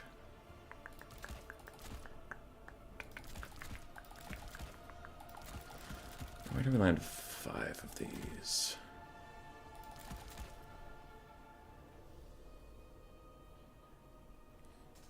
Do you see the Witch King poopy your pants? Pretty much, dude. Pretty much. Like, Dark Elves are strong. They are strong. For sure. But I also definitely just have some mental block going on. Like, I just, like, tilt off the face of the earth. And the easiest example I can do is, like, this is a real thing that's happened to me plenty of times. But it explains my syndrome. And it's not the Dark Elf's fault. I'll be like, okay. Last time I played this matchup, let's say Ogres. Ogres versus Dark Elves. Malekith landed on my front line, and I thought I could punish him like a dumbass. I ran my ROR Crushers in there. I did a little bit of damage. Then he Soul Stealered, and Dark Shards and Scourge Runner Chariots tore apart my Crushers, and I lost them. So this game, if Malekith lands like a dumbass, ignore him. Ignore him. Shut down the ranged, and then take care of Malekith in late game. Ignore him. Ignore him. Hit start game. Malekith landed! Get him! Fuck! Every time. So it's like, it is definitely, I just play like shit against Dark Elves, but I'm having such a hard time training myself to forget my muscle memory of Flying Lord landed, Flying Lord fucked up, Blob on Flying Lord and kill. Oh fuck, Flying Lord Malekith, Soul Stealer, Hardy, army dead. How are good our chariots and vampire counts? Bad. Quite bad. All right, I need to pee. BRB. Oh, oh, oh. And by the way, Green One, I got salty about the debatable rule break about the spell kiting. 2 things on it. 1, Green One's a good dude. He's a good dude. I got frustrated at him, but also like, if you play board games with your friends, I'm sure you've all gotten into an argument about rules before. Like, I don't think this card does that. No, it does do that. So, you know, I got annoyed at him. That doesn't mean he's a bad person. Green One is a fucking G. We love Green One. Second, even if he didn't do that, 99 times out of 100, he wins that game anyway. 1 more Spirit Leech on Snitch, Boris Charge, he routes. Doesn't matter if he fucks around a bit. So, you know, just getting that out there. Green One's a real good dude. I just got annoyed. All right, BRB.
I'm back.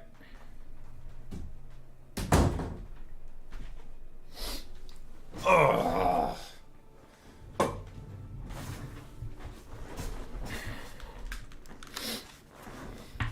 Plus count passive healing resurrects chariots. Hit and run isn't really effective, assuming they don't get stuck, which tend to happen. Yeah.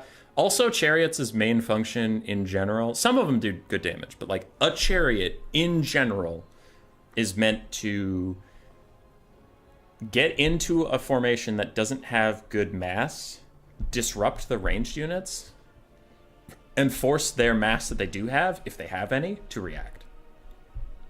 So why box builds aren't usually as strong as they are right now in the meta, but the meta, like, at the high levels of play, you don't see as many boxes, but there are still some, and the ones there are really potent because chariots aren't working right. So if your opponent has literally zero mass, just all infantry, chariots can be unstoppable, can just roll through things and do infinite damage.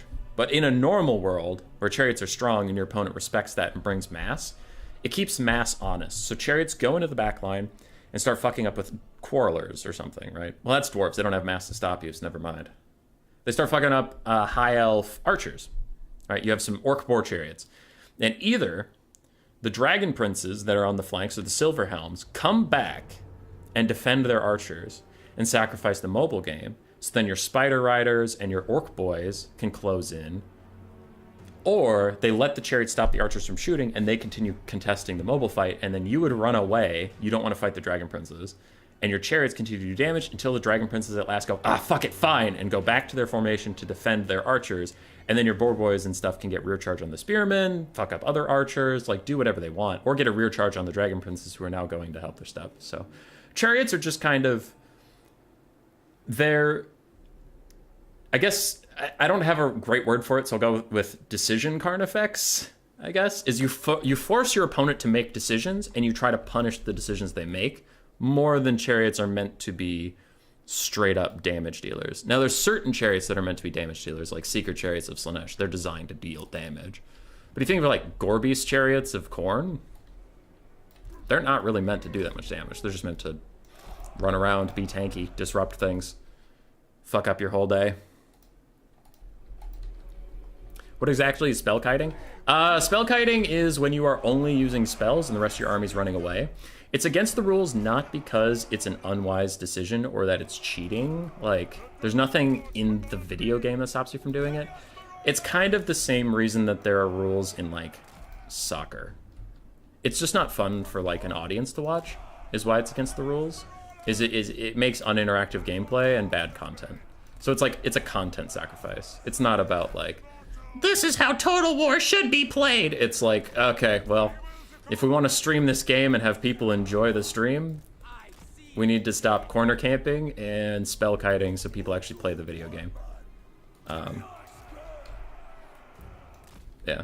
Anyway. Who did that? Technically green one, but again, it was possibly, I'd have to rewatch it and get a good sense of it. And it barely mattered. So it's not a big deal. I was just mad. Mad cause bad, cause I lost. And I famously hate losing, though I am working on it. Alright, the build and the thoughts on it. Would like your thoughts on my build. I'm telling the green one I'd like his thoughts on my build afterwards, because I respect his opinion a lot. He's a very good player. So, we have a front line of Marauders and Marauder Champions. They can beat pretty much anything the counts can throw at me. Yeah, if he's chasing units, it's not a roll break. Yeah. Throg is a nice regen lord, also good armor piercing stuff. I brought a Fate of Unicaster just to cast it on Blood Knights or Vargeist, the only units I'm actually scared of on his build. A lot of people bring Firecasters, but I'm not scared of his chaff. My Marauders can chew through infinite chaff. All I need to kill are his Blood Knights, and then I win the game. I have Triple Famir. They're new buffs that give him anti-large and the armor sundering and magic attacks and stuff. They're good versus ethereal units. They're good versus the dragon if he lands. They're good versus Blood Knights. They're good versus everything. So, really do like the Famir. They are kind of the core of this build. And I keep them as backline beaters, because as long as the front line is going, the front line's fine for me. Like Norsco win the front line fight. I don't care. I don't care at all. Because I just want these javelins to throw. I want to throw at Cryptors. I want to throw at the Blood Dragon Lord, who is landing right now. want to throw out the Mortis engine. So then I get to charge up and start messing with their whole day while my jabs throw. Okay. Throg's gonna go get involved. No, now he's gonna figure out what the hell's going on with this. Zombie summon onto those guys, that's fine. You guys are extending too far, I don't like that. And these jabs, I do need to turn your guys' fire at will off so you don't waste ammo.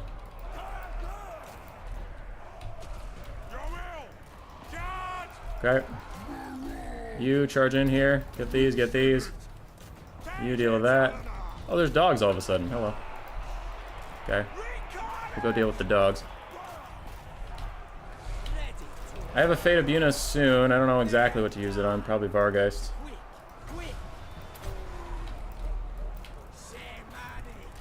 Okay. So Throg's in here, Famir in here. We're kicking tons of ass for now. Doing our best. We could use some support. He has dove a lot of my stuff. I don't like that. Okay, that's dead. You guys come here. Throg's still chilling, he's fighting, Famir also fighting. That blob fight is a losing fight for us. For sure, but we are getting some support in now. Shaman Sorcerer's just got to retreat for a second. You guys are killing that. You guys are going over here. More Famir have joined the fight. Frog is beating the shit out of this guy. Other Famir beating the shit out of this guy. We're getting a lot of great damage down. Unfortunately, so is his Mortis engine, but that's just how the cookie crumbles sometimes, right? So still trying to keep on him. He is pushing out of the thing now. So now we'll switch on to the Claw of Nagash. We got a lot of damage out onto that thing.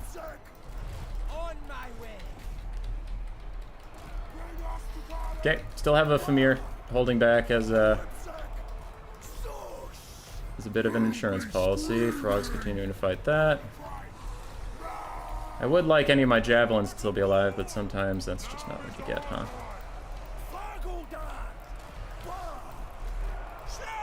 Okay. Throg is going to continue to try to hit this thing. Famir are going to try and get him. I'm going to give everybody leadership and damage. Okay, you guys are still working your way over, which is fine. These Famir are trying to get through onto the Blood Dragon Lord. It's not really working, so maybe we can get the Mortis engine. Like, we're blobbing up on the Mortis engine a lot, but it is surrounded by my guys. We should be getting good shots off onto it, and for some reason we just aren't, which is really annoying. Why can't I hit it? What the fuck? Okay, that's like, fuck, we're gonna lose the game because I can't hit this Mortis engine, but we are, like, literally surrounding it, and we just can't get any hits off. Okay, so all Famir retreat and go deal with this guy. But yeah, that's gonna be game lost just because I can't fucking hit a Mortis engine while I'm surrounding it with anti-large monstrous infantry. That's fucking annoying. Like, Throg also just can't get through and hit the damn thing. Can any of my Famir move? No. Okay, so they just can't move. They are both stuck on everything so that they can't... They're so inundated in the blob, they can't hit the Mortis engine, but they also can't escape it. So they are somehow wrapped up in entirely worthless units and have no good units they are touching at all. God, that is frustrating. Throg's getting a couple good hits in now, but it's probably too late. Yeah. Damn. Vargeist were definitely better, because Lenorm brought triple Blood Knight, and that was pretty easy to deal with. But Vargeist were much better, because they tanked through the Fate of Buna quite nicely. Alright, yeah, that's GG. They tanked through the Fate of Buna quite nicely, so that didn't matter at all. And then they could just dive my jabs.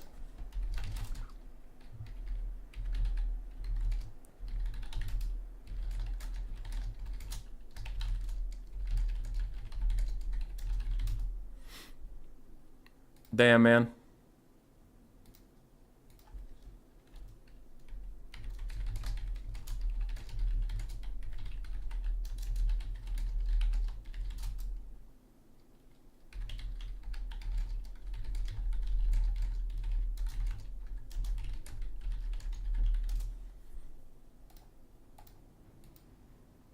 Some horrors on Throg's way. Throg did fine.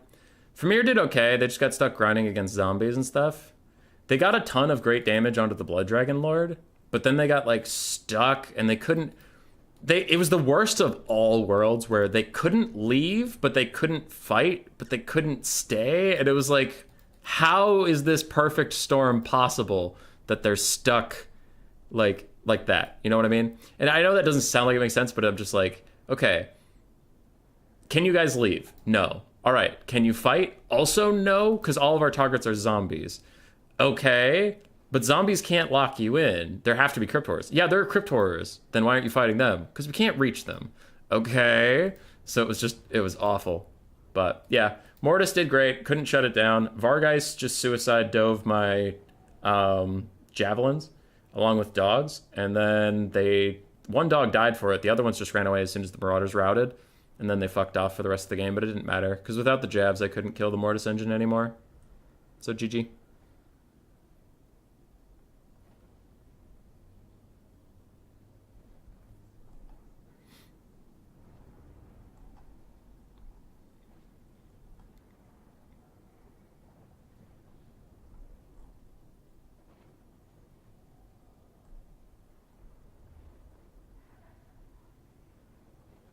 Oh, okay. I was just reading back through, and you guys are all just talking about attacking real stuff, which is fine. Yeah. Couldn't shut down that Mortis engine. That was unfortunate. GG.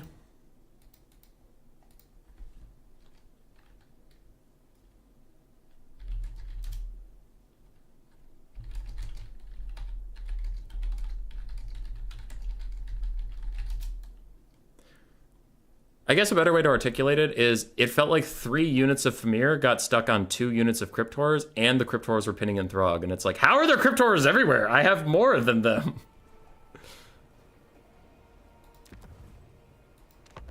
So, yeah. Wish you had a replay to see why they weren't doing anything? Oh, yeah. I mean, you can go look at it. It's just like, they're gonna be inundated with other random garbage. I'm not saying that they're like broken or that the models weren't working. It's just like they just got stuck in like the perfect combination of things, if that makes sense. Like sometimes you'll see that thing where, especially ogre units do it, where they'll all like, you'll try to charge something and ogres will pile up on themselves. So like 3 ogres are touching the unit and the rest are touching other ogres waiting for their quote unquote turn. And it felt like his Crypt Horrors were just like everywhere. Because he only has 3 units of Crypt Horrors here, and I think I kill one eventually.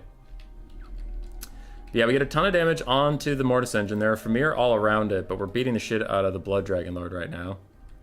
Kicking his teeth in, kicking his teeth in, kicking his teeth in, kicking his teeth in. And then he almost dies, he runs away, and then he's fine. So now all my orders are onto the Mortis engine. And I have Famir, like, touching it. Look, there are Famir all over it. But they're not swinging at it, they're just T-posing. And now they're attacking zombies and skeletons again. And the rest are trying to get to the Mortis engine. There's this one Crypt Horror blocking all of these Famir. So, that was the stuff I was frustrated about, where it's just like, I just feel like I just can't get the Famir into combat with that Mortis engine. So they're piling in. And then I try to get these Famir to go fight him, but they're also being held in by skeletons and they can't move. Yeah. So they just got like entirely saturated in the blob and they couldn't move.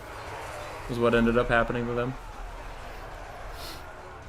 It's a rip. I just need more jab throwers probably. But then what do you do about the Vargeists? Ugh. I think Vargeists are much better than Blood Knights here for that reason. They can just fly straight into my jabs. And if the jabs get shut down, it's over. Because they only got like 3 volleys off and they already paid for themselves. And they had so much more ammo left, I just couldn't keep them alive.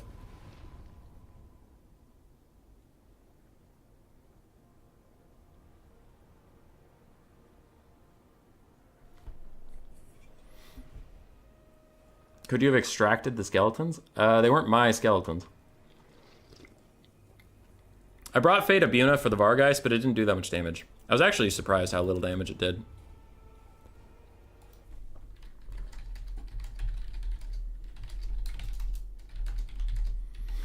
Okay, so finals is... Who? RTK Stingers versus ODM's the green one. Okay. Familiar cast is kind of low. Yeah. I do wonder if that build would be fine if I took a Burning Headcaster, but I usually don't worry about their front line because the Marauders will take care of it over time.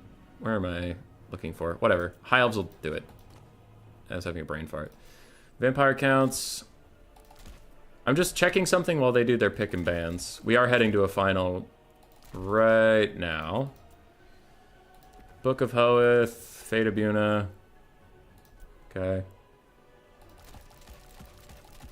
And then give me a bunch of mages with all their stuff. Cool. I'm just curious how much of Fate of Buna even does.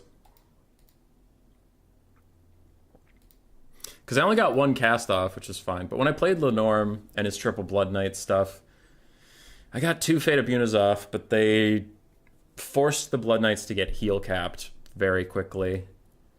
Because he had to spend a bunch of Invocation to Hex and get them near the Corpse Cart and stuff, so it was just really nice. But I thought they would do so much more to the Vargheists. Okay, all of you do that. You do this, give me lots of Winds of Magic. How much does one Fate of Buna do to these guys?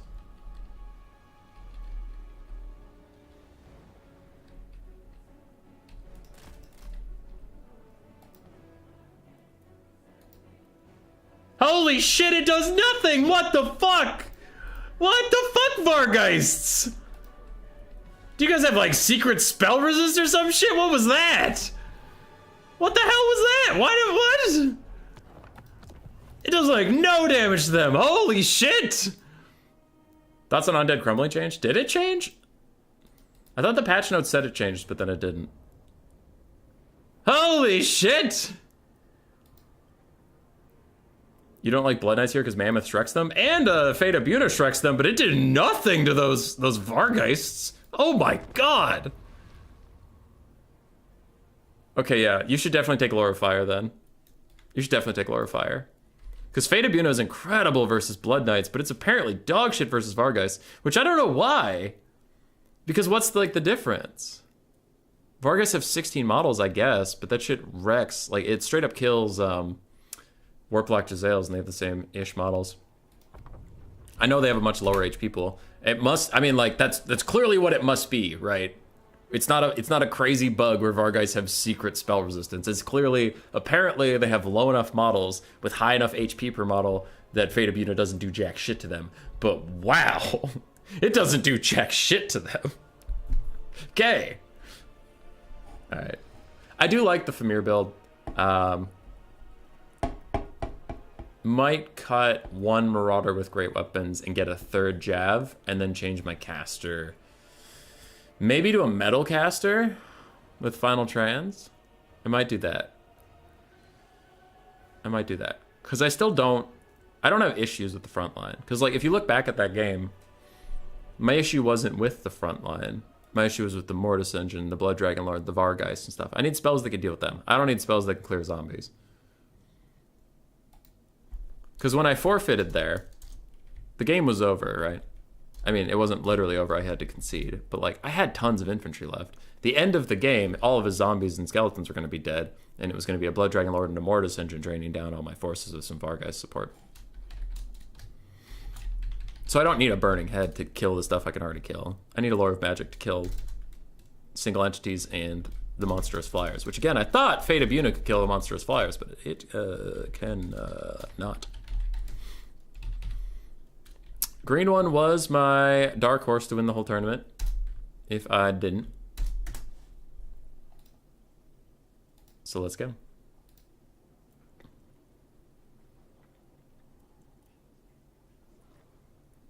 Buna's for 25 and above. Can we see that spell kiting you say, please? Tom Bombadil? That was a long time ago. It was earlier in the stream. What are you talking about?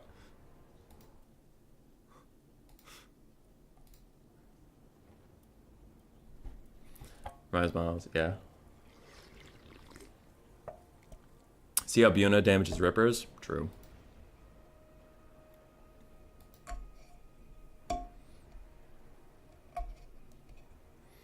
But what's the point of taking Death Magic?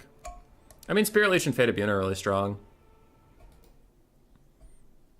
And I fought, like I said, I have fought a triple Blood Knight build that Fate of Buna did super, super well. And then I just learned now that VAR guys don't give a shit about it. So I'll change it up.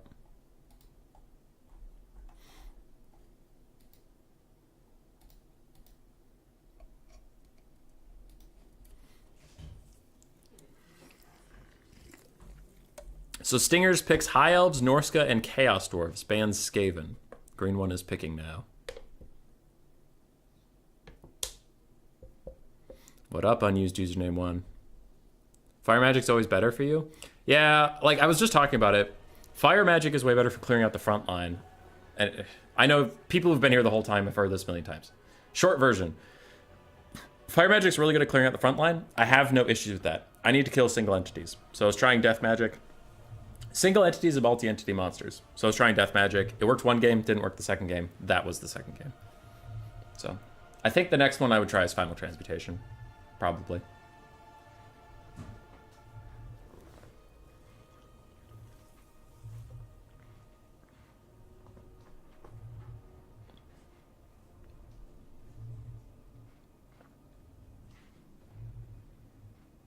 Wouldn't any spell meant for single targets be able to use?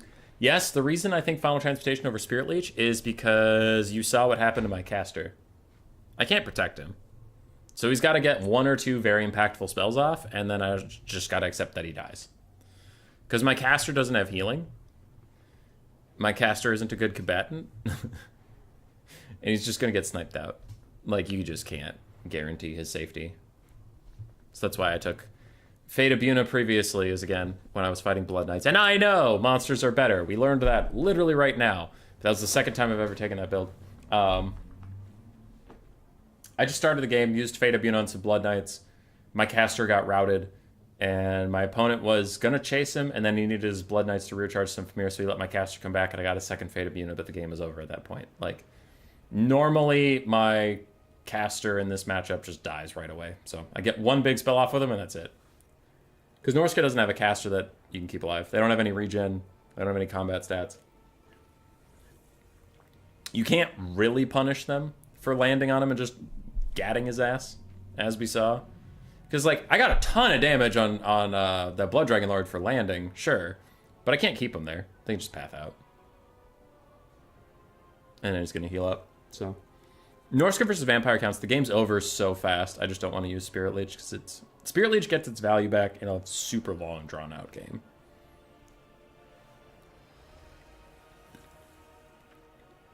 Cryptors without the infantry is a lot more manageable, though, John FB? Maybe.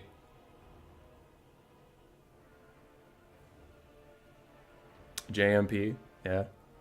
There's a bit of a pile on right now, but all right. I feel like we all know it didn't work because we all just watched it not work, and it doesn't need to be typed 100 times in chat that, hey, it didn't work. I think I know that. It might have came through a little bit.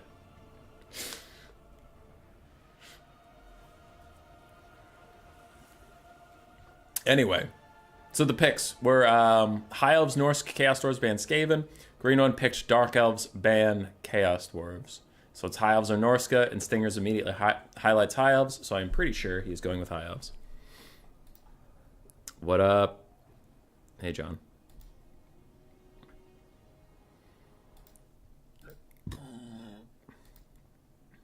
Yeah, we had a good series. It was a good 3 games. Pretty close overall.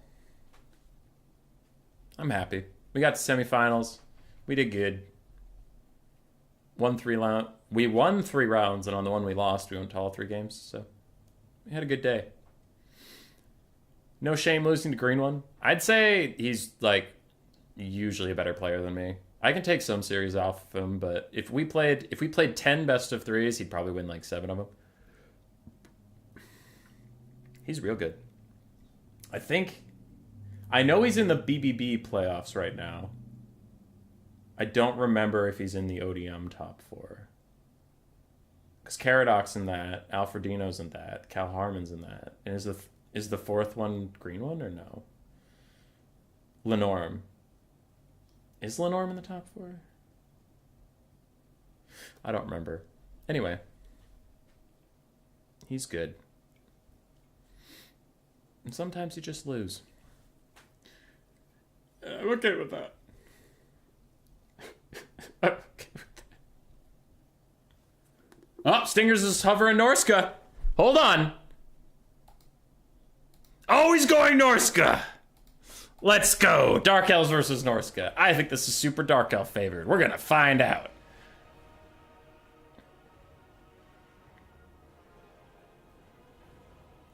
Hey, Skaven Mail, I think Fate of Buna isn't good against Mark, guys. That's nice. Traderkin seems pretty good into VC. Hey, Tian, Traderkin isn't a spell that Norska can bring. I know you're talking about Beastman, I'm just being shitty. Is Norska even the better pick versus VC if you have Norska or Beastman? I think Norska is, because I think Famir after their buffs are incredible. Super high armor, very high leadership, armor sundering, magic damage. They're very, very, very good. I like them a lot. I used to have a good build versus Vampire Counts as Beastman. It was a Jabber Scythe, Torox, a Traderkin caster, 3 or 4 archers, I forget, a couple Bestigors, even before the buffs, a couple Bestigors, and Ungor herds, and then I think some Centaurs and dogs on the flanks. But the main premise is kind of the same as throwing Storm Vermin into a Skaven build. It's not because Storm Vermin or Bestigors are good. It's because your opponent's relying on smashing through your front line. So I used to have those Bestigors, and they'd hold a lot longer than people would expect, and the archers could shoot the Cryptors. Back then, Torox could hunt down the Blood Dragon Lord. Wait, no, because it wasn't the Blood Dragon Lord back then, was it? It might have been. Whatever. Back when Torox was busted, whenever the Dragon Lord tried to land, Torox would run up on his ass and just start whooping him. With Brass Body and stuff, because Torox was nuts back in the day. And the Jabber Scythe would just run around, and since the Undead... Because this is game 2. Undead would start crumbling, and the Jabber would make them crumble even faster with its like Mortis engine if you're below half leadership or whatever. And we were on large unit size, not ultra, so they would actually die pretty quickly. And then without a front line, the Cryptors would just get poked to death and stuff. It was pretty good. It worked a lot. Now, on ultra unit size, and with healing being buffed, and with Cryptors being buffed, from since then, I don't know. It seems pretty sus. Maybe you could do it with the double Gorgon Jabber build that Strat Game keeps running. Like, maybe you could just out-heal them with single entities. Because Counts still kind of suck at killing single entities. It is one of their weaknesses. Norska into Dark Elves is bad now? I feel like it's always been good for Dark Elves, hasn't it?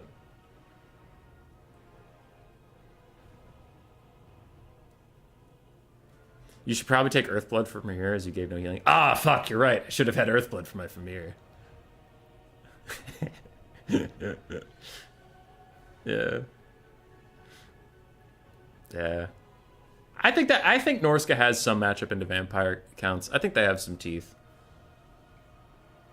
Because we've discussed ad nauseum the Fate of Buna, right? But even without the Fate of Buna, in that game, I had Throg and a Famir, and then I committed a second Famir to try and pin in the Blood Dragon Lord.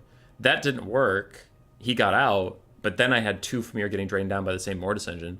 And then, instead of leaving the entire fight altogether, I thought I could surround the Mortis engine and kill it, and instead, due to zombies, due to Cryptors, due to Mortis engine shenanigans, whatever the reason, I didn't get any damage off on the Mortis engine.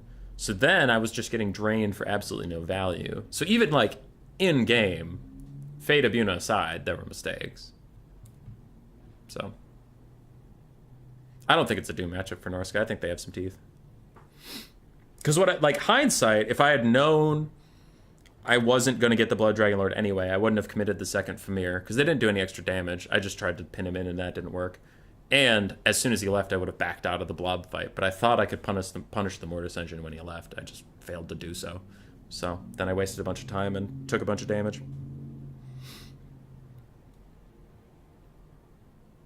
But Norska could do okay there. I really think they can. Famir solid. You can also go the Trolls and Skinwolves route, though that's the lower leadership of those makes me nervous, but you can try to out-regen them. Um,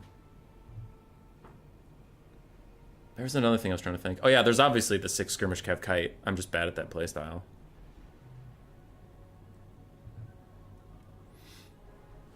I like my only pick into Dark Elves that works well. That and Ogres I haven't played since patch though. John, I am curious what your build was for Norska versus Dark Elves. Is it? Oh, I wonder if Ice Wolves, because Ice Wolves are jacked now, aren't they? Yeah, they might run down Scourge Runners. You might be onto something there. I don't know. I think Norska's good. I think they're solid. They're not top of the meta, but they're good. And I think it's really nice. There's a lot of shitty things to complain about the meta.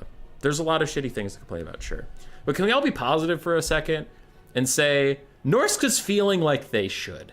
What are the builds that are doing well for Norska right now? Is it 6 Marauder Horse Cav, run around like a bitch while the rest of your army does nothing?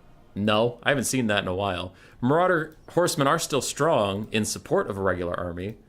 Sure. But the way Norska has been feeling strong, spamming Ice Wolves, Skin Wolves, Trolls have even been making a comeback. Marauder Champions are good now. The Marauder frontline wins most frontline fights. Their Lord slot still sucks. Wolfric needs buffs. They need more Lord options. Throg's good. He's fine. But, like, I mean, Norska's beasts are actually performing pretty good. Their infantry's performing pretty good. And that's the Norska people, as far as I've heard, have wanted. You know, it's not just like Norska, the 6 skirmish cav faction. It's like, all right. We're feeling pretty good. Famir's got some buffs. I've been enjoying them. I don't know. I think it's a good time for Norska. They're a fun faction to play as. I would think they're a fun faction to play against, but I don't actually play against too much Norska, so. Actually, I played against the green ones, Norska, in the faction war. And that result is waiting to be cast, but I like Norska. I like playing as and against them. I think they're a fun faction. Same with the Chaos Dwarves. I think Chaos Dwarves are fun to fight as and against. Now, there are certain builds that aren't fun, but in general, the faction's fun to fight. I like them.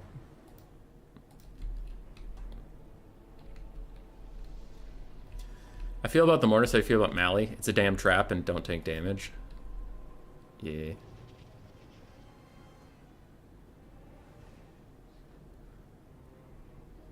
I feel about the Mortis. Wolf stack, a cheap metal caster. Okay. 4 Ice Wolves, 4 Skin Wolves, 4 5 Marauders, 2 regular Wolves. Shoot Mortis engine with arrows. Yeah. Wolfric should have AP damage, man. How's he gonna duel people with no AP? Wolfric sucks.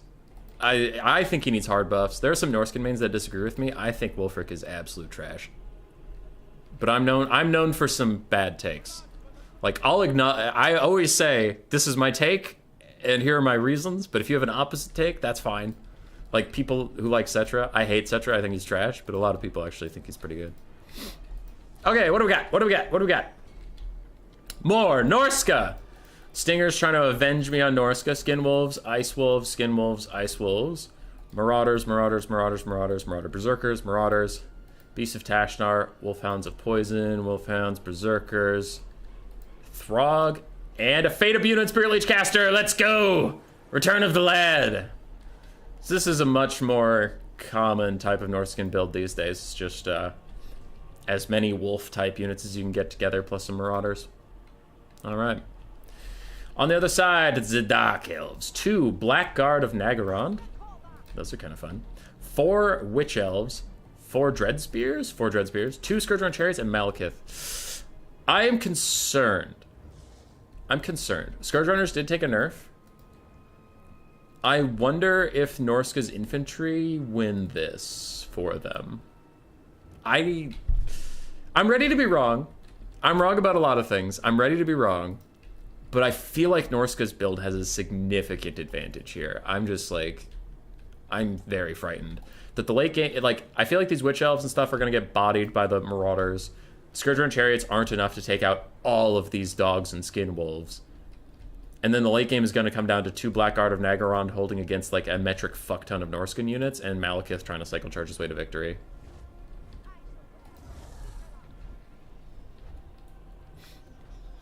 They teased a Kurgan Legendary Lord for Norska back when Immortal Empires was released. They did? Who? Where? How?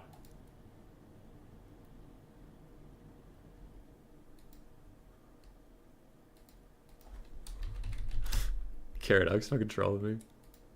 Buna will eat Blackguard. No, no, no! No, no! Buna sucks against Blackguard because they have 100 models, and 100 models isn't 24, and apparently if you have 24 models, you instantly die, but if you have more or less than that, you take 0 damage and you're fine. This is a joke. This is a joke referring back to something else. Yes, Buna will be quite good versus the Blackguard. I could see a Norska rework and DLC that adds a Legendary Lord for Norska and Kislev. That would be sick. I think a Norska versus Kislev DLC would be nice, and then maybe Cathay versus Ogres. Maybe? That would be pretty funny. And we're off! The battle commences. 2 Scourge Runner Chariots. Gonna be largely unopposed without any skirmish cav or artillery of any kind, right? These Scourge Runners are gonna be just fine. I really wonder if they're going to get the DPS out they need to, though. Because, like, 2 Scourge Runners going to use all of their ammo rather quickly, and if Stingers balances it nicely, he could... I mean, actually, I don't know if Skinwolves straight up die to Scourge Runner rounds, but if they don't, he can back off the Skinwolves, they take shots, regen up, and run back in. I like this Norska build a lot. This is very, very good. Dun, dun, dun, dun, dun, dun, dun. Scourge Runner Chariots. I haven't seen them too much since the nerfs. The alleged nerfs were just a bug fix where apparently they were firing twice at the same time. Didn't know that was really a thing. Ooh, and the first volley misses. Damn.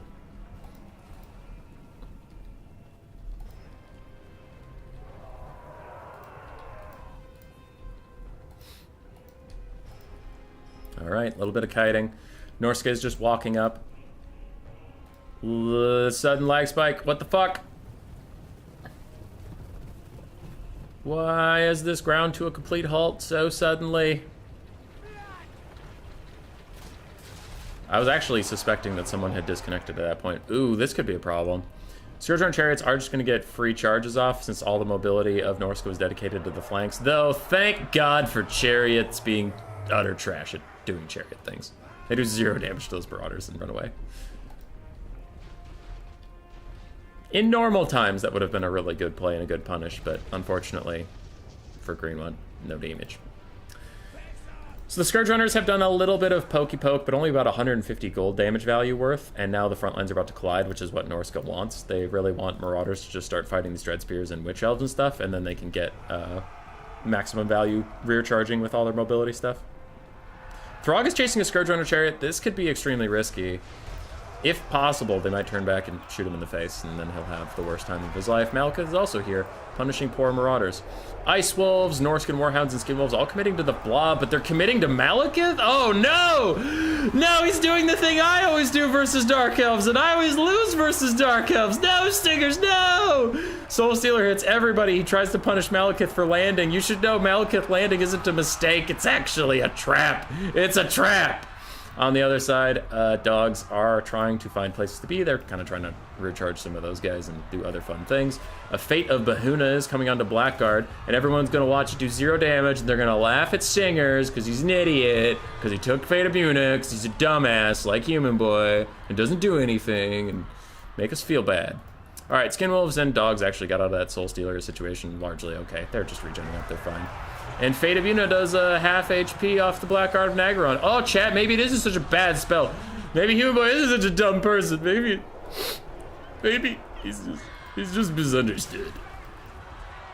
Throg is slapping some Scourge Runner Chariots, doing his best, and the dogs are rear charging Dread Spears and kind of half charging Witch Elves, though they are about to get Rampage, so we'll see how that goes for them. And Throg gets away from the Scourge Runners. Doggos are sprinting down some Dread Spears and Witch Elves, fighting Berserkers, who are just kind of better at what they do in general, which is fine. Norska needs some nice things in the world. Come on.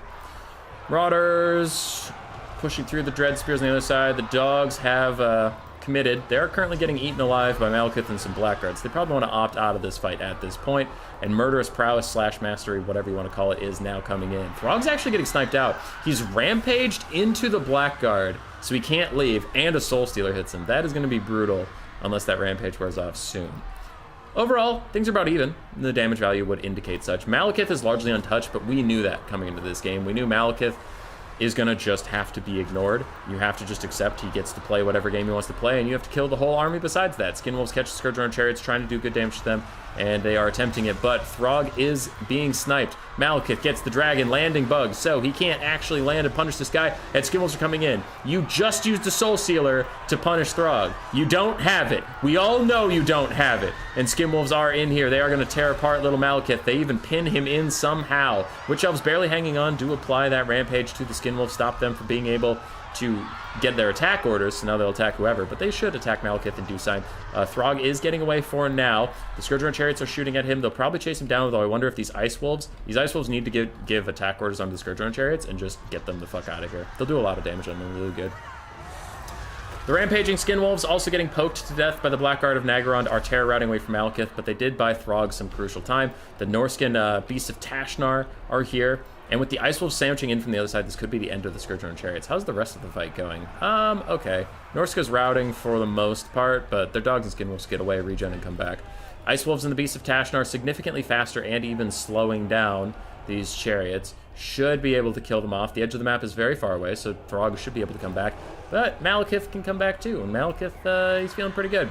We need another Fate of Buna. It needs to hit that. It needs to hit that Blackguard. Do it. Hit that Blackguard. Do it. This is bad. This is a real bad situation.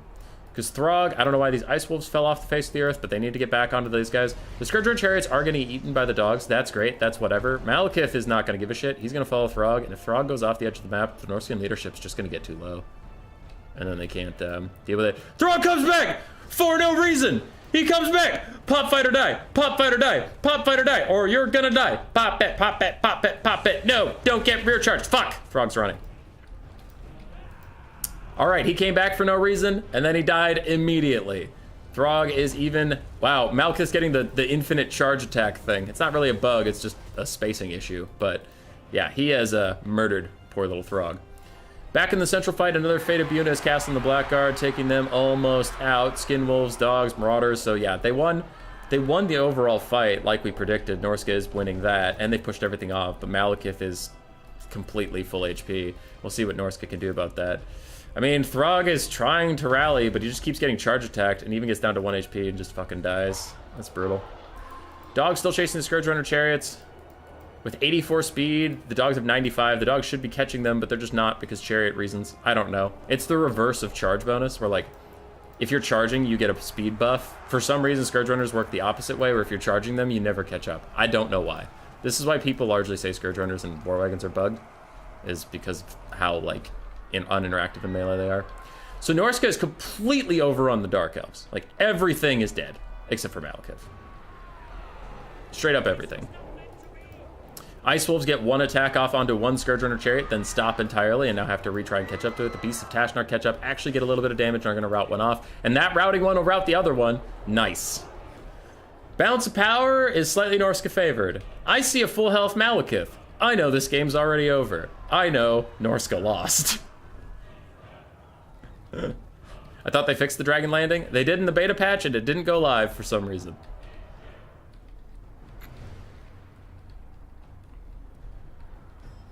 Scourge Runner's got a scooch bonus. Yeah. Norska uses cast Lord. I think it was a bad angle for running into that unit with the chariots. Side charge on unbraced infantry is the perfect angle. I was running away from it. It was in the corner. Oh, okay. Huge Soul Stealer. Damn. Yeah, it's true. Sorry. I'm catching up with chat while this is getting cleaned up. There's not a lot of analysis. Malekith is chasing off some Skin Wolves, and the rest of the Norscan army is chasing off the Scourge Runner Chariot and the Blackguard. That's it. Okay. The dread Fate of Buna, Fate of Junior. I feel like where Wolfrick's metal really helps get to Mally's 0 armor plus Ice Wolves need speed 2. Yeah. That's fair. Hunter Champions is really good. You didn't hear no bell. They generally did, but that was trying to line the top of the dragon. Hey, guard. Scourge Runners have the invisible dump truck that protects anyone from getting them from behind.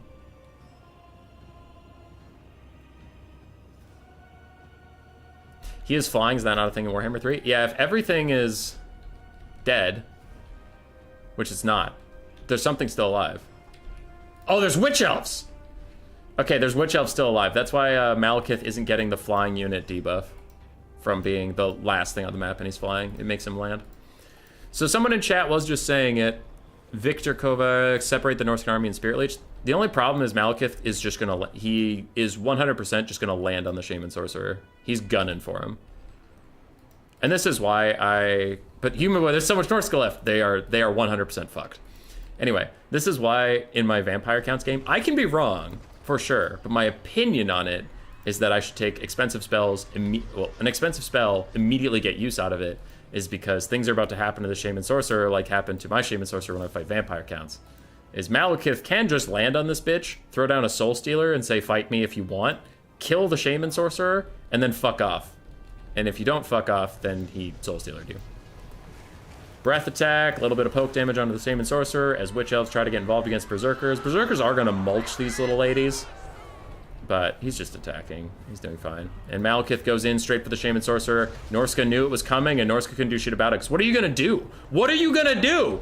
Fight him? Okay, you're going to get Soul Stealered, so you just have to sit. You just have to send in one thing, get Soul Stealered, wait for it to wear the fuck off, and then charge in. So here's the Soul Stealer. It hits like everything. Now we can charge in because the Soul Stealer won't latch onto something after it's already gone off. So these Skin Wolves need to get in now. Spirit Leech does go down onto him. Malekith's just going to ignore the thing. He dives onto the Shaman Sorcerer. He hits him. He punts him over the head of some Skin Wolves who are here to intercept the Malekith. This is actually huge. This is actually huge. Holy shit, Norska could fucking do it. They're hanging in there. Half HP on Malekith. He uses a Gaze of Balance to get them off. And no, the stupid Skin Wolves tear out. You fuckers, you had him. This was your one chance. The Shaman Sorcerer's also routing. Why are you routing, you dumb bitch? Get back here. You're fine. You're behind a pile of werewolves. If I was behind a pile of werewolves, as many werewolves as needed to be quantitated into pile form, I would feel safe as fuck. Your leadership's fine. You get back here. You get back here and you Spirit Leech that man. Good boy. All right. Skin Wolves still fighting. These other Skin Wolves just tear out. They're back in the fight. They can't tear out anymore. Malekith's actually in huge trouble. He's saving up for another Soul Stealer. I don't know if he has it yet.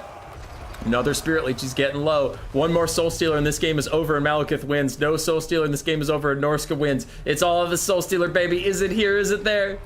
Does he have it? Does he have it? Circlet of Iron is charged. He has tons of winds of magic. There it is. There's the Soul Stealer. He wins the fucking game. It's over. He wins. Fuck you. Bounce Power thinks it's over. Nah, dude, it's over the other way. You're wrong. I'm right. I'm always right.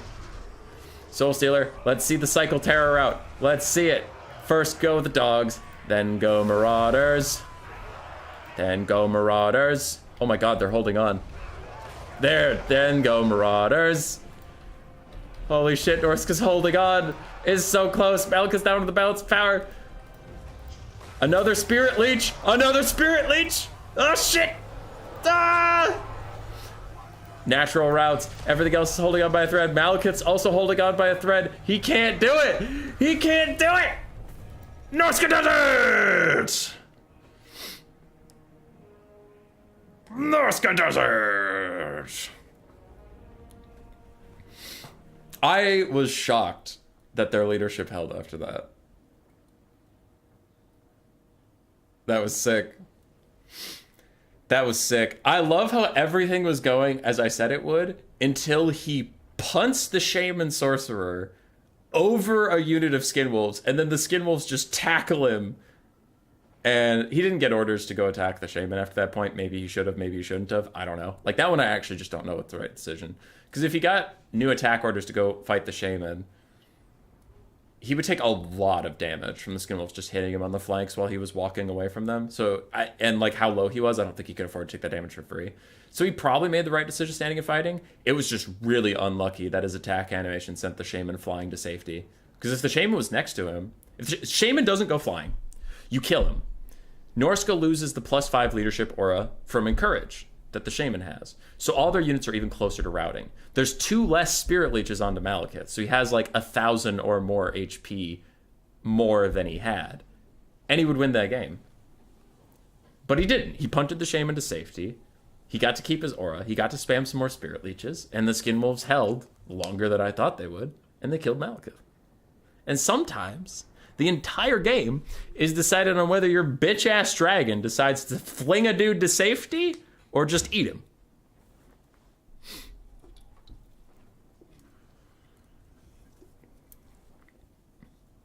All right, Malekith, 3,700 value. Blackguard number 1, 1,200. The other one, 1,300. So they actually paid for themselves. Quite nice.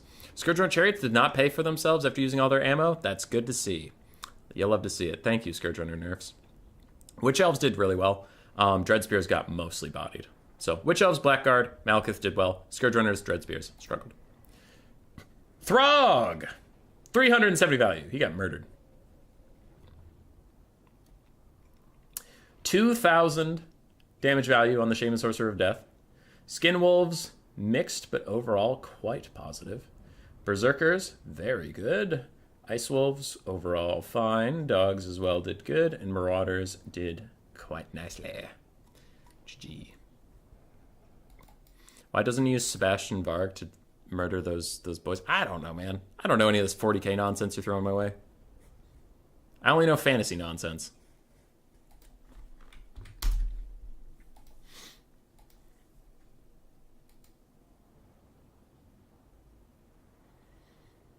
How do you feel about Scourge Runners versus Cold One Chariots? I feel like Cold One Chariots are still trash. Scourge Runners are nice. I don't think... It's very early. That is, like, honestly the second game I've seen Scourge Runners. I think Scourge Runners are now just good, not OP. That would be my take. That game slapped. That was so good.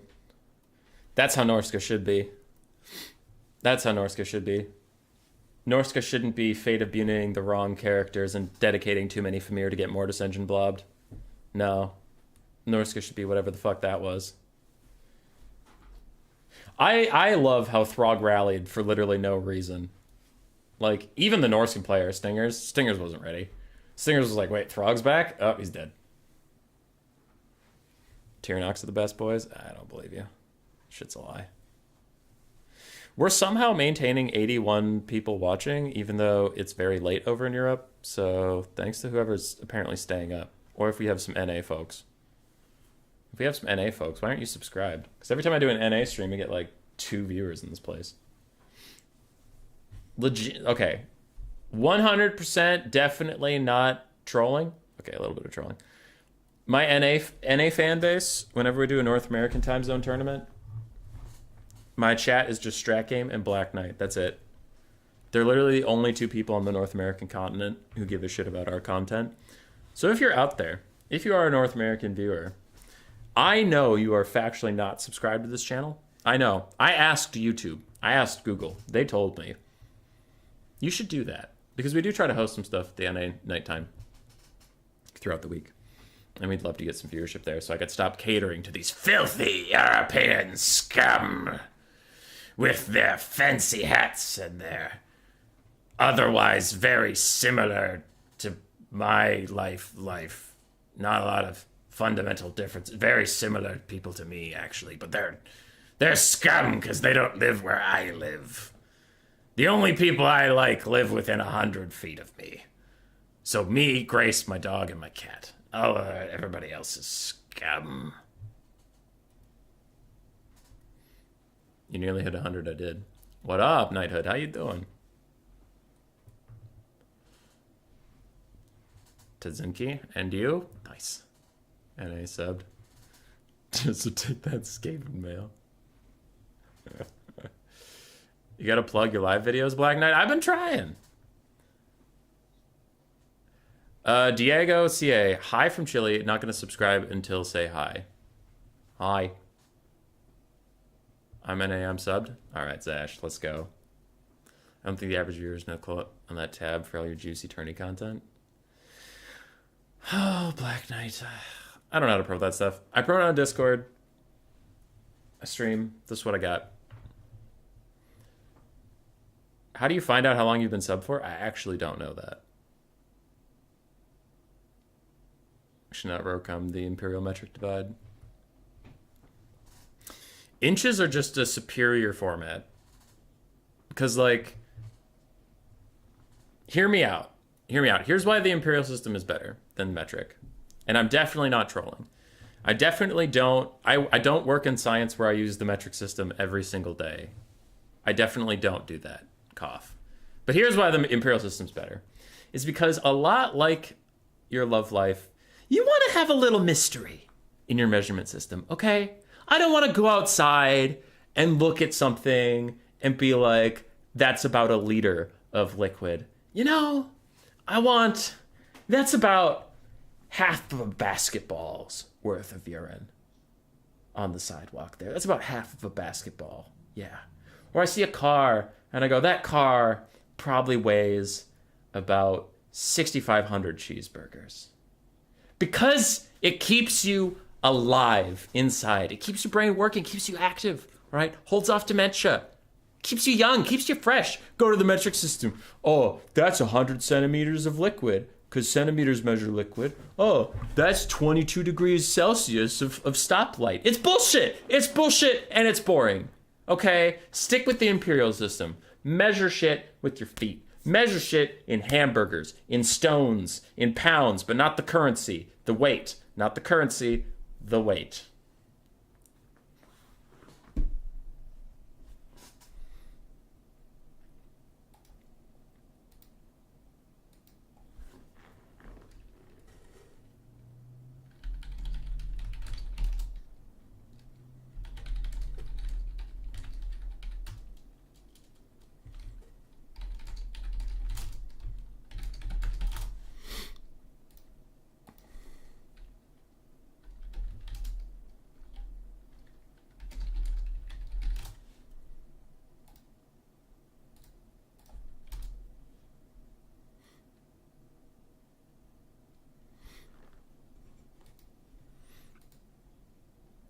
All right, thanks, Diego.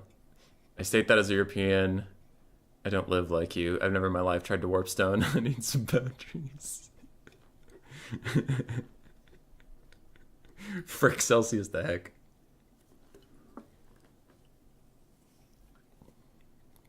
Football cards greater than acres / square anything. Yeah, that's pretty good. No, I use a ton of metric for work. I measure my column heaters in Celsius. All of our mobile phases are made in milliliters and liters. Bathtubs for volumes. That'd be complicated, especially for science, because I use so little of things where it'd be like, I am using 1/10,000,000th of a bathtub. Add a fonts for weight. Bangs. All right, what do we got? Hiles versus Empire very suddenly. Jesus Christ.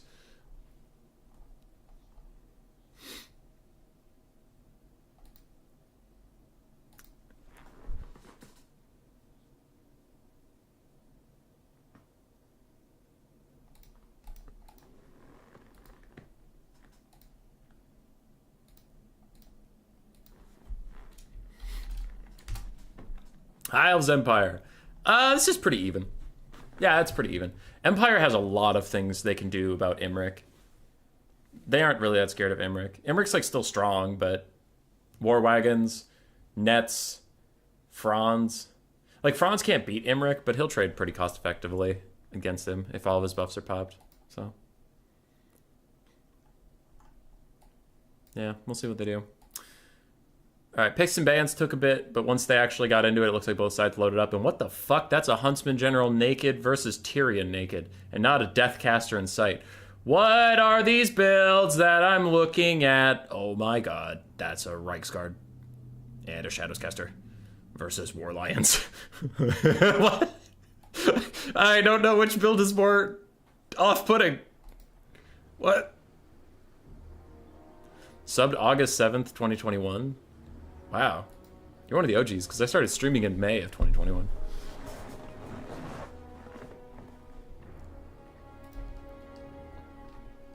It's elephant with PH in English. Yeah. What measuring system do they use in China and Japan? I would assume metric, but I actually don't know.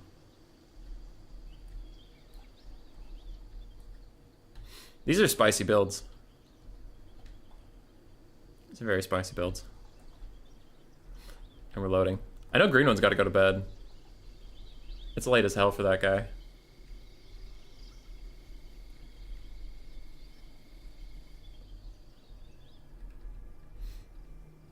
You guys think there are fish in this river? Aw. There were no fish. They're gonna set up their builds, so I'm not gonna cast them for a second because they're just gonna move, and then I get pissed off. Never mind, we're fucking going for it. Was it 4 Reichsguard? 3 Reichsguard, 2 Empire Knights, triple War Wagon, a cannon, a Shadows Caster with Fate of Buna, and I'm so used to saying Fate of Buna. A Shadows Caster with Melkoth, Mystifying Miasma, and Pit of Shades. We have a Huntsman General, butt naked with nothing on him, and then a whole bunch of Spearmen and Swordsmen. That's the Empire build. It was nice and easy. For the High Elf build, we have 2 Illyrian Reaver Archers. We have Tyrion, heir of Venarian, wielder of Sunfang, defender of the Phoenix Crown, savior of Ulthuan, and all elves. Those are all of his titles. You have to say it every single time. Tyrion, a mage of life with dwellers below and Earthblood. I saw triple War Lion. There they all are. War Lions of Chryse. We have 4 Rangers. We have 2 Dragon Princes and an Archer with light armor. And some birdies.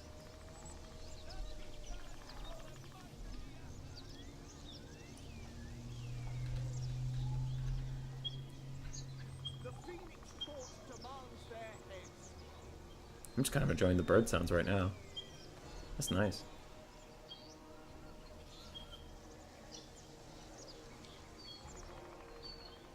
Okay, no joke. Like, fuckery aside, that is a really cool effect. To just put in some legit bird noises. Not some half-assed bird noises, but like real bird noises. I can hear multiple species of birds. They're at pretty believable intervals. And I can't figure out where the loop is. Okay, alright, CA. Alright, you did good that one. You did good. The Horn of War has been called. So the Empire with their 1 Great Cannon can force the High Elves into them. They don't really have to do anything. They can just sit here and get value out of their cannon. The High Elves are forced to move. So the High Elves are going for this big flank overload. That's going to get a little fucked up with the cannons. They weren't really anticipating their opponent bringing the cannon. And now that forces you to be much faster about your decision making because every moment you delay, you die a little bit more. Any Command & Conquer Generals fans out there? Dr. Thrax? Huh? Yes? No? Yes? No? Turn the leaves on for immersion? Oh, I should have. Foliage.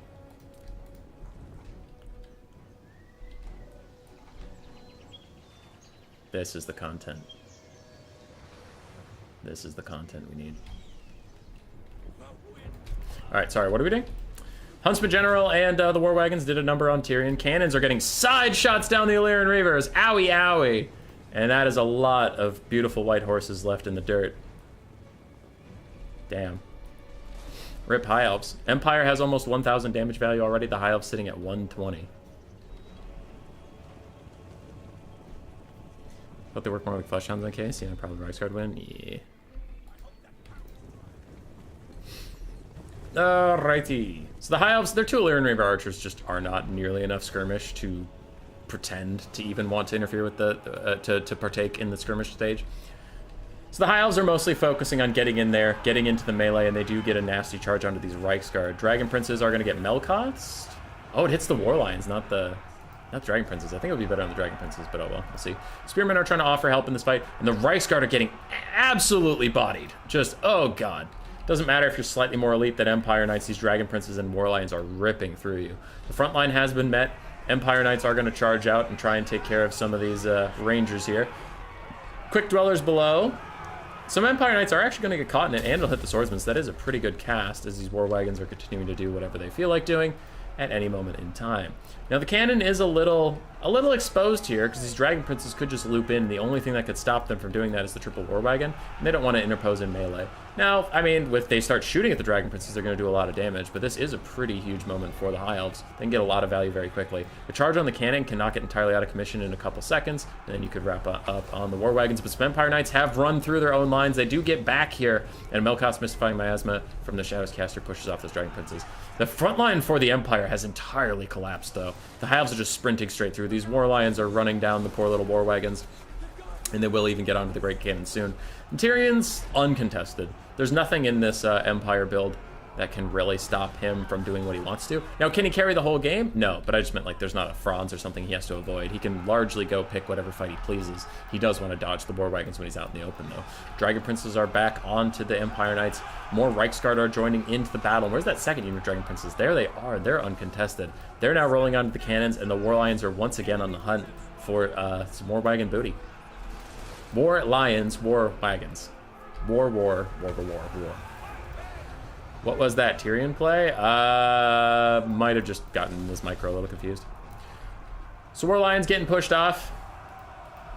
Melkoth's mystifying miasma again on the Dragon Princes. One of the Dragon Princes is almost dead. The other Dragon Prince is very healthy, but the War Wagons still chilling, and even with their ammo nerfs, they're fine. They're all at half or above. The Empire are just throwing bodies into the fire. But this is a body you can't afford to throw into that fire. Tyrion dives onto the Huntsman General, then runs around in a little circle just to instill fear in his opponent. Just to make sure he really knows how fucked he is by fighting the heir of an Aryan. In 1v1 combat, he runs alongside him, shoves his burning sword in his face and says, "Look at it! Look upon Sunfang!" And then War Wagons have some words with him, and Tyrion says, "Never mind! Sunfang out!" And he pieces away from there. War Wagons just fleet his ass. And Tyrion's in trouble.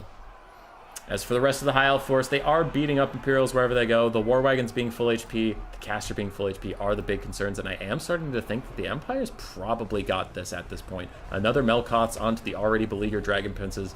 And the High Elves are just running out of, they're running out of juice. They're running out of stats. There's a full health War Lion coming in from somewhere. Don't know where the hell he was. But the main point is Tyrion's so low. If he doesn't get a Heart of Averlorn pop, and he actually like routes or something, this game could just end. As the War Wagons continue to kite back, Empire Knights are chasing Dragon Princes. And the Illyrian Reavers are trying to do something about the War Wagons, but they just can't. These Empire Knights do need to come back into the fight, though, and do something. They're kind of standing off by the white line, but that's not doing them any good. I think originally they were chasing these Dragon Princes, but now they're just mucked up. There we go. They're sallying forth, because they don't, like... As much as white line camping's a rule, actually it would not help the Empire to take position here, because they're on the inside, so they would route quicker, and also look at their fucking leadership, like, they're gonna route any day now. So getting away from the white line is a good idea, not just for the rules, but also, like, to, you know, not fuck yourself over and instantly route off the map. War Wagons continuing to go blat, killing everything. Big Pit of Shades. Yeah, nice Pit of Shades. I wonder if Melkoth's wasn't just more worth it, though. Melkoth's has been destroying the Dragon Princes. But actually, no, never mind. I take that back. That's pretty good, because the Rangers are actually turning into a problem. Your War Wagons don't want to waste their ammunition on tons of chaff. So you do got to soften them up. That was a good Pit of Shades. Okay, yeah. Green one, I see what you're doing. That's pretty nice. That's pretty nice. Tyrion's back in. This time he slams in the Huntsman General and gets a big shot. He takes a second swing, and as long as he swings, he's going to be fine. As long as he doesn't do that horse thing where he runs around in circles. The Huntsman General went from some full health to half. And the War Lion rear charge. Huntsman General is going to rout any second here as Tyrion just whoops his ass. The War Wagons are still doing fine. I think the Empire's in a good spot overall. The Huntsman General was not key to their success. He was just kind of around. And the War Wagons are high enough HP that their leadership won't be affected. And the War Wagons are going to have to win this fight for the Empire. What I do worry is if the Huntsman General dies, a lot of the stuff that's barely hanging on is going to get routed off. And then maybe the High Elves just win on number of bodies still left alive. The Shadows Caster still fights the Grey Wizard is fighting the Mage of Life. She's gonna win. She's an elf. She has way better stats than you, so you do need to kind of fuck off and let this just let it go. That he does do. Huntsman General is off the field or dead.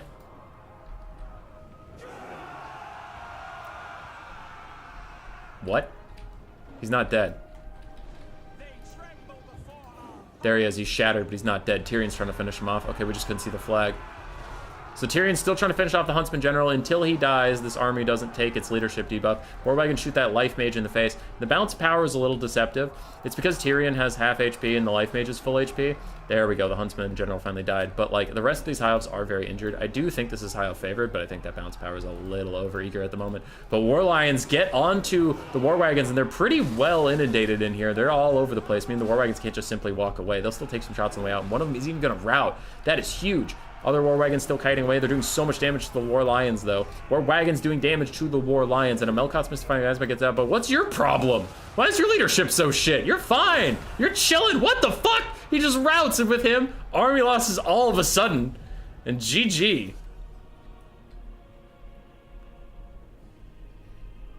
GG. All of a sudden the Empire loses. So green 1 pounded my ass into the dirt. Stingers comes in with the 2-0, and green 1 can finally go to bed. And those were some spicy, spicy builds. GG, well played. To the lads, to the boys. And yeah, Melkoscaster did it excellently. War Wagons did fantastically well. The Reichsguard just got outclassed by those War Lions. The War Lions were really, they were nice to sprinkle in with the Dragon Princes because they actually have armor piercing. It doesn't matter that they're not true cavalry or that they have anti-infantry. It's just the armor piercing alone to get through Empire Knights. Because Empire Knights relies super heavily on their high armor values to keep them safe, not their stats. Their stats are pretty meh. That was quite good. Rangers did fine. They cut through the front line okay. Lunar Reaver Archers were around, but it was mostly the Dragon Prince and the War Lion show. And the War Lions actually got really respectable value. GG. GG, well played, lads. GG, well played. Is finals the best of 5, or what are we doing? Games with best of 3 using the following pick system. Okay, yeah, seems fine. GG, well played.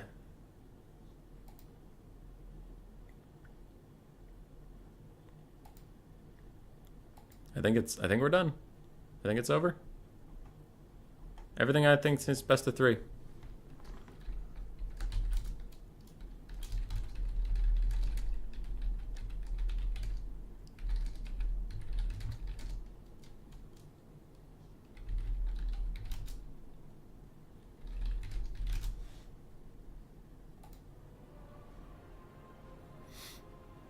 All right, Stingers is the winner for today.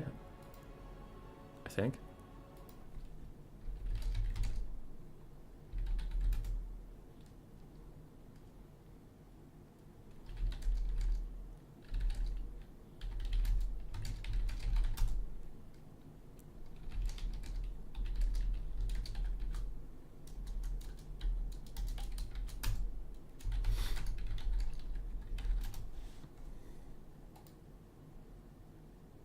All right. Sorry, I was just messaging some of the players, making sure we're good. That is it for today. Hope you had a good time. We had some pretty awesome games. Some pretty good people. Quick think of something so Green One can't go to bed. Nah, he deserves to go to bed. I gotta go make dinner with Grace too. It's 6 o'clock here. So anyway, thank you so much to RTK in general for hosting this tournament. This was not my tournament. I'm just a guest caster, so thanks to them for setting all this up. That was very nice of you guys. Thanks to Platypus for being the lead man that talks to me on these sorts of things. Big congratulations to RTK Stingers. Kind of a little bit of a conspiracy there that Stingers ends up winning the whole thing, and he's from RTK. But he did fantastically well. Good job to Green One. Knocked me out. Came in a solid second place out of a tournament with, I think, over 20 people. So second out of 20 is not bad at all for him. To me and Tretch, who lost in the semifinals, guess we just fucking suck. Tretch, if you're out there, I hope you feel as bad as I do. I just want to share this pain with others, and I wish nothing good upon the world. Only more misery. Thanks for the cast. Yeah, dude. Next stream coming up, maybe Wednesday, definitely Thursday. Thursday we have a stream in the EU or NA time zone that's being voted on in my Discord right now. I'm thinking we're going to do the Gladiator event. I really fucking love that format. Nobody else does, but I'll keep playing it till I die. Also, if you ever want to read the Malice Darkblade books, they're pretty good. I have been quoting that thing from the trailer a lot where he's like, through hate, all things are possible. I've been saying that to myself occasionally under my breath, and then Grace gets mad at me. So, yeah. Shout out to Malice Darkblade. I don't know why you're busted as fuck right now in the meta, but I do really like your voice lines, and I like your character. So, I kind of hope you're not busted in the future. Shut up, demon! Oh, he's so good. I don't know how to end the stream now, so I'm going to keep awkwardly sitting here and rambling about nothing until you guys leave. Go away. Buna is bad at Devargeist, though. Bowman. Good afternoon. Good morning, afternoon, and in case I don't see you, good night. Thanks, Truman Show. Also, there's still 72 of you here. Leave! Why are you still here? I can't end the stream until you go away. It's impossible. See, look. I'll show you. YouTube has this stupid gating thing where like, oh, you can't end the stream if there's more than 50. Oh, wait, there's just an end stream button. Okay, goodbye, nerds.